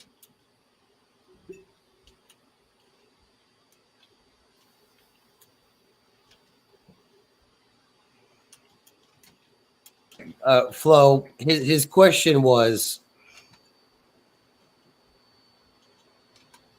if you don't go into the dark side, then what? You can't. understand the point that was being made, but having a cop be able to actually stop the crimes happening and having an actor be able to portray his role well, not even really comparable when it comes to actually, do they need to watch child porn? Sorry, I shouldn't have said that. Okay. One is directly addressing the problem. The other's an actor. Okay. So subject matter, correct? Subject matter. What about subject matter? Oh my God. Subject matter. That's what let's call it subject matter. Okay, fine. Okay. So if you want to be an investigator or a quote unquote expert or whatever you kind of need to look at the subject matter, correct? Correct. That's what Dave was trying to say. I understand the point he was making. It's not entirely wrong, but I disagree with it. It's a matter of necessity, right? One of those roles needs to do that to solve the problem. The other one does not need to.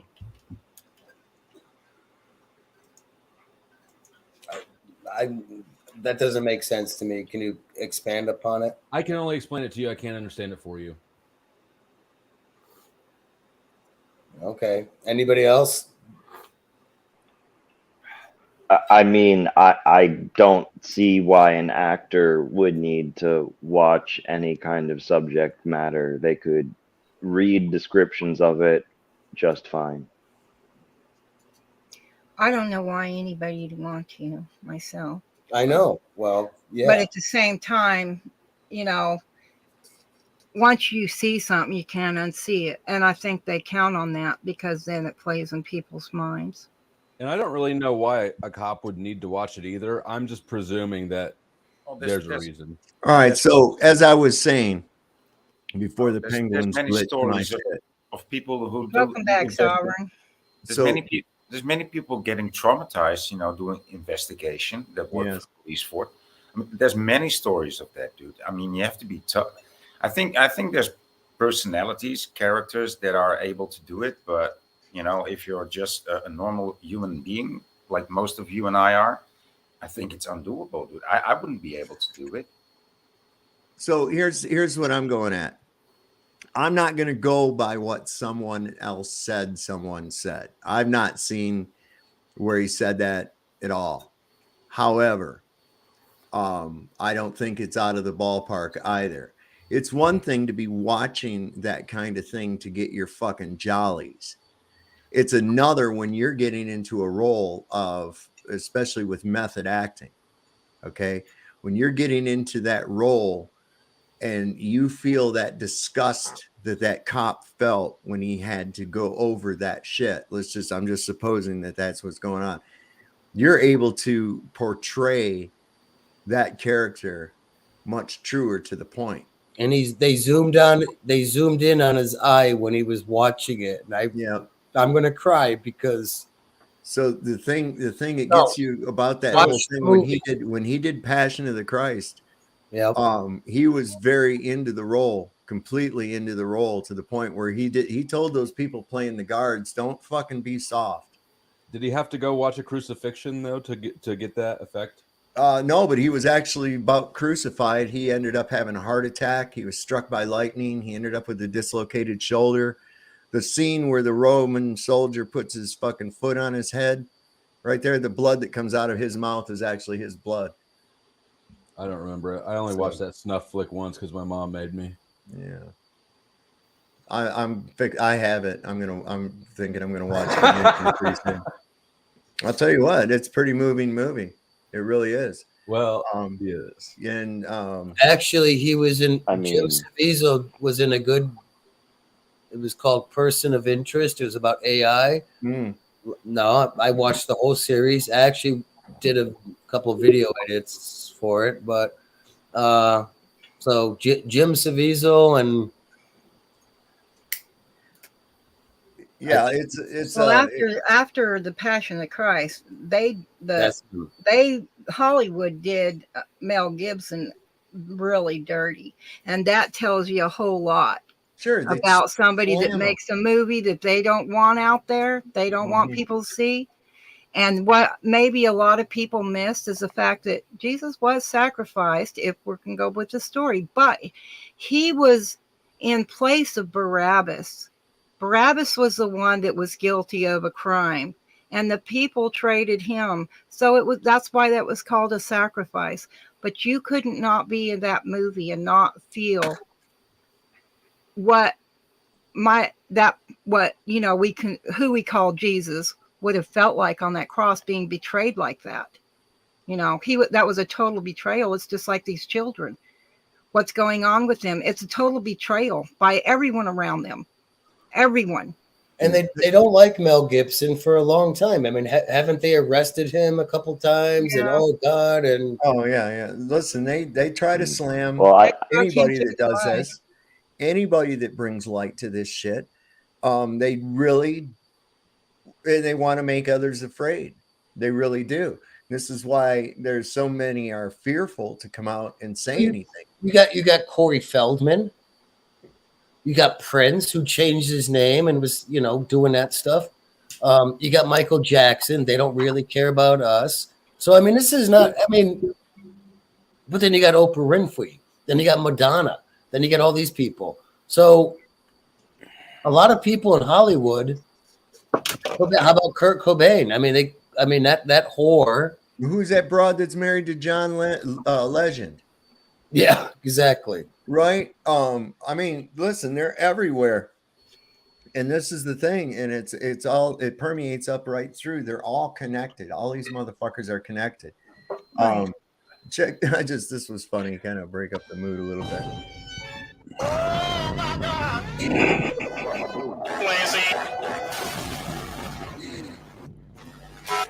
What the fuck, no. right?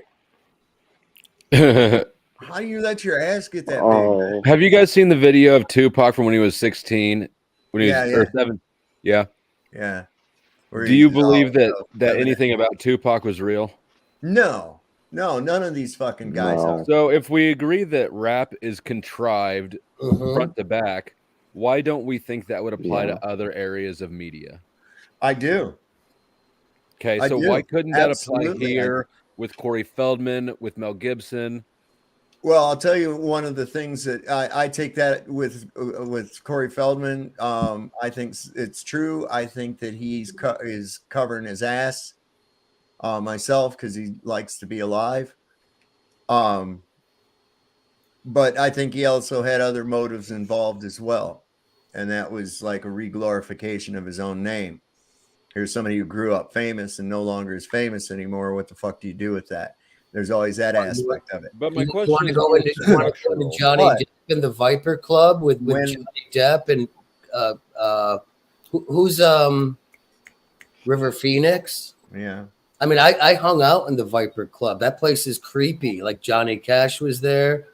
But my question is more structural. Why don't we think right? I was getting ready. I was getting ready to explain that when we went on about the Rainbow Room or whatever. So the thing about it to me is I look for flack. If I want to know where the lead bomber's at, a lot of times I look for where's there the most flack. Now, the next thing I want to look at is that a decoy bomber.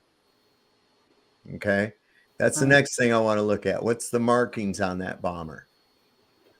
And that tells me a lot then. So when I see a concerted effort to silence and to obstruct, and the patterns all fit, then I start to say, okay, there's something to this. There's something big. Now, this isn't the only thing, because from what I understand, Gibson's going to put out a 3 or 5 part docuseries where he's going to name some names. And it's supposed to be pretty fucking riveting. And that might be, I think that's pretty interesting. Did AMC run What is a Woman? Hey, Dave, have you looked in? I don't know. Have you guys looked into Mouthy Buddha stuff? I'm pretty sure they offed him now, but He released a 6-part thing about this a long time ago. I put part 6 in the private for you guys if you want to look into it. And this one names a bunch of names. It's ridiculous. Oh, listen, there is a lot of names. We know a lot of the names. And then they just sweep it up under the fucking rug. And people still support these motherfuckers too. This one's called we know Jimmy Kimmel was on that fucking plane. We know Jimmy Kimmel went to that fucking island. Thank you for the mouthy Buddha thing, by the way. I haven't thank you, by the way. This one's about the politicians and how many politicians are really involved. But it's not a sexual thing. You know what it gets into? It gets into the dark occult. It gets into magic and shit, sex magic. That's what they're doing. Yeah. Listen, that's Adam Schiff. I've heard some shit about that motherfucker too, man. And it's like I was watching a thing there, and of course Trump's a puppet, but at one of his, I guess it was State of the Union, and he was talking about this trafficking. And you should have seen some of the people when he was talking about we need to go after this, da da da da da. Some of the people in the audience, you can tell by their reaction, their disapproval of it. Oh, yeah. You know, like Kamala Harris, like shaking her head and going like this, you know, and Chuck Schumer giving a glare over at one of his pedo buddies. Listen, they're all over in this outfit, man. And they're the biggest ones. Because I think that there is an esoteric aspect to this, that where you are actually selling your soul in order for, you know, the fancy pants and lollipops. Well, sacrificed it to Moloch. It has to do with Moloch. Here's another thing. A lot of people think that Keanu Reeves is kind of woke, but I remember back in the 90s when I'm working in a club. No, guess who? Does anybody know who built up Keanu Reeves? It was David Geffen Records, a small hat. I remember very clearly Keanu Reeves sitting in a club right there with David Geffen. And Keanu Reeves gets way too much good press. Like, there's never anything That's what I'm negative about saying. him. That's hella sus. But I'm saying David Geffen. We don't hear about that. I got firsthand knowledge about good old David Geffen. I don't know if he's still alive anymore, but another record mogul, scumbag. But well, they all are. Listen, and that's the whole gist of the club. Okay, that's how they fucking work, man. Is that it's a form of nepotism, and a form of nepotism that works its way into all the key positions to make this whole fucking operation run smooth. This is why you don't have big, huge fucking task forces going out after these missing kids. Very rarely do you ever see any big, huge task force looking for a fucking kid. Again, David, why? Because the people, because they're the ones buying them. That's right, man. Okay, us older folk, it's 10 p.m. Yeah, you did that already. That disappeared. No, but it disappeared. Why was that? Who made that disappear? Well, man, it was, listen, they've actually, if you just look at the degeneration that has taken place since those broadcasts where they would say that into now, that encapsulated a whole time where they started putting metal detectors and armed police in schools. And I says, well, there's a way to start beefing up the crime in the school. Start doing that shit. Treat it like a prison. It's going to be like a fucking prison. Watch. And it's come out that even some of those officers are now molesting children at schools. Yeah. I mean, listen, they got the foxes are in the hen house everywhere. CPS is one of the biggest fucking outfits. They go into these poor and underprivileged people. They take their kids and say, oh, you're inadequate parents or whatever else like that. And they're caught up in the system, and they never get to see the kid again. And Nobody the even knows placement where they agency go. is the same private entity as family preservation. It's a complete conflict of interest that's outsourced to a private entity. That would have been a fantastic movie right there. Yeah. What we that would make another good movie. Yes, absolutely. The one about maybe the Hempstead case, the Hempstead school, right? Have you guys heard of the Gray State one? Have you seen that one or not? The what? It's called Gray State, and the guy's like family. Family got murdered. Yeah, that's. I remember. Yeah, didn't that guy get killed? That's a sketchy. There's a lot of disinfo on the gray state thing. I mean, that's. If you haven't looked into gray state, man, there's so many. If you look online, you can go this way and that way, man. There's so much disinfo on that. And info, but you will see a lot more too. You can find the and actual it will film. open your eyes whenever you learn communication skills. By repeating something, you get heard, and you will get an answer if you continue to just keep repeating your question. That's a technique. It's what they call a technique. Or you hear this out of like cops a lot. You would agree with me. Would agree with me. That is another communication technique.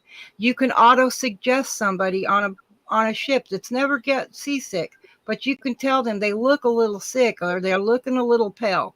And before you know it, that person will begin to feel sick and say, I need to go sit down. But they're called auto suggestions. When you learn communication skills at the college level, then when you see these people talking or these movies or whatever, you see more than the average person sees because you see the techniques they use or the news or whoever you're listening to. Sure. You're talking about like NLP, right? Neuro-linguistic programming, stuff like that.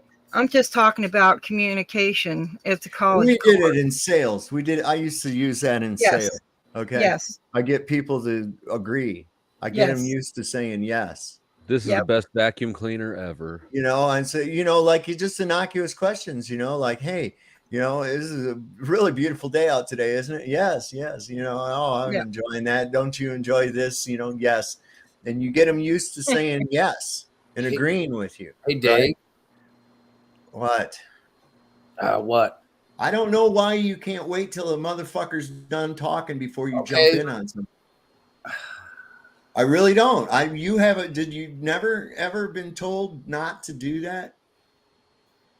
In China, nobody ever told him that. In China, he could talk wherever. China was. The China thing. That's a good one. Go ahead. Never mind. You had something that was more important, so go ahead. No. No? Then why the fuck did you interrupt me? I'm going to talk. There's something that I wanted to interject. It's called targeted justice. They're down in Texas. I don't fucking care. No. We're talking about how these people around us communicate with us. And a lot of people can't see it. That's the manipulation, unless you can see things. You can't see it's a business because you keep calling it government. It's a freaking corporation that's been incorporated with other big ones. That's why they call them giants. Yeah, that's a good thing, Dreamy. Like people that call this thing government, I'm so done with that. Like, the government. It's not the government. Right. We're not on that tonight. We're on a different thing tonight.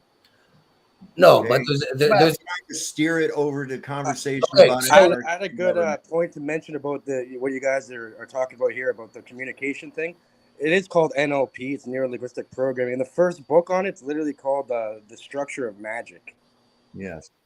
And it's a 3-part series, and it teaches you see the tactics that people use with that. Okay, Sounds creepy.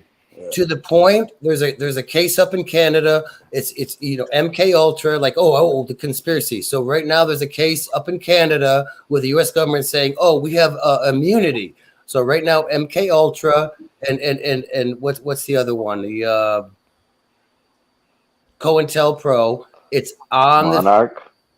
COINTELPRO and MK Ultra. There's a case up in Canada with the U.S. government saying, we got immunity. They're claiming this judicial immunity, and this is going to be. What in the fuck has that got to do with child trafficking? Oh, wow! Go watch Cages. Yeah, keep rolling. Cages. Serious, man. Yeah, Cages, because the judges are heavily involved with That's human. what we just said, man. That's what we've been saying. The judges are involved. Right. So here's the next step. Flo Hate wants to say this movie is bullshit because it doesn't expose the real big picture. Well, yeah. So you've got this movie, and there's things following it up. Cages. Okay, everybody, go watch Cages, but not right now. Do If it I promise after to my watch show. it, can he stop talking about it? I know, right? Well, promise. hey, you haven't even seen the movie. I know, I was lying. Oh, so you have seen it? No, I was lying about watching Cages. I'm not going to watch it. So you're Just not going to fight you, and you're not going to watch this movie? No, I'm not going to. Okay, that's cool.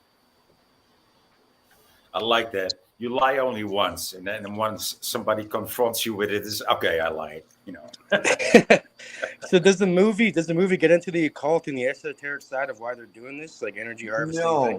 No, it doesn't. It's not that long of a movie. I mean, It doesn't sound like it presents any new information at all. well, I don't know what it sounds like. I know what it was like. I went and saw it. Emotionally gripping, I hear. It was pretty poignant, man. I'm watching it. Hey Dave, I never actually heard Dave's review. Like, did you think it was a great movie, or like you really like? I think Caviezel should get a fucking Academy Award for that. I really do. That he played the fucking part so well. The shit that really pops at you is the way that this you see so many dynamics involved with just how this, you got to figure you put yourself in his place. I'm going into a fucking drug lord's plantation, acting as though I'm a fucking doctor with vaccines, under gunpoint of AK-47s with coked up fucking rebels that will shoot a rat if it sneezes wrong, just to see if you can find this girl, because that's how far you tracked her, right? And to make a dope movie. And he goes in there. Yeah, I'm sure that was in his mind when they did this thing, which was years ago. It's filmed, wasn't it? Not that. No. Not that. See, this is the thing. It's so many people. They make so many assumptions without ever even really delving into what it is. They're automatically made up their mind. Here's what made up my mind. The thing that really made it up for me entirely was when I said, what did it present that was not already presented and taken besides the emotional grippingness of it? And you said, what? It was really emotionally gripping. Okay, well, Flo hate. You could say the same thing about WikiLeaks. I mean, when WikiLeaks came big, I'm like, yeah, that's not new. That's not new. But I compared it to an existing mainstream movie that everybody's seen. Like Indiana Jones? Jeez, yeah.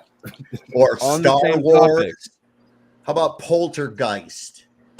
I just rewatched He's staying on the same topic. What the fuck, man? This if you can't go in This and see didn't this and achieve go, wow, this anything. fucking shit's really fucking going on.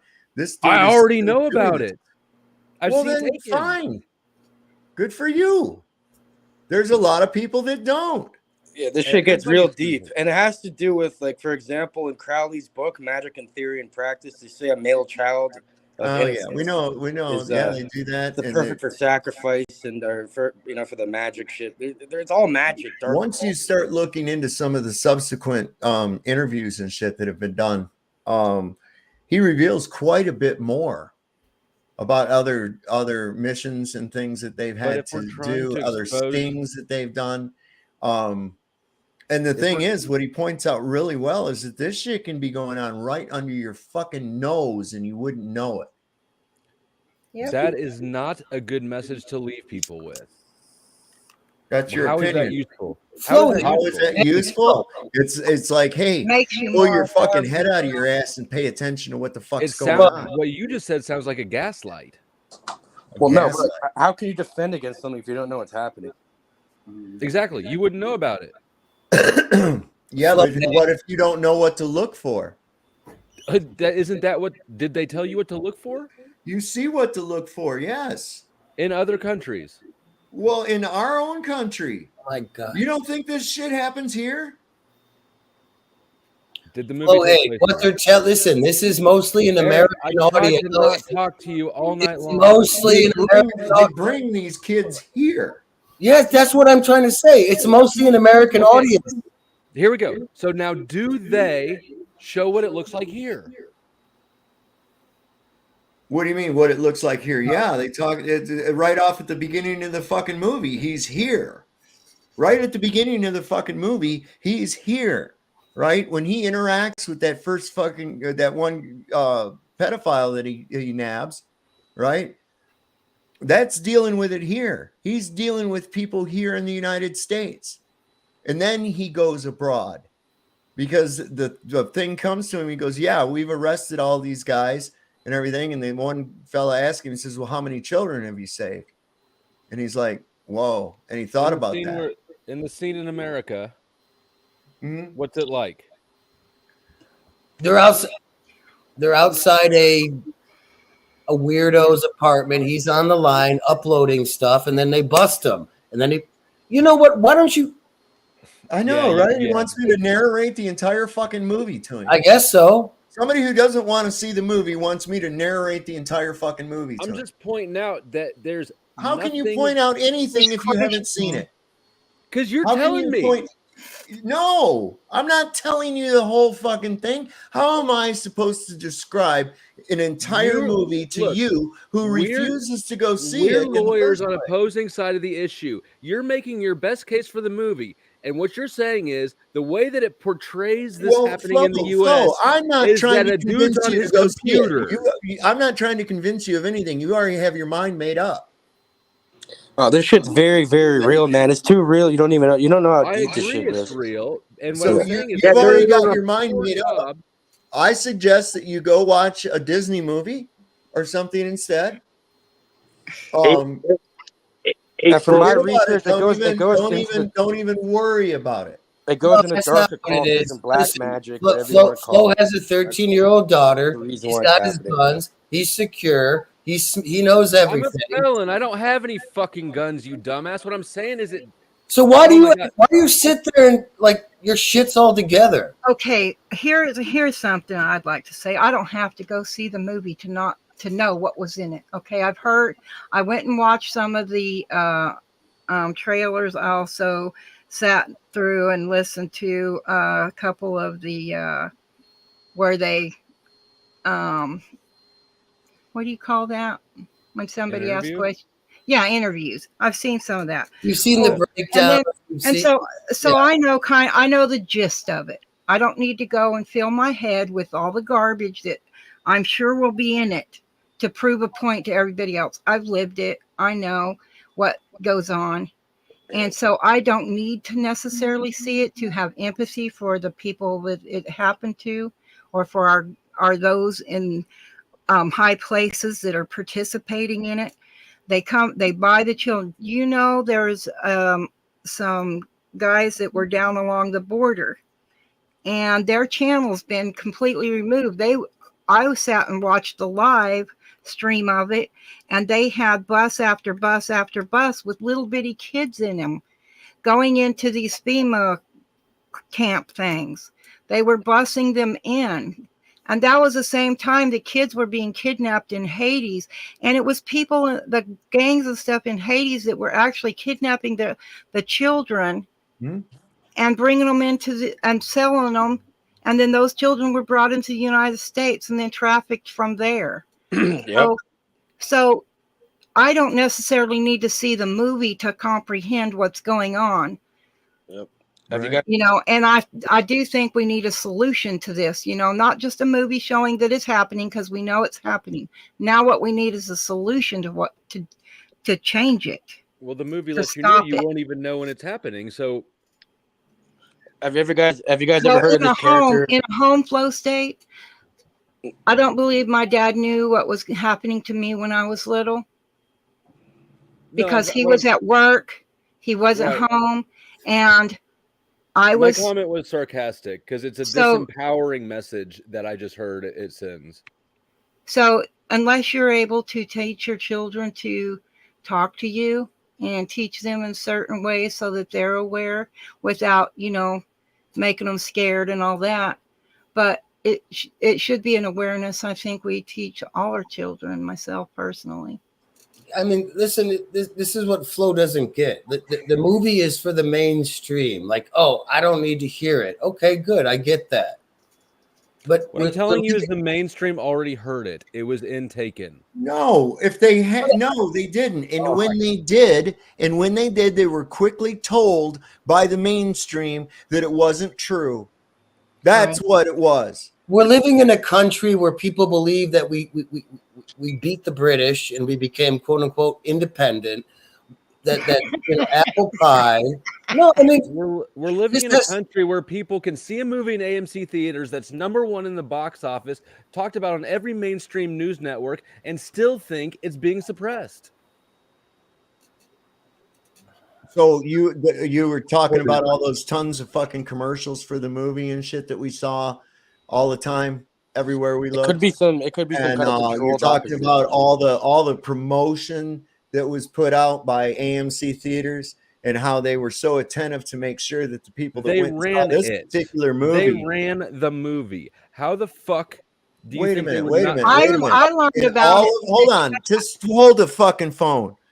And you mean all those different movie theaters all had the same fucking malfunction just by coincidence? I don't know if that malfunction happened or not. I do. It happened to me. I do. I do. It happened to me, and I didn't even realize that it was a purposeful thing until I saw the testimonies of other people talking about the exact same thing. Okay, but guys, how much validation is giving the movie. Hey, Flow State, watch that link I put in the private, bro. Trust me. All right, I'll watch it. I got to get off here. It's only like 8.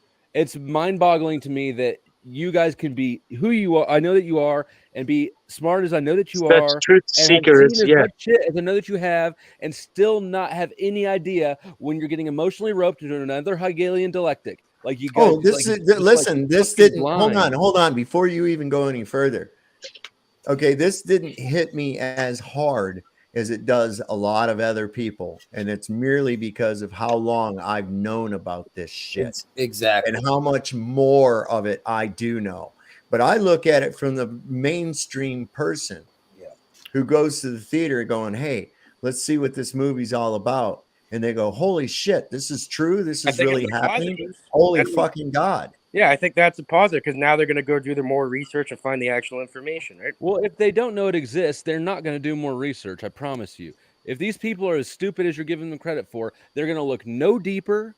And they've already been told they won't be able to recognize it. They're going to do nothing. So then they should probably just shit can the movie, huh? Flow State, just cancel it, shit can it, and forget it ever fucking existed, sideways. right? Who the fucking attitude? That's fucked up. China's so cool. Hey guys, you're giving Flow State too much shit, man. Okay, so if you guys haven't heard, okay, so I don't know, Owen Benjamin, I follow Owen Benjamin, and he broke it down. Let me tell you something before you go any further about Owen Benjamin. Okay. He's a motherfucker that stole my goddamn penguin shtick, so fuck him. Fucking penguin stick stealer, fucking cocksucker. He's a fucking material stealer. He's a second-rate goddamn comedian. I mean, he's funny, but he ain't all that. He really thinks he's fucking all that in a bag of chips. Does he? I don't know. Anyways, he broke down his thoughts, and he's on Flow State's side. And it's very interesting, actually, when you dig down deep into this whole thing. Like we all say QAnon, all these QAnon believers. But so if they could have pulled off QAnon, do you not think they could have pulled off a fucking movie? You know, they didn't pull off. Have you guys ever heard of someone named to control a media? I don't think any one of us To control the narrative. And then also to control the narrative, they would have made it well known. This thing would have been advertised every fucking where. But it also adds a guy named John of God.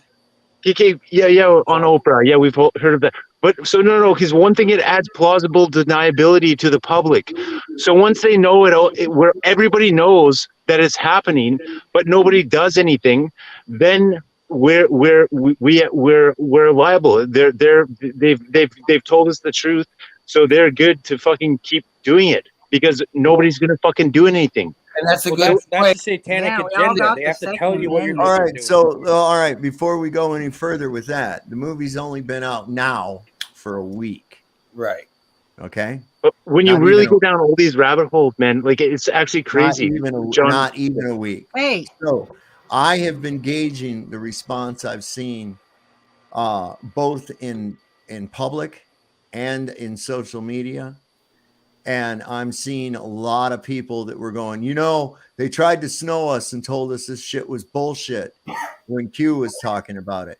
And now we see this. And I'm going, yeah, listen, when Q was talking about this before it got co-opted, I was glad. I was glad to see that this was making it into the ethos that, hey, there are elites that are doing this fucking shit. Just look at the red shoes. Look at this. Look at that. Look at the A113. Look at the, all of that shit. Right. And I was like, yes. And I'm thinking, great day in the morning, because I'd hear people coming up to me and go, did you know this, that, and the other? And I was like, yeah, unfortunately, I have known that for quite some time. Y'all said I was fucking crazy when I told you. Okay, And so it then hasn't what done comes shit, about? though. The mainstream comes in and starts bashing. That's all conspiracy theorists. They go into damage control regarding a little pizza place over in fucking DC. Everybody fucking sits back on their laurels. Oh, that's just a right-wing conspiracy theory. But then you go, and this comes out at main movie theaters instead of on YouTube or whatever. It comes out in major movie theaters, and people are saying, holy shit, wait a second. Here's actual fucking CCTV footage of the raid. Here's another one with a helmet cam, and you're seeing this shit and you're going, holy cow. When that movie first starts out, it shows like there's a kid out there playing with his fucking trucks in the driveway and shit. Van rolls up, door opens up, fucking people grab the kid and boom, they're gone like that. So the revelation is the action. It's just like with the NSA spying thing. That was all over everything. And it's still happening because everybody spent all their energy and time talking about the revelation and the drama. That's what's happening here. Oh, okay. So what? You know what? Okay. Should we not talk about it anymore then? 4 hours and 30 minutes in, write this down. I'm making a prediction. Nothing will get done. Things are being done. Apparently, you've not looked into this at all. When you look at the stats, how many kids? How many kids? Pissed off about it. How many kids has he saved already? I know he's a fucking hero. How many? How many? I don't remember. I listened to. Well, you don't remember because you don't know, Flow State. You're talking out your ass. Because I'm not a fanboy, motherfucker. All you had to do is just a little bit of research into it. It isn't about being a fanboy. Talk about it. I didn't memorize the numbers. I'm not a fanboy. What do you mean memorize the numbers? For the CIA agent. More than 10? I don't have any idea. Well, then what the fuck are you talking about? What are you saying then that nothing is being done? What are you talking about? CIA agent turned hero that you have a crush on. I don't have a crush on. Okay, well, that's all well and good. Neither do I, but I will acknowledge. How many people has he saved? They have collectively saved over 4,000 children. That's why you're a fanboy. That's what I'm saying. I'm not a fanboy. Not at all. Okay, Flo. So why wouldn't you be a fan? I'm not supposed to. Hold on, Flow State. Flow State. I'm really starting to get a little skeptical of you, man. Because what in the fuck does it mean, a fanboy? I'm not supposed to think that, wow, that's pretty fucking cool that him and a team has done this over the years, that they've actually saved this many children. Would it be better if it were 0? I mean, what the fuck are you talking about? He's still doing this shit. Okay. Let's play mental exercise. Let's play mental exercise. He was supposed to actually do an interview with Caviezel on one occasion. I know, I've heard his interviews. They're very good. Let's just imagine in another parallel universe that maybe the dude's still working for the CIA. He wasn't with the CIA. I mean, or Homeland Security.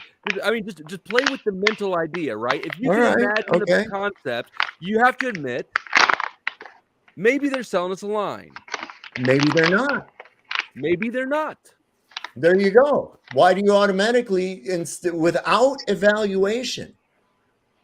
Why do you think I haven't evaluated this? Apparently, everybody has to be perfect. So, as much as I don't like government, but something I know, have to be say the Chinese thing. Be real, not perfect.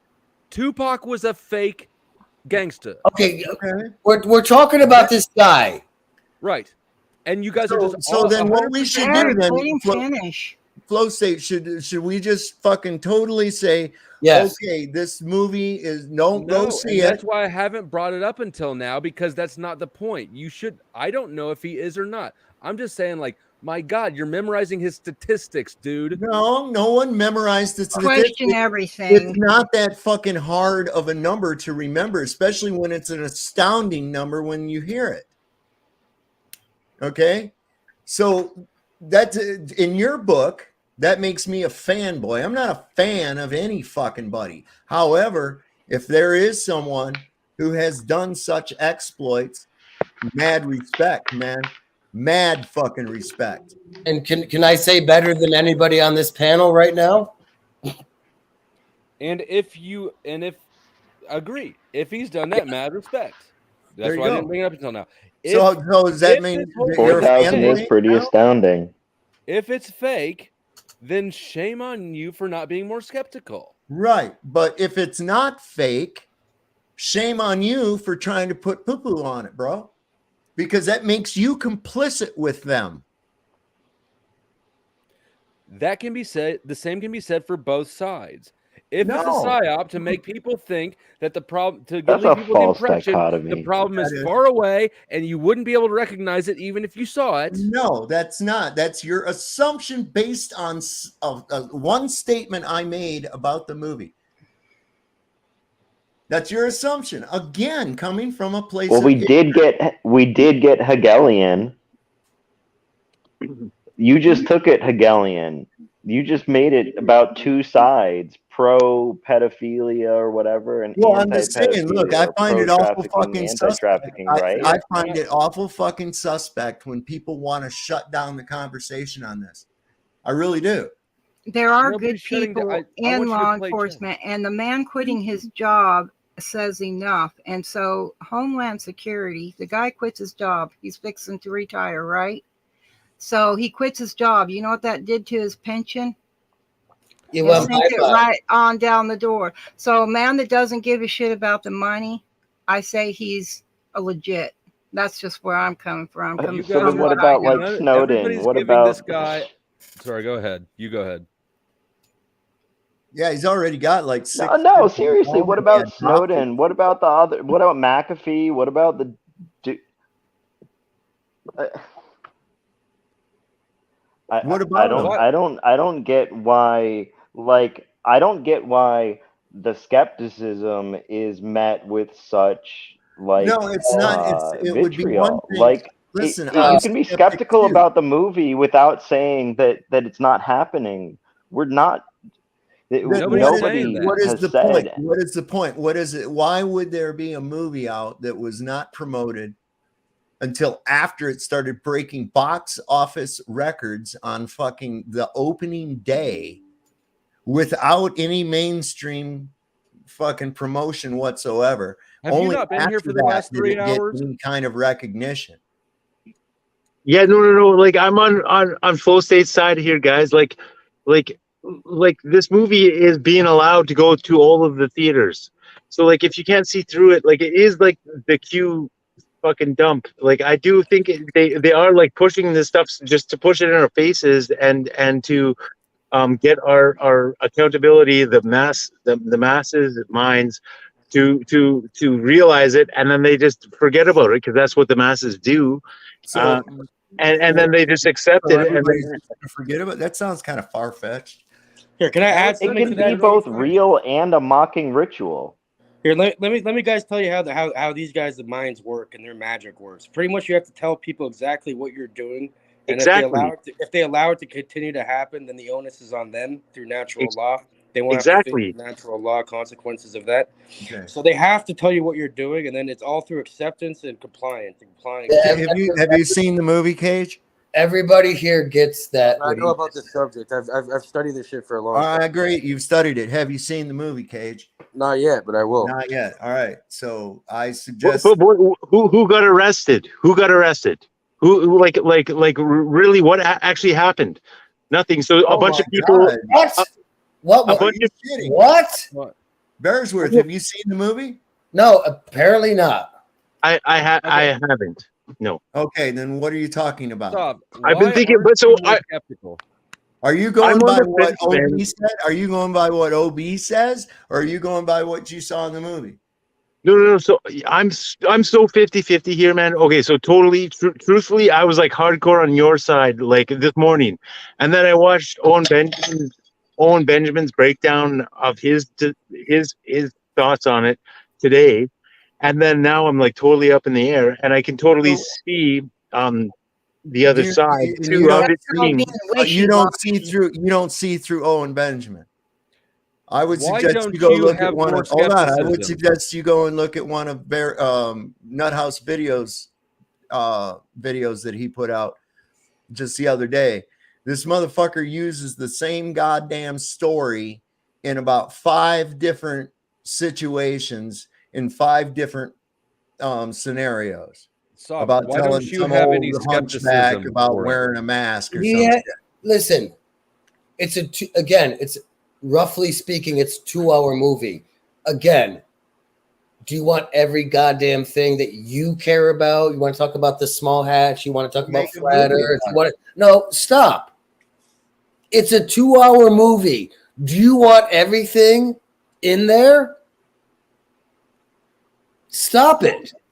Stop it. Shut the fuck up, dude. I'm talking to Saab.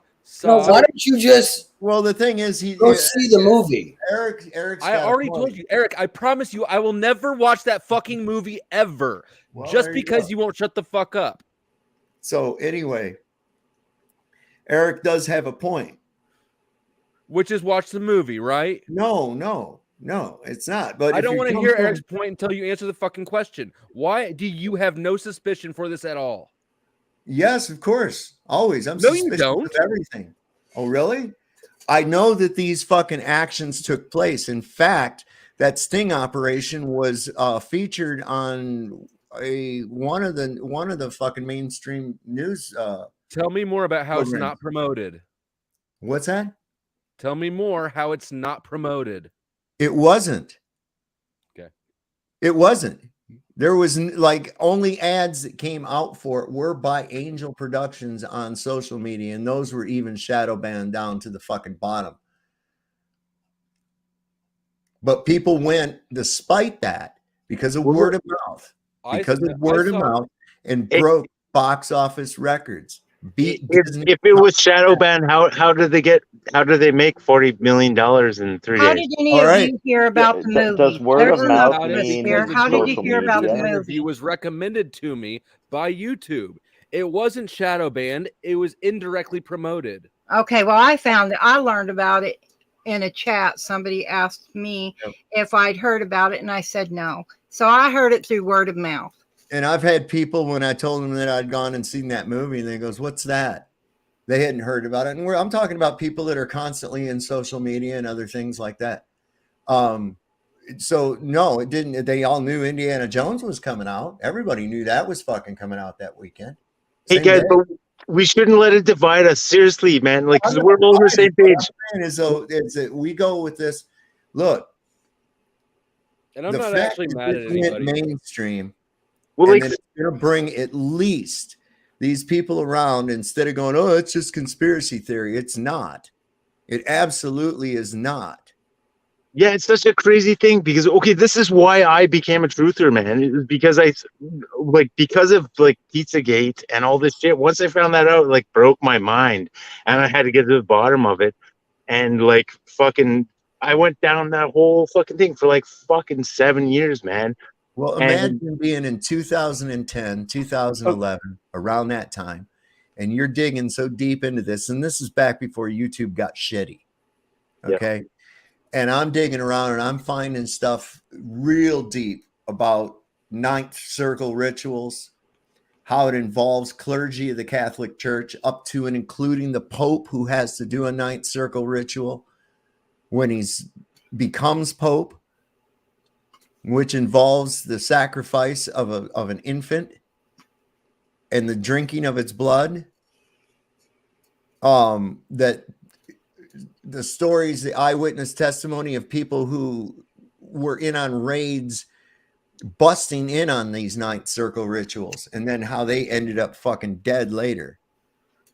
I mean, this shit is big, and I knew about it. We all agree it's real. We all agree it's real, and so let's not fucking make divisions and like hate Flow State or hate me or because we think this one topic might be a fucking psyop or not. Like, let's not go down that rabbit hole. Let's all still fucking stay on the same page. This is where I'm trying to stay on the same page. Okay. Yeah. We know that this is a true story. We know that this was met with all kinds of resistance. It took them 5 years from the time it was finished to the time they actually came out in the theater. Okay. It was not heavily promoted like others. It is bringing some more awareness to the other masses who don't know what the fuck is really going on. They only know what their average TV heads tell them. And this takes them to a place where they're going to start looking at shit. Look, it gets even deeper because beyond this movie now, I'm seeing all kinds of shit coming out about this group and this other group and satanic ritual abuse. This shit is very, very real. And people need to fucking wake up and know that, listen, this can be happening right on your street and you don't really know it because you don't know what to look for.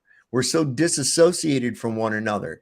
We're so afraid to look beyond what's happening just inside of our little realm of where we're at the moment. You know, I mean, there's a lot to that. You know, there's. But you know what? Those that know what to look for don't. Those that know what to look for don't.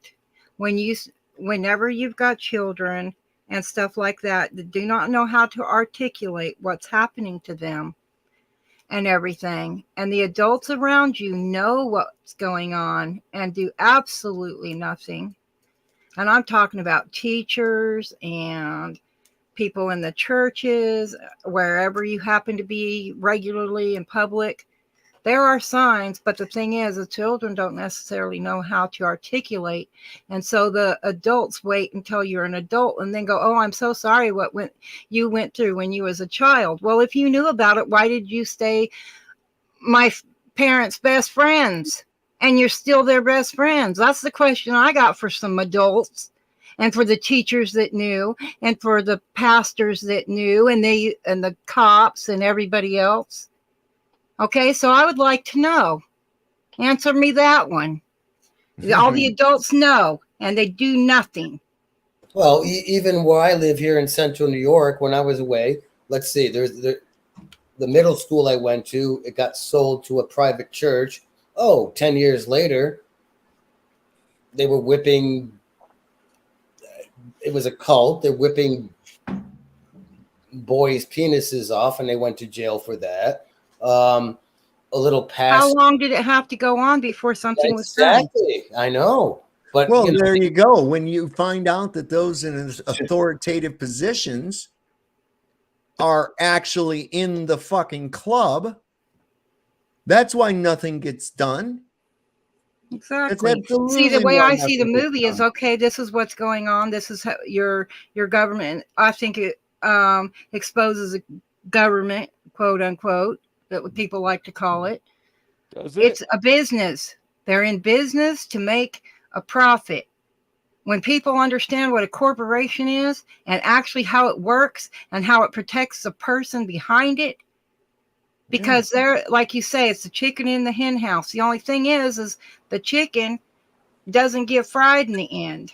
Well, there's another great point about the movie. It says you can sell a bag of cocaine once, but you can sell a man, a woman, a child. Renewable resource. Right. But if you're working for a corporation, you've sold yourself to make to earn something from them, to make a living from them.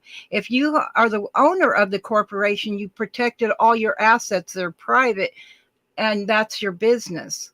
But it doesn't affect you or your private property or whatever else you have. And if you have multiple corporations, that protects each one of those. You separate it. You separate it from the man. It's a fiction. You separate it from them. It's treated like a living being when it's dead. Yep. I found, you know, I just found right now, I was trying to find this movie, trying to find a version. That's why these people get away with what they get away with. I found this thing where you can either pay it forward, or if you cannot afford to see the movie, you can get free tickets through this website I put in the private. Yeah. Or you can pay it forward for other people. Yeah, exactly. What movie is doing that? What movie does that, right? Exactly. Exactly. Okay, so I have like a small hypothetical I'd like people to consider for a moment. So like, what if this same scenario had happened, but instead the topic of the movie were flat Earth, and we were all marveling at this suppressed movie that is actually being seen organically by millions of people making all this money? How would we react to that? Oh, I would react the same way. I'd be like, great, go see this movie. If they were to screen 200 proofs the Earth is not a spinning ball, hell yeah, I'd be all behind that. Screened a different movie that did a woefully inadequate job of explaining flat Earth. Oh, you reposted it in the chat for people, Dave? Thanks, bro. Yeah. Yeah, cool. What did you just say, Flo State? What if instead of 200 proofs, it was a movie that pretended to be pro flat Earth, but didn't really make any of the good points and was just emotionally gripping? That probably wouldn't be a very good movie at all. That's what I agree. Yeah. So what are you comparing that to? Well, I don't know. Sure you do. Not. You're comparing it again to a movie you've not seen that you briefly heard other people talk about. Again, people donated over 4 million tickets and paid it forward for other people. I listened to the entire 2-hour interview on Jordan Peterson with the dude. I've listened to you guys for 3 hours now. All support the movie, and I have not heard. Yeah, no, I don't need to see the movie. I have done enough research to know it's a useless movie. It might be emotionally gripping on a real subject. Well, then what are you going to do about it, Flo State? What is it that you've got that you're going to do about it? Well, I'm trying to get you guys. No. You're the one with all the answers here. So what is it that you yourself are going to do?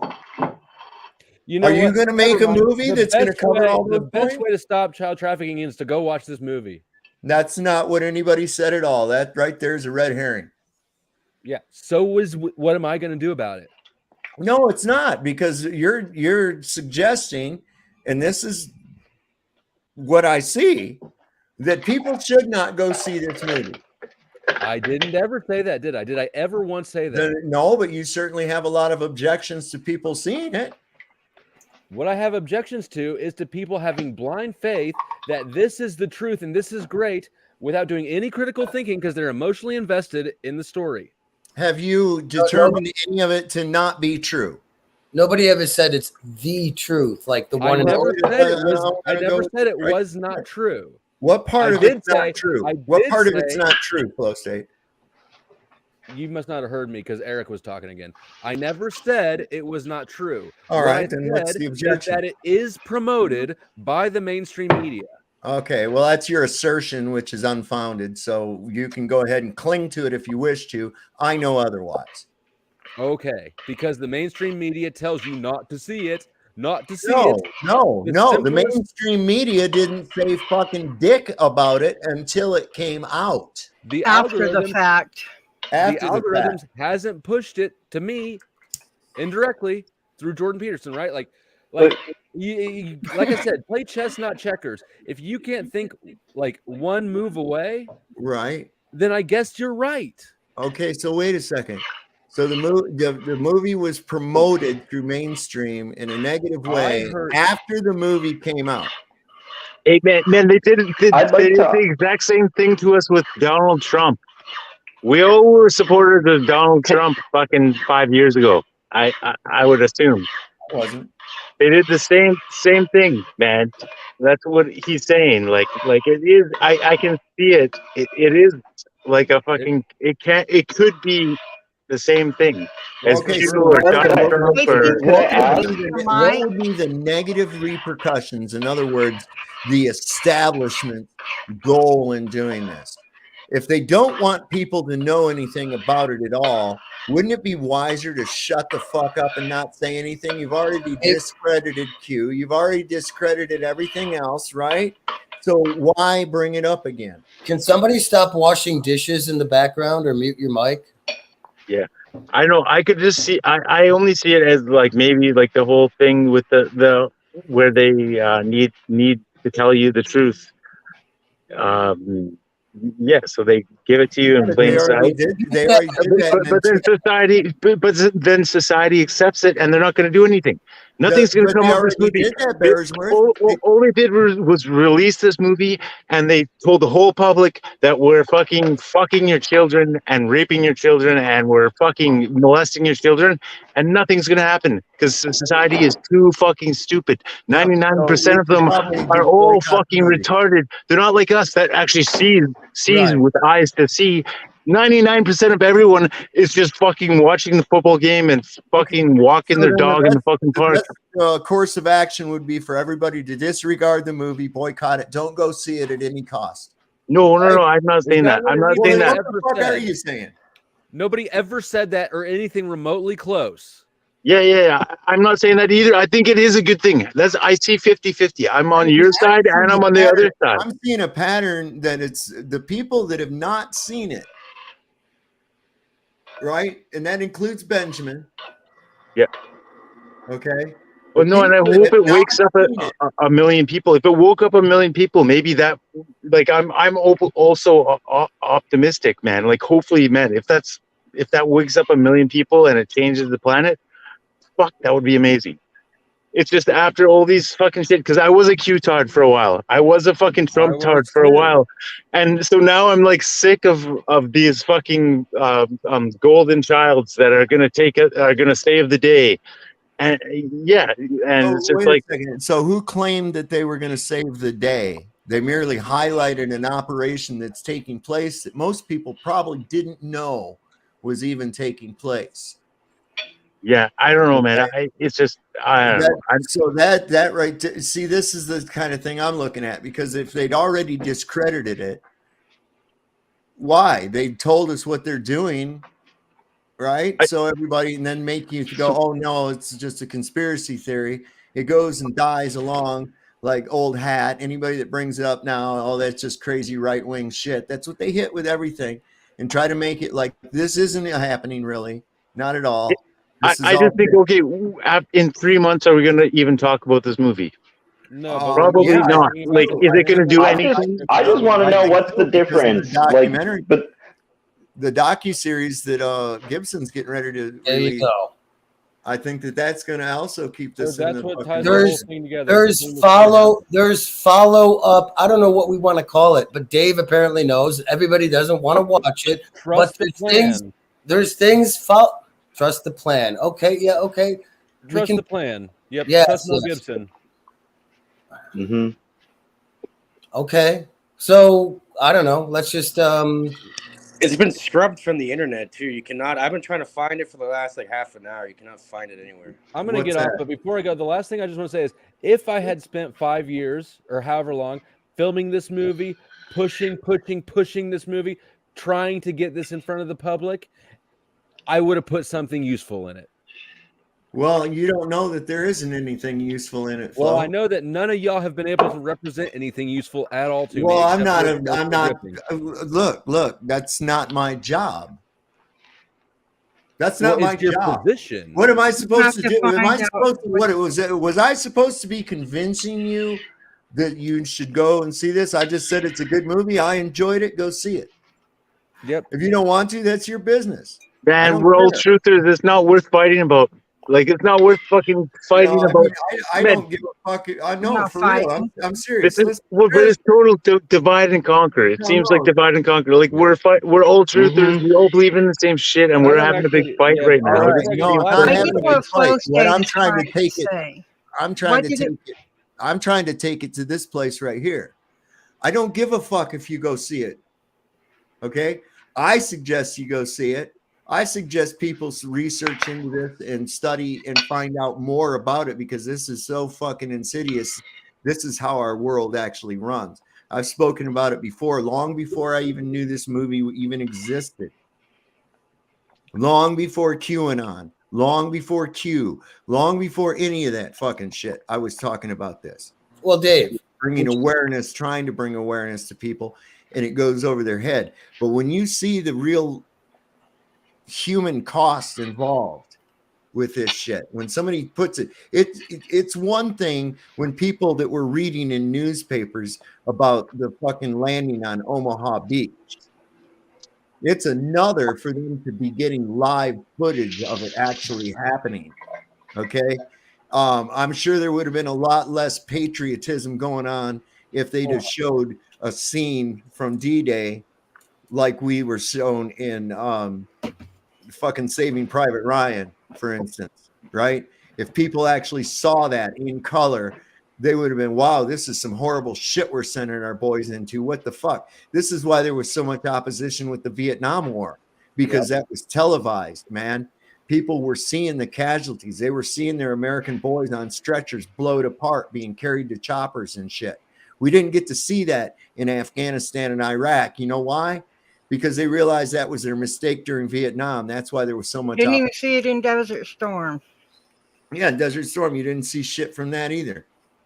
So when people actually see what the human cost of something like that actually is, it's a lot different than somebody listing out some bunch of statistics and how many go missing. And this, when you actually see a montage of kids being snatched from their parents in fucking malls and on the street, and that's just one of the fucking methods. Okay, hold on. I agree. Wait.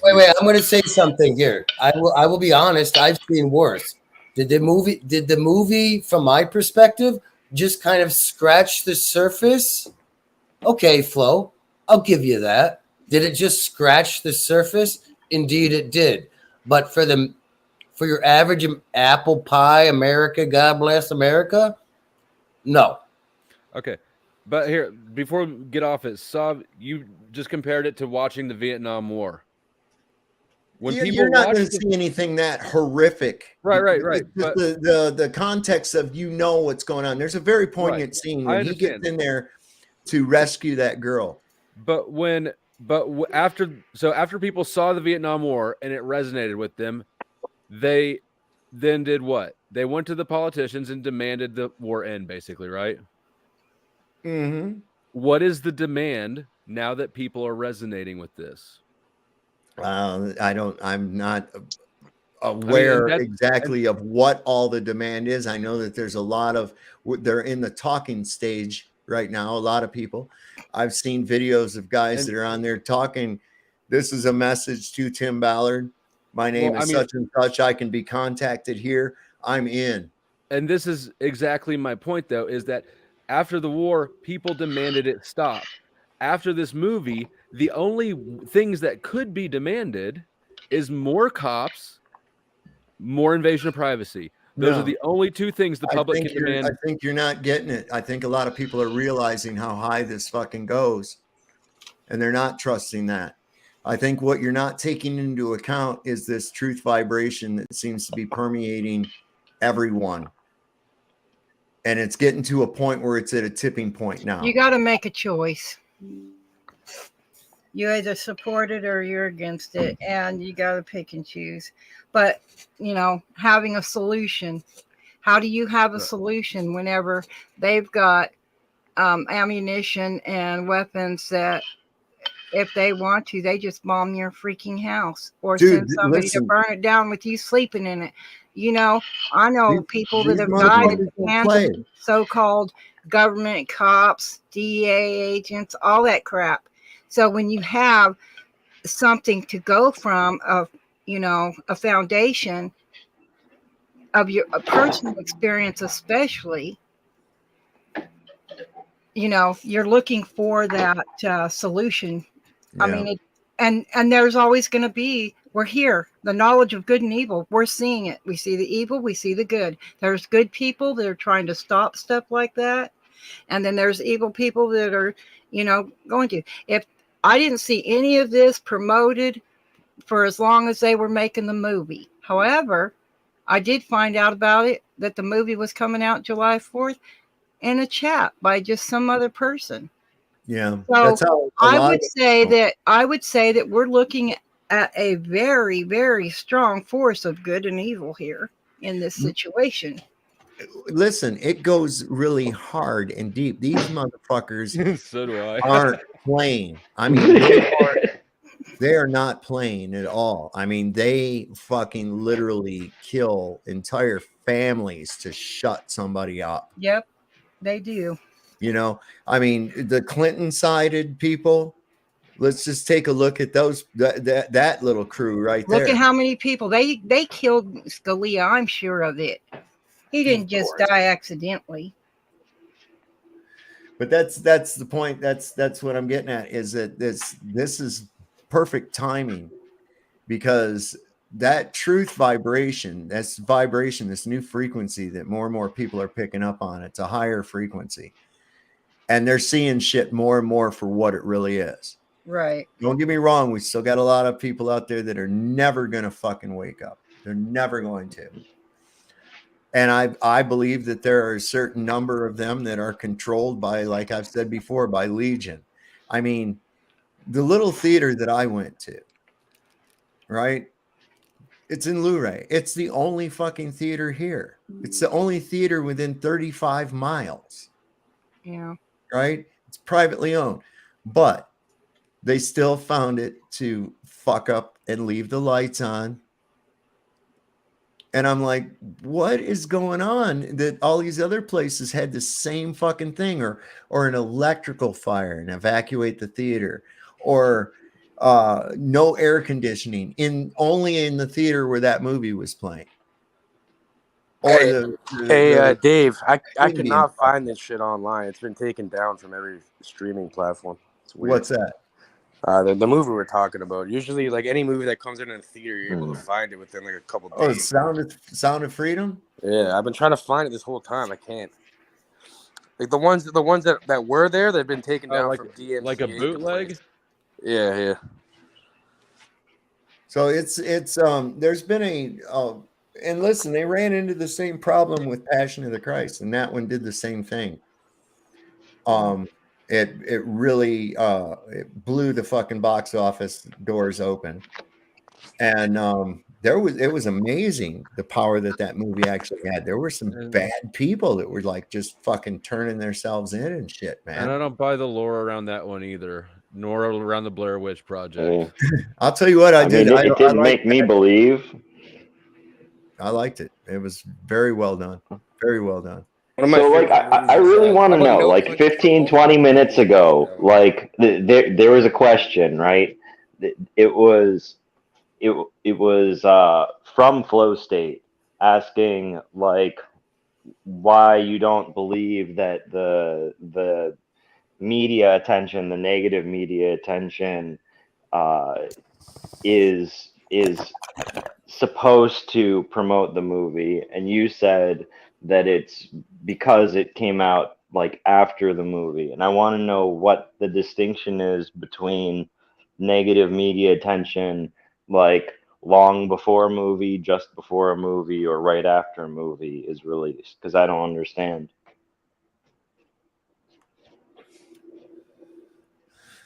Well, like I've said before, man, I pick up patterns. This is my thing. I see patterns. And I'm seeing a pattern with this. I mean, the very same people that would have made money by screening this, like Netflix, no, that'll hurt our customer base. But they put out this Cuties, which shows little girls twerking and taking naked pictures of themselves. Crush their stock. I mean, it's like, what the fuck? What the fuck? But see, that's just it. It's like, Despite what would hurt them, they still want to continue with the agenda. I mean, it's just like all these companies that are doing this crazy shit with the sodomy and being proud of that and putting it on the fucking beer and everything else. It's like, what? And Target, what the fuck is going on with that place, man? It's like they just don't fucking care. It's right out in the open. And it's like when they're marching down the street saying, we're here, we're queer, we're coming for your kids. What in the fuck is that?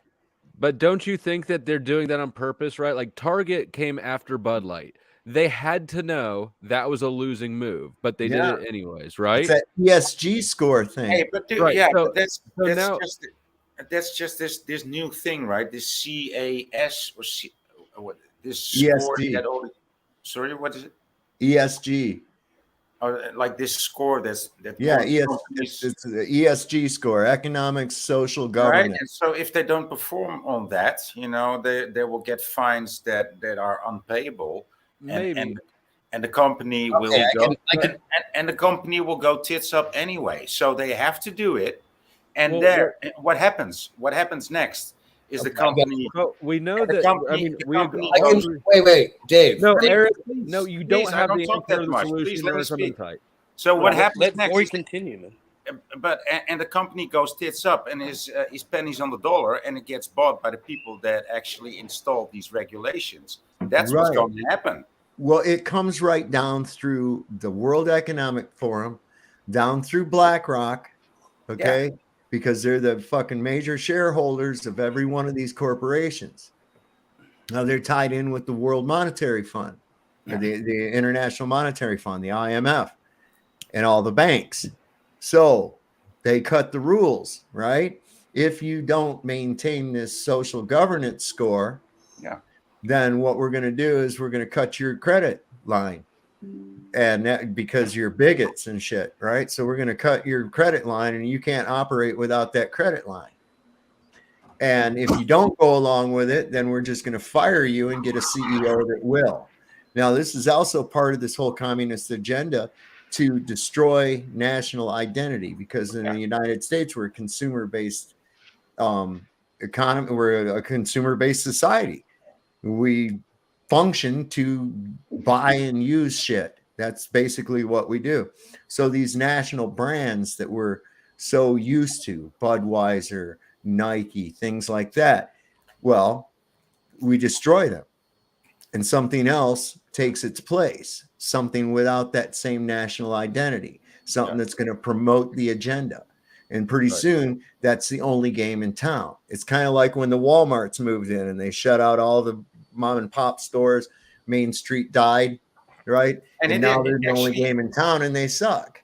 Hey, but Dave, I mean, you would agree with me that it already is one company, but what they're trying to do now is erase the identity, right? So it actually already is one party, one company, right? All the big parties. Right. So, But what they're doing now is they don't care about, keeping up, and they will just call everything soil and green, Yep. Everything's soil and green from now and here on. Oh shit. That reminds me of something. That's what they're doing. Sounds delicious. Where is that? I have a thing where they're liquefying people, man, and mixing it in with food. Yeah, I've heard that. I've seen that. Yeah. Okay. McDoubles.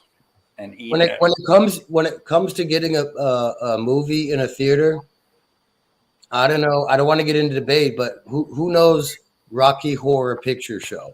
Yeah. Hey, Dave, you should drop that link again if people want to see it for free. There's people donated 4 million tickets, and it's all across the world. Yeah. Hang on. So Rocky Horror. I'm not a movie watcher or a movie goer, so It's a gay movie, but it's gay. I don't want to go. I don't want to go to the fucking theater. I'm trying to find it online, but you can't find it yet. It'll be there soon, probably. Yeah, it's look, these let me see, how did I grab that before? There we go. Anyway, listen, to get Rocky Horror Picture Show was a cult movie.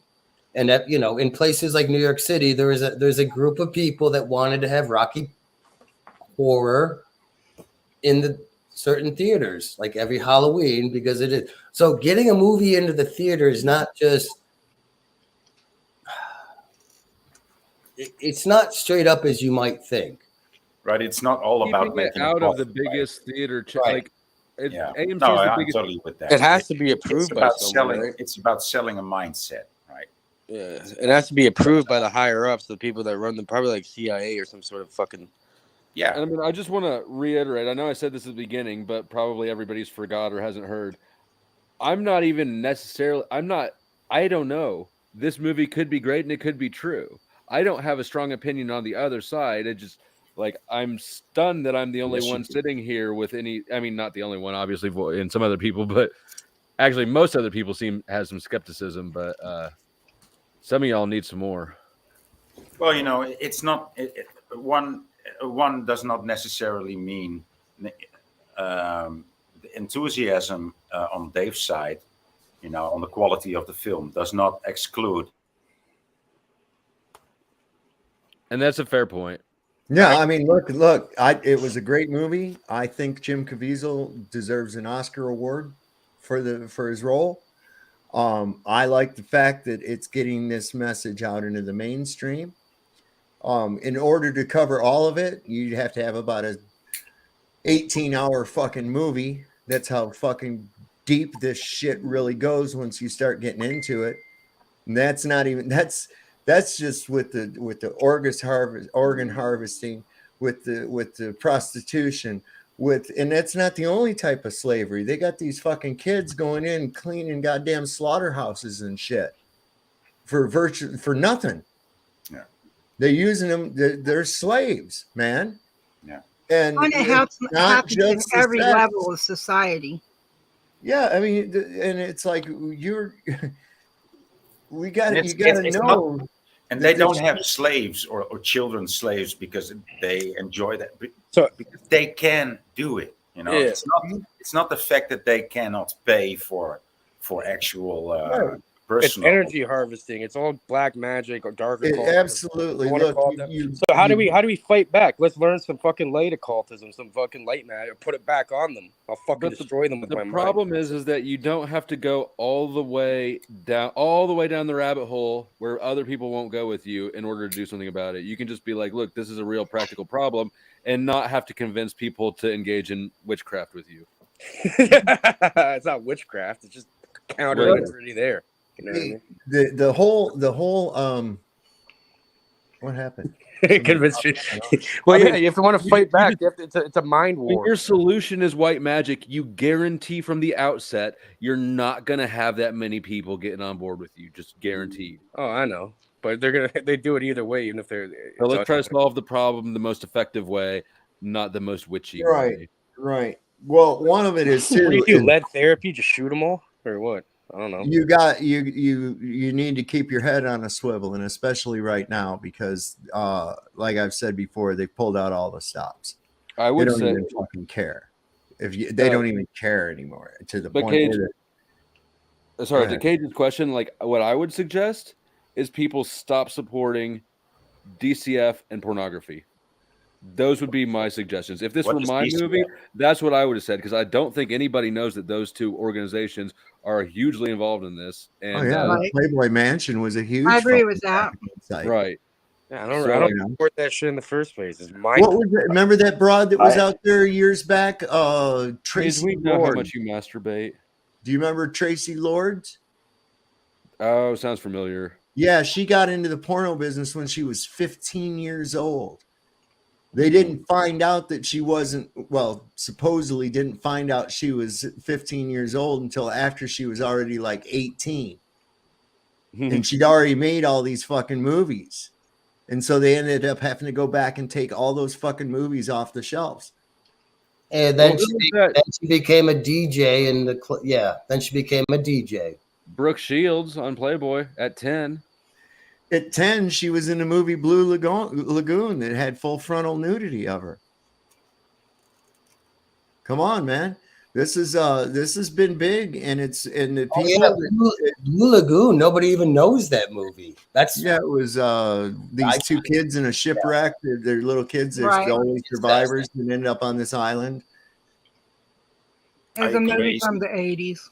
I mean, as a young boy, you would know the name of every movie where there was like one or two titties, dude. I don't know about Blue Lagoon. So Fast Times at Ridgemont High. Are you kidding me? Right.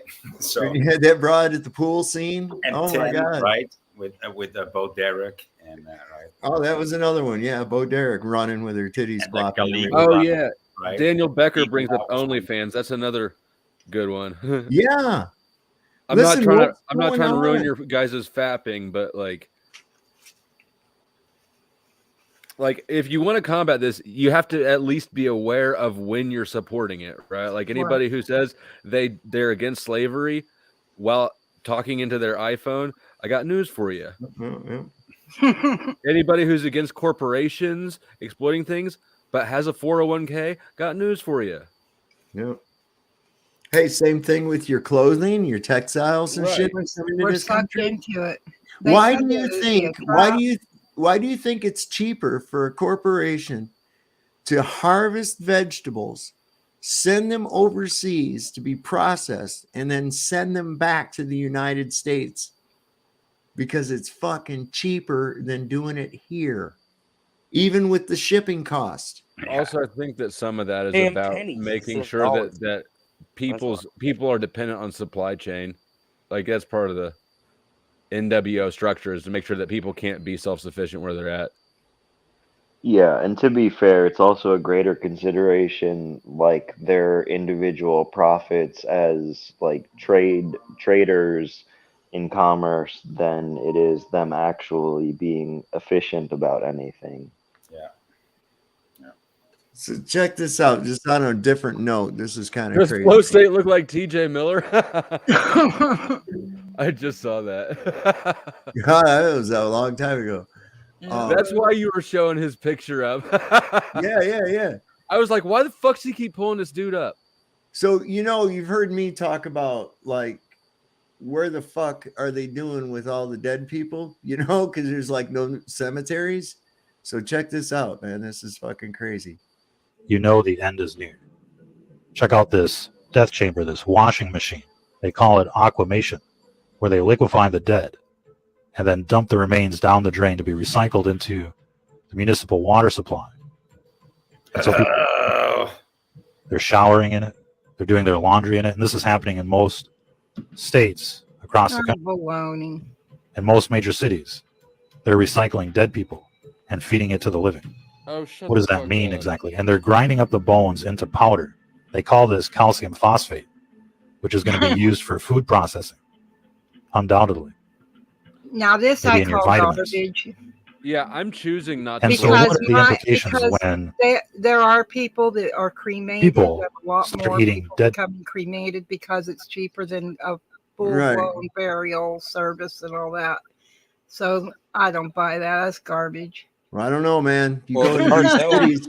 Now, how as many- far how as many- like how the many bone fucking- meal, the how bone many meal di- tablets that you take that are from the health food store, that's just ground up cow bones or animal bones. That's all Might that be people calcium bones, is. You don't know. For all you know, the grandma that you brought home from the fucking crematorium in a vase might have been fucking cools, somebody's ashes, some cigarette ashes, for all you know. I got my But mom's check ashes. this I don't out. think Think it about was all the that dead way, but- people.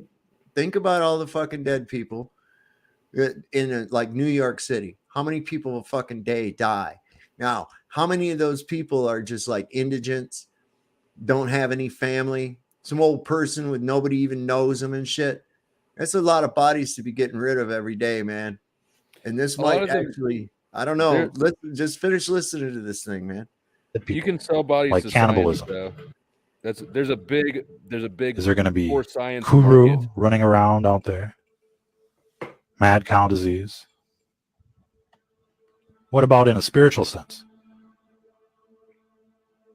What is that like when you're eating and drinking dead people? Man, Of this course, is they're pure spraying porn. this on the This food is supply. pure porn. Irrigation.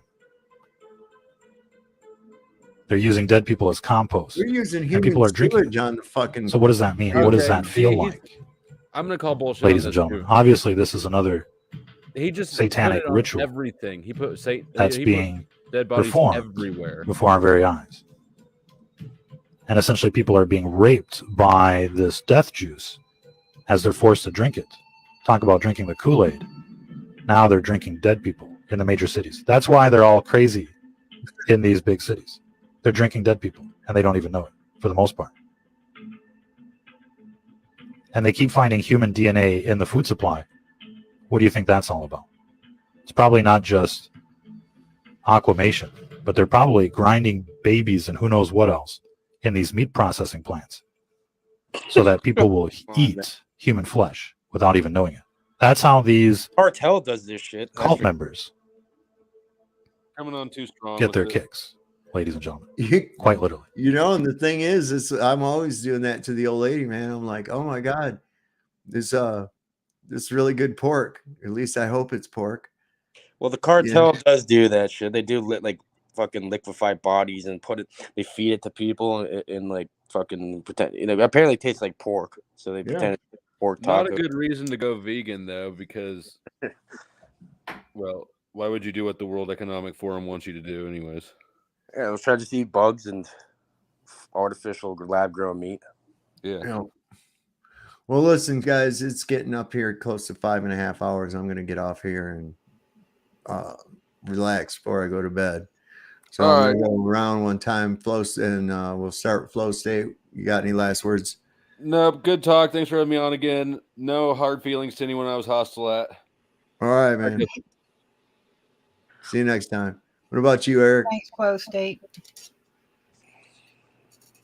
Nothing from Eric. All right, then. Brian, anything out of you? Nothing. Just hope everyone has a good night, and the Earth is definitely flat. Oh yeah, that goes without saying. Paige? Yeah, since you're a movie guy, Dave, we have to flip the coin on these motherfuckers like No Country for Old Men. You know what I mean? Yeah, no doubt. No doubt. Time You to know, flip the coin on these pussies. That's a good one. I like that. the older I get, you know, a life sentence doesn't fucking scare me so much, you know? Everyone take care of yourself. Take it easy, everyone. All right. Thanks, Dave. And last but not least, Dreamy. Well, I say just keep your eyes and ears open. Keep being willing to learn and, go with personal experience as well as what you hear other people, on the news or in a movie or whatever, because they are exposing themselves because they have to let us know what they're doing before they actually are doing it. And we have to comply or not comply with it. Yep. But always be watchful of our children. Keep your eyes on the children. It don't matter if they're yours. You can keep an eye on the neighbor's kids just as easily. You know who comes and visits that family on a daily basis. Pay attention to the cars up and down your streets. It does matter. It makes a big difference. Yeah, you gotta keep when you see those opening scenes of a kid getting just snatched right away from his mother. Right. Boom, gone. And by the time you get the police involved or whatever else, man, that kid's long fucking gone. Exactly. You have to be willing to step in if you see something. But you got to watch. There's only one reason I won't go see the movie is I've lived that hell. I'm not, I don't need that extra emotion to go with what I already got. I'm already living with enough. Well, there's the one scene where they get that little boy. They get him right at the border. Yeah. He's bringing that kid into the United States and shit. And they've already been tracking him, right? They've already had the heads up and know who they're looking for. And this guy's like, oh, I'm his uncle. You can just ask him. Right. I'm his uncle. And it's like, no, we already been surveilling you, buddy. We got it. So right. And that's and then the so kid's true. like, can you get my sister? And he's like, what do you say to that kid? What do you say? Well, my youngest was my youngest daughter, not my youngest. My son's actually the youngest. But my daughter was kidnapped in a Walmart. And the lady tried to tell the manager that she was hers. But Dorothy kept reaching out, trying to grab me and saying, Mama, and but thank God. And I say that there's good people in all areas of this life, whether we call them government, corporations, whatever. Mhm. But the manager, as soon as I told him, he told them to lock all the doors, front and back. All exits were to be locked. And if they hadn't done that, she probably would have got away with my daughter.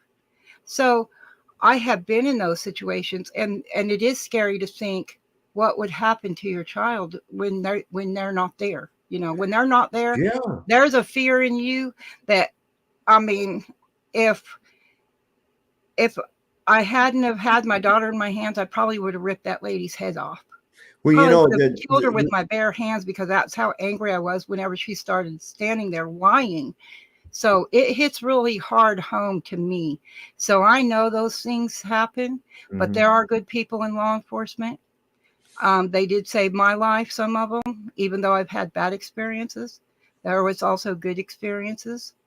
But yeah, it is up to each and every single one of us how we behave.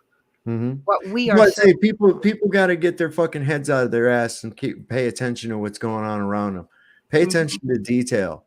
You know, it doesn't matter what the fuck's coming on TV. It doesn't matter who's a sports guy or whatever. Be aware of your surroundings. Look around you. Take note of the people that are around you. You can sense people, you know. It doesn't mean you have to act on it, but be very wary. Be very conscious, but always be open-minded and question everything. Even what you see, you might think you're seeing one thing. You know, this little kid's being dragged out of the store. It's crying, you know, and everything. And it wants its mom, and dad's pulling it by its arm. That could be very legitimate, but it could also be not legitimate. So you need to really pay attention to that, what you know and what you think, and question it. Even if you have to stop them. If you're wrong, so what? At least you stop the person and question them. Right. And you got a little bit more information. Yeah. Yeah. Especially, you know, if the kid don't even look nothing like the parent, you know, or the supposed parent. That's another good indication too. So, like I say, you know, it's open mind. And I think what needs to be is now with this awakening, now that we know this is a great beginning point for a lot of people that aren't aware of what's going on. Now you have to keep in mind, who is the money coming from? And like I say, in that movie, the way they set up that sting was that they were setting up a VIP resort, a members only resort that started out memberships at like $40,000 a year. And he wanted absolute top notch, quote unquote, entertainment. And he talked to that woman, and he says, how many are you going to need? He says, at least 50. She goes, sure, no problem. Exactly. Right? Exactly. And I mean, it was just like 50. Holy shit. They ended up bringing, I think, 56 altogether. And that's how many kids got rescued out of that operation. Right. But there again, so we have to say, what kind of, these are obviously, there's these kinds of clubs, and that these rings deal with these kinds of clubs. So who are the people that are taking,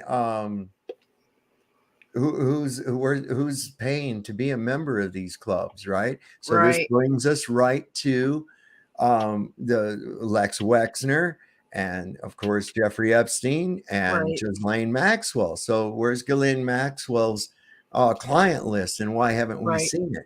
Why hasn't anyone been arrested from that client list? Is it the same type of treatment that Hunter Biden is looking at getting? Well, I mean, well, you know what a private club is, right? I lived in Texas in a dry county. Well, you couldn't drink in that county. You couldn't sell alcohol in that county. It's a dry county. So, but you could belong to one of the private clubs and drink and go out and enjoy yourself. Pay your annual dues and be part of the club, because then that just nullifies all the rules. Right. They make up their own rules in those private clubs. So yes, and that is how a lot of this is up in the upper portions of what people call our government people, you know. That's how they all support it, and the wealthy and the rich and stuff. Not all of them. Look, but man, a lot the of them. fact that people don't bat an eye when you tell them that Speaker of the House was a fucking convicted pedophile. Right. Everybody's forgot about Barney Frank and his male prostitution ring that he was running in the House of Representatives. And the CEO of Nickelodeon was a pedophile. You know that? Yeah. Well, of course, that's where they're going to go. And Disney, all of that. Yeah. So All yeah, right. Well, I'm going it's to a get horrific situation. Yeah, hot dog Good party. night. It's a pizza and hot dog party at the White House, 60 grand. Yeah, and no outside food supposed to ever be brought into the White House. Isn't that crazy? Yeah. So anyway, like we like to say here, thanks for coming on, Dreamy Lynn. Good talk night. next time. And you know the rules. Lord loves the working man. Don't trust Whitey. See a doctor and fire his ass because he'll probably fucking kill you. So good night, everybody.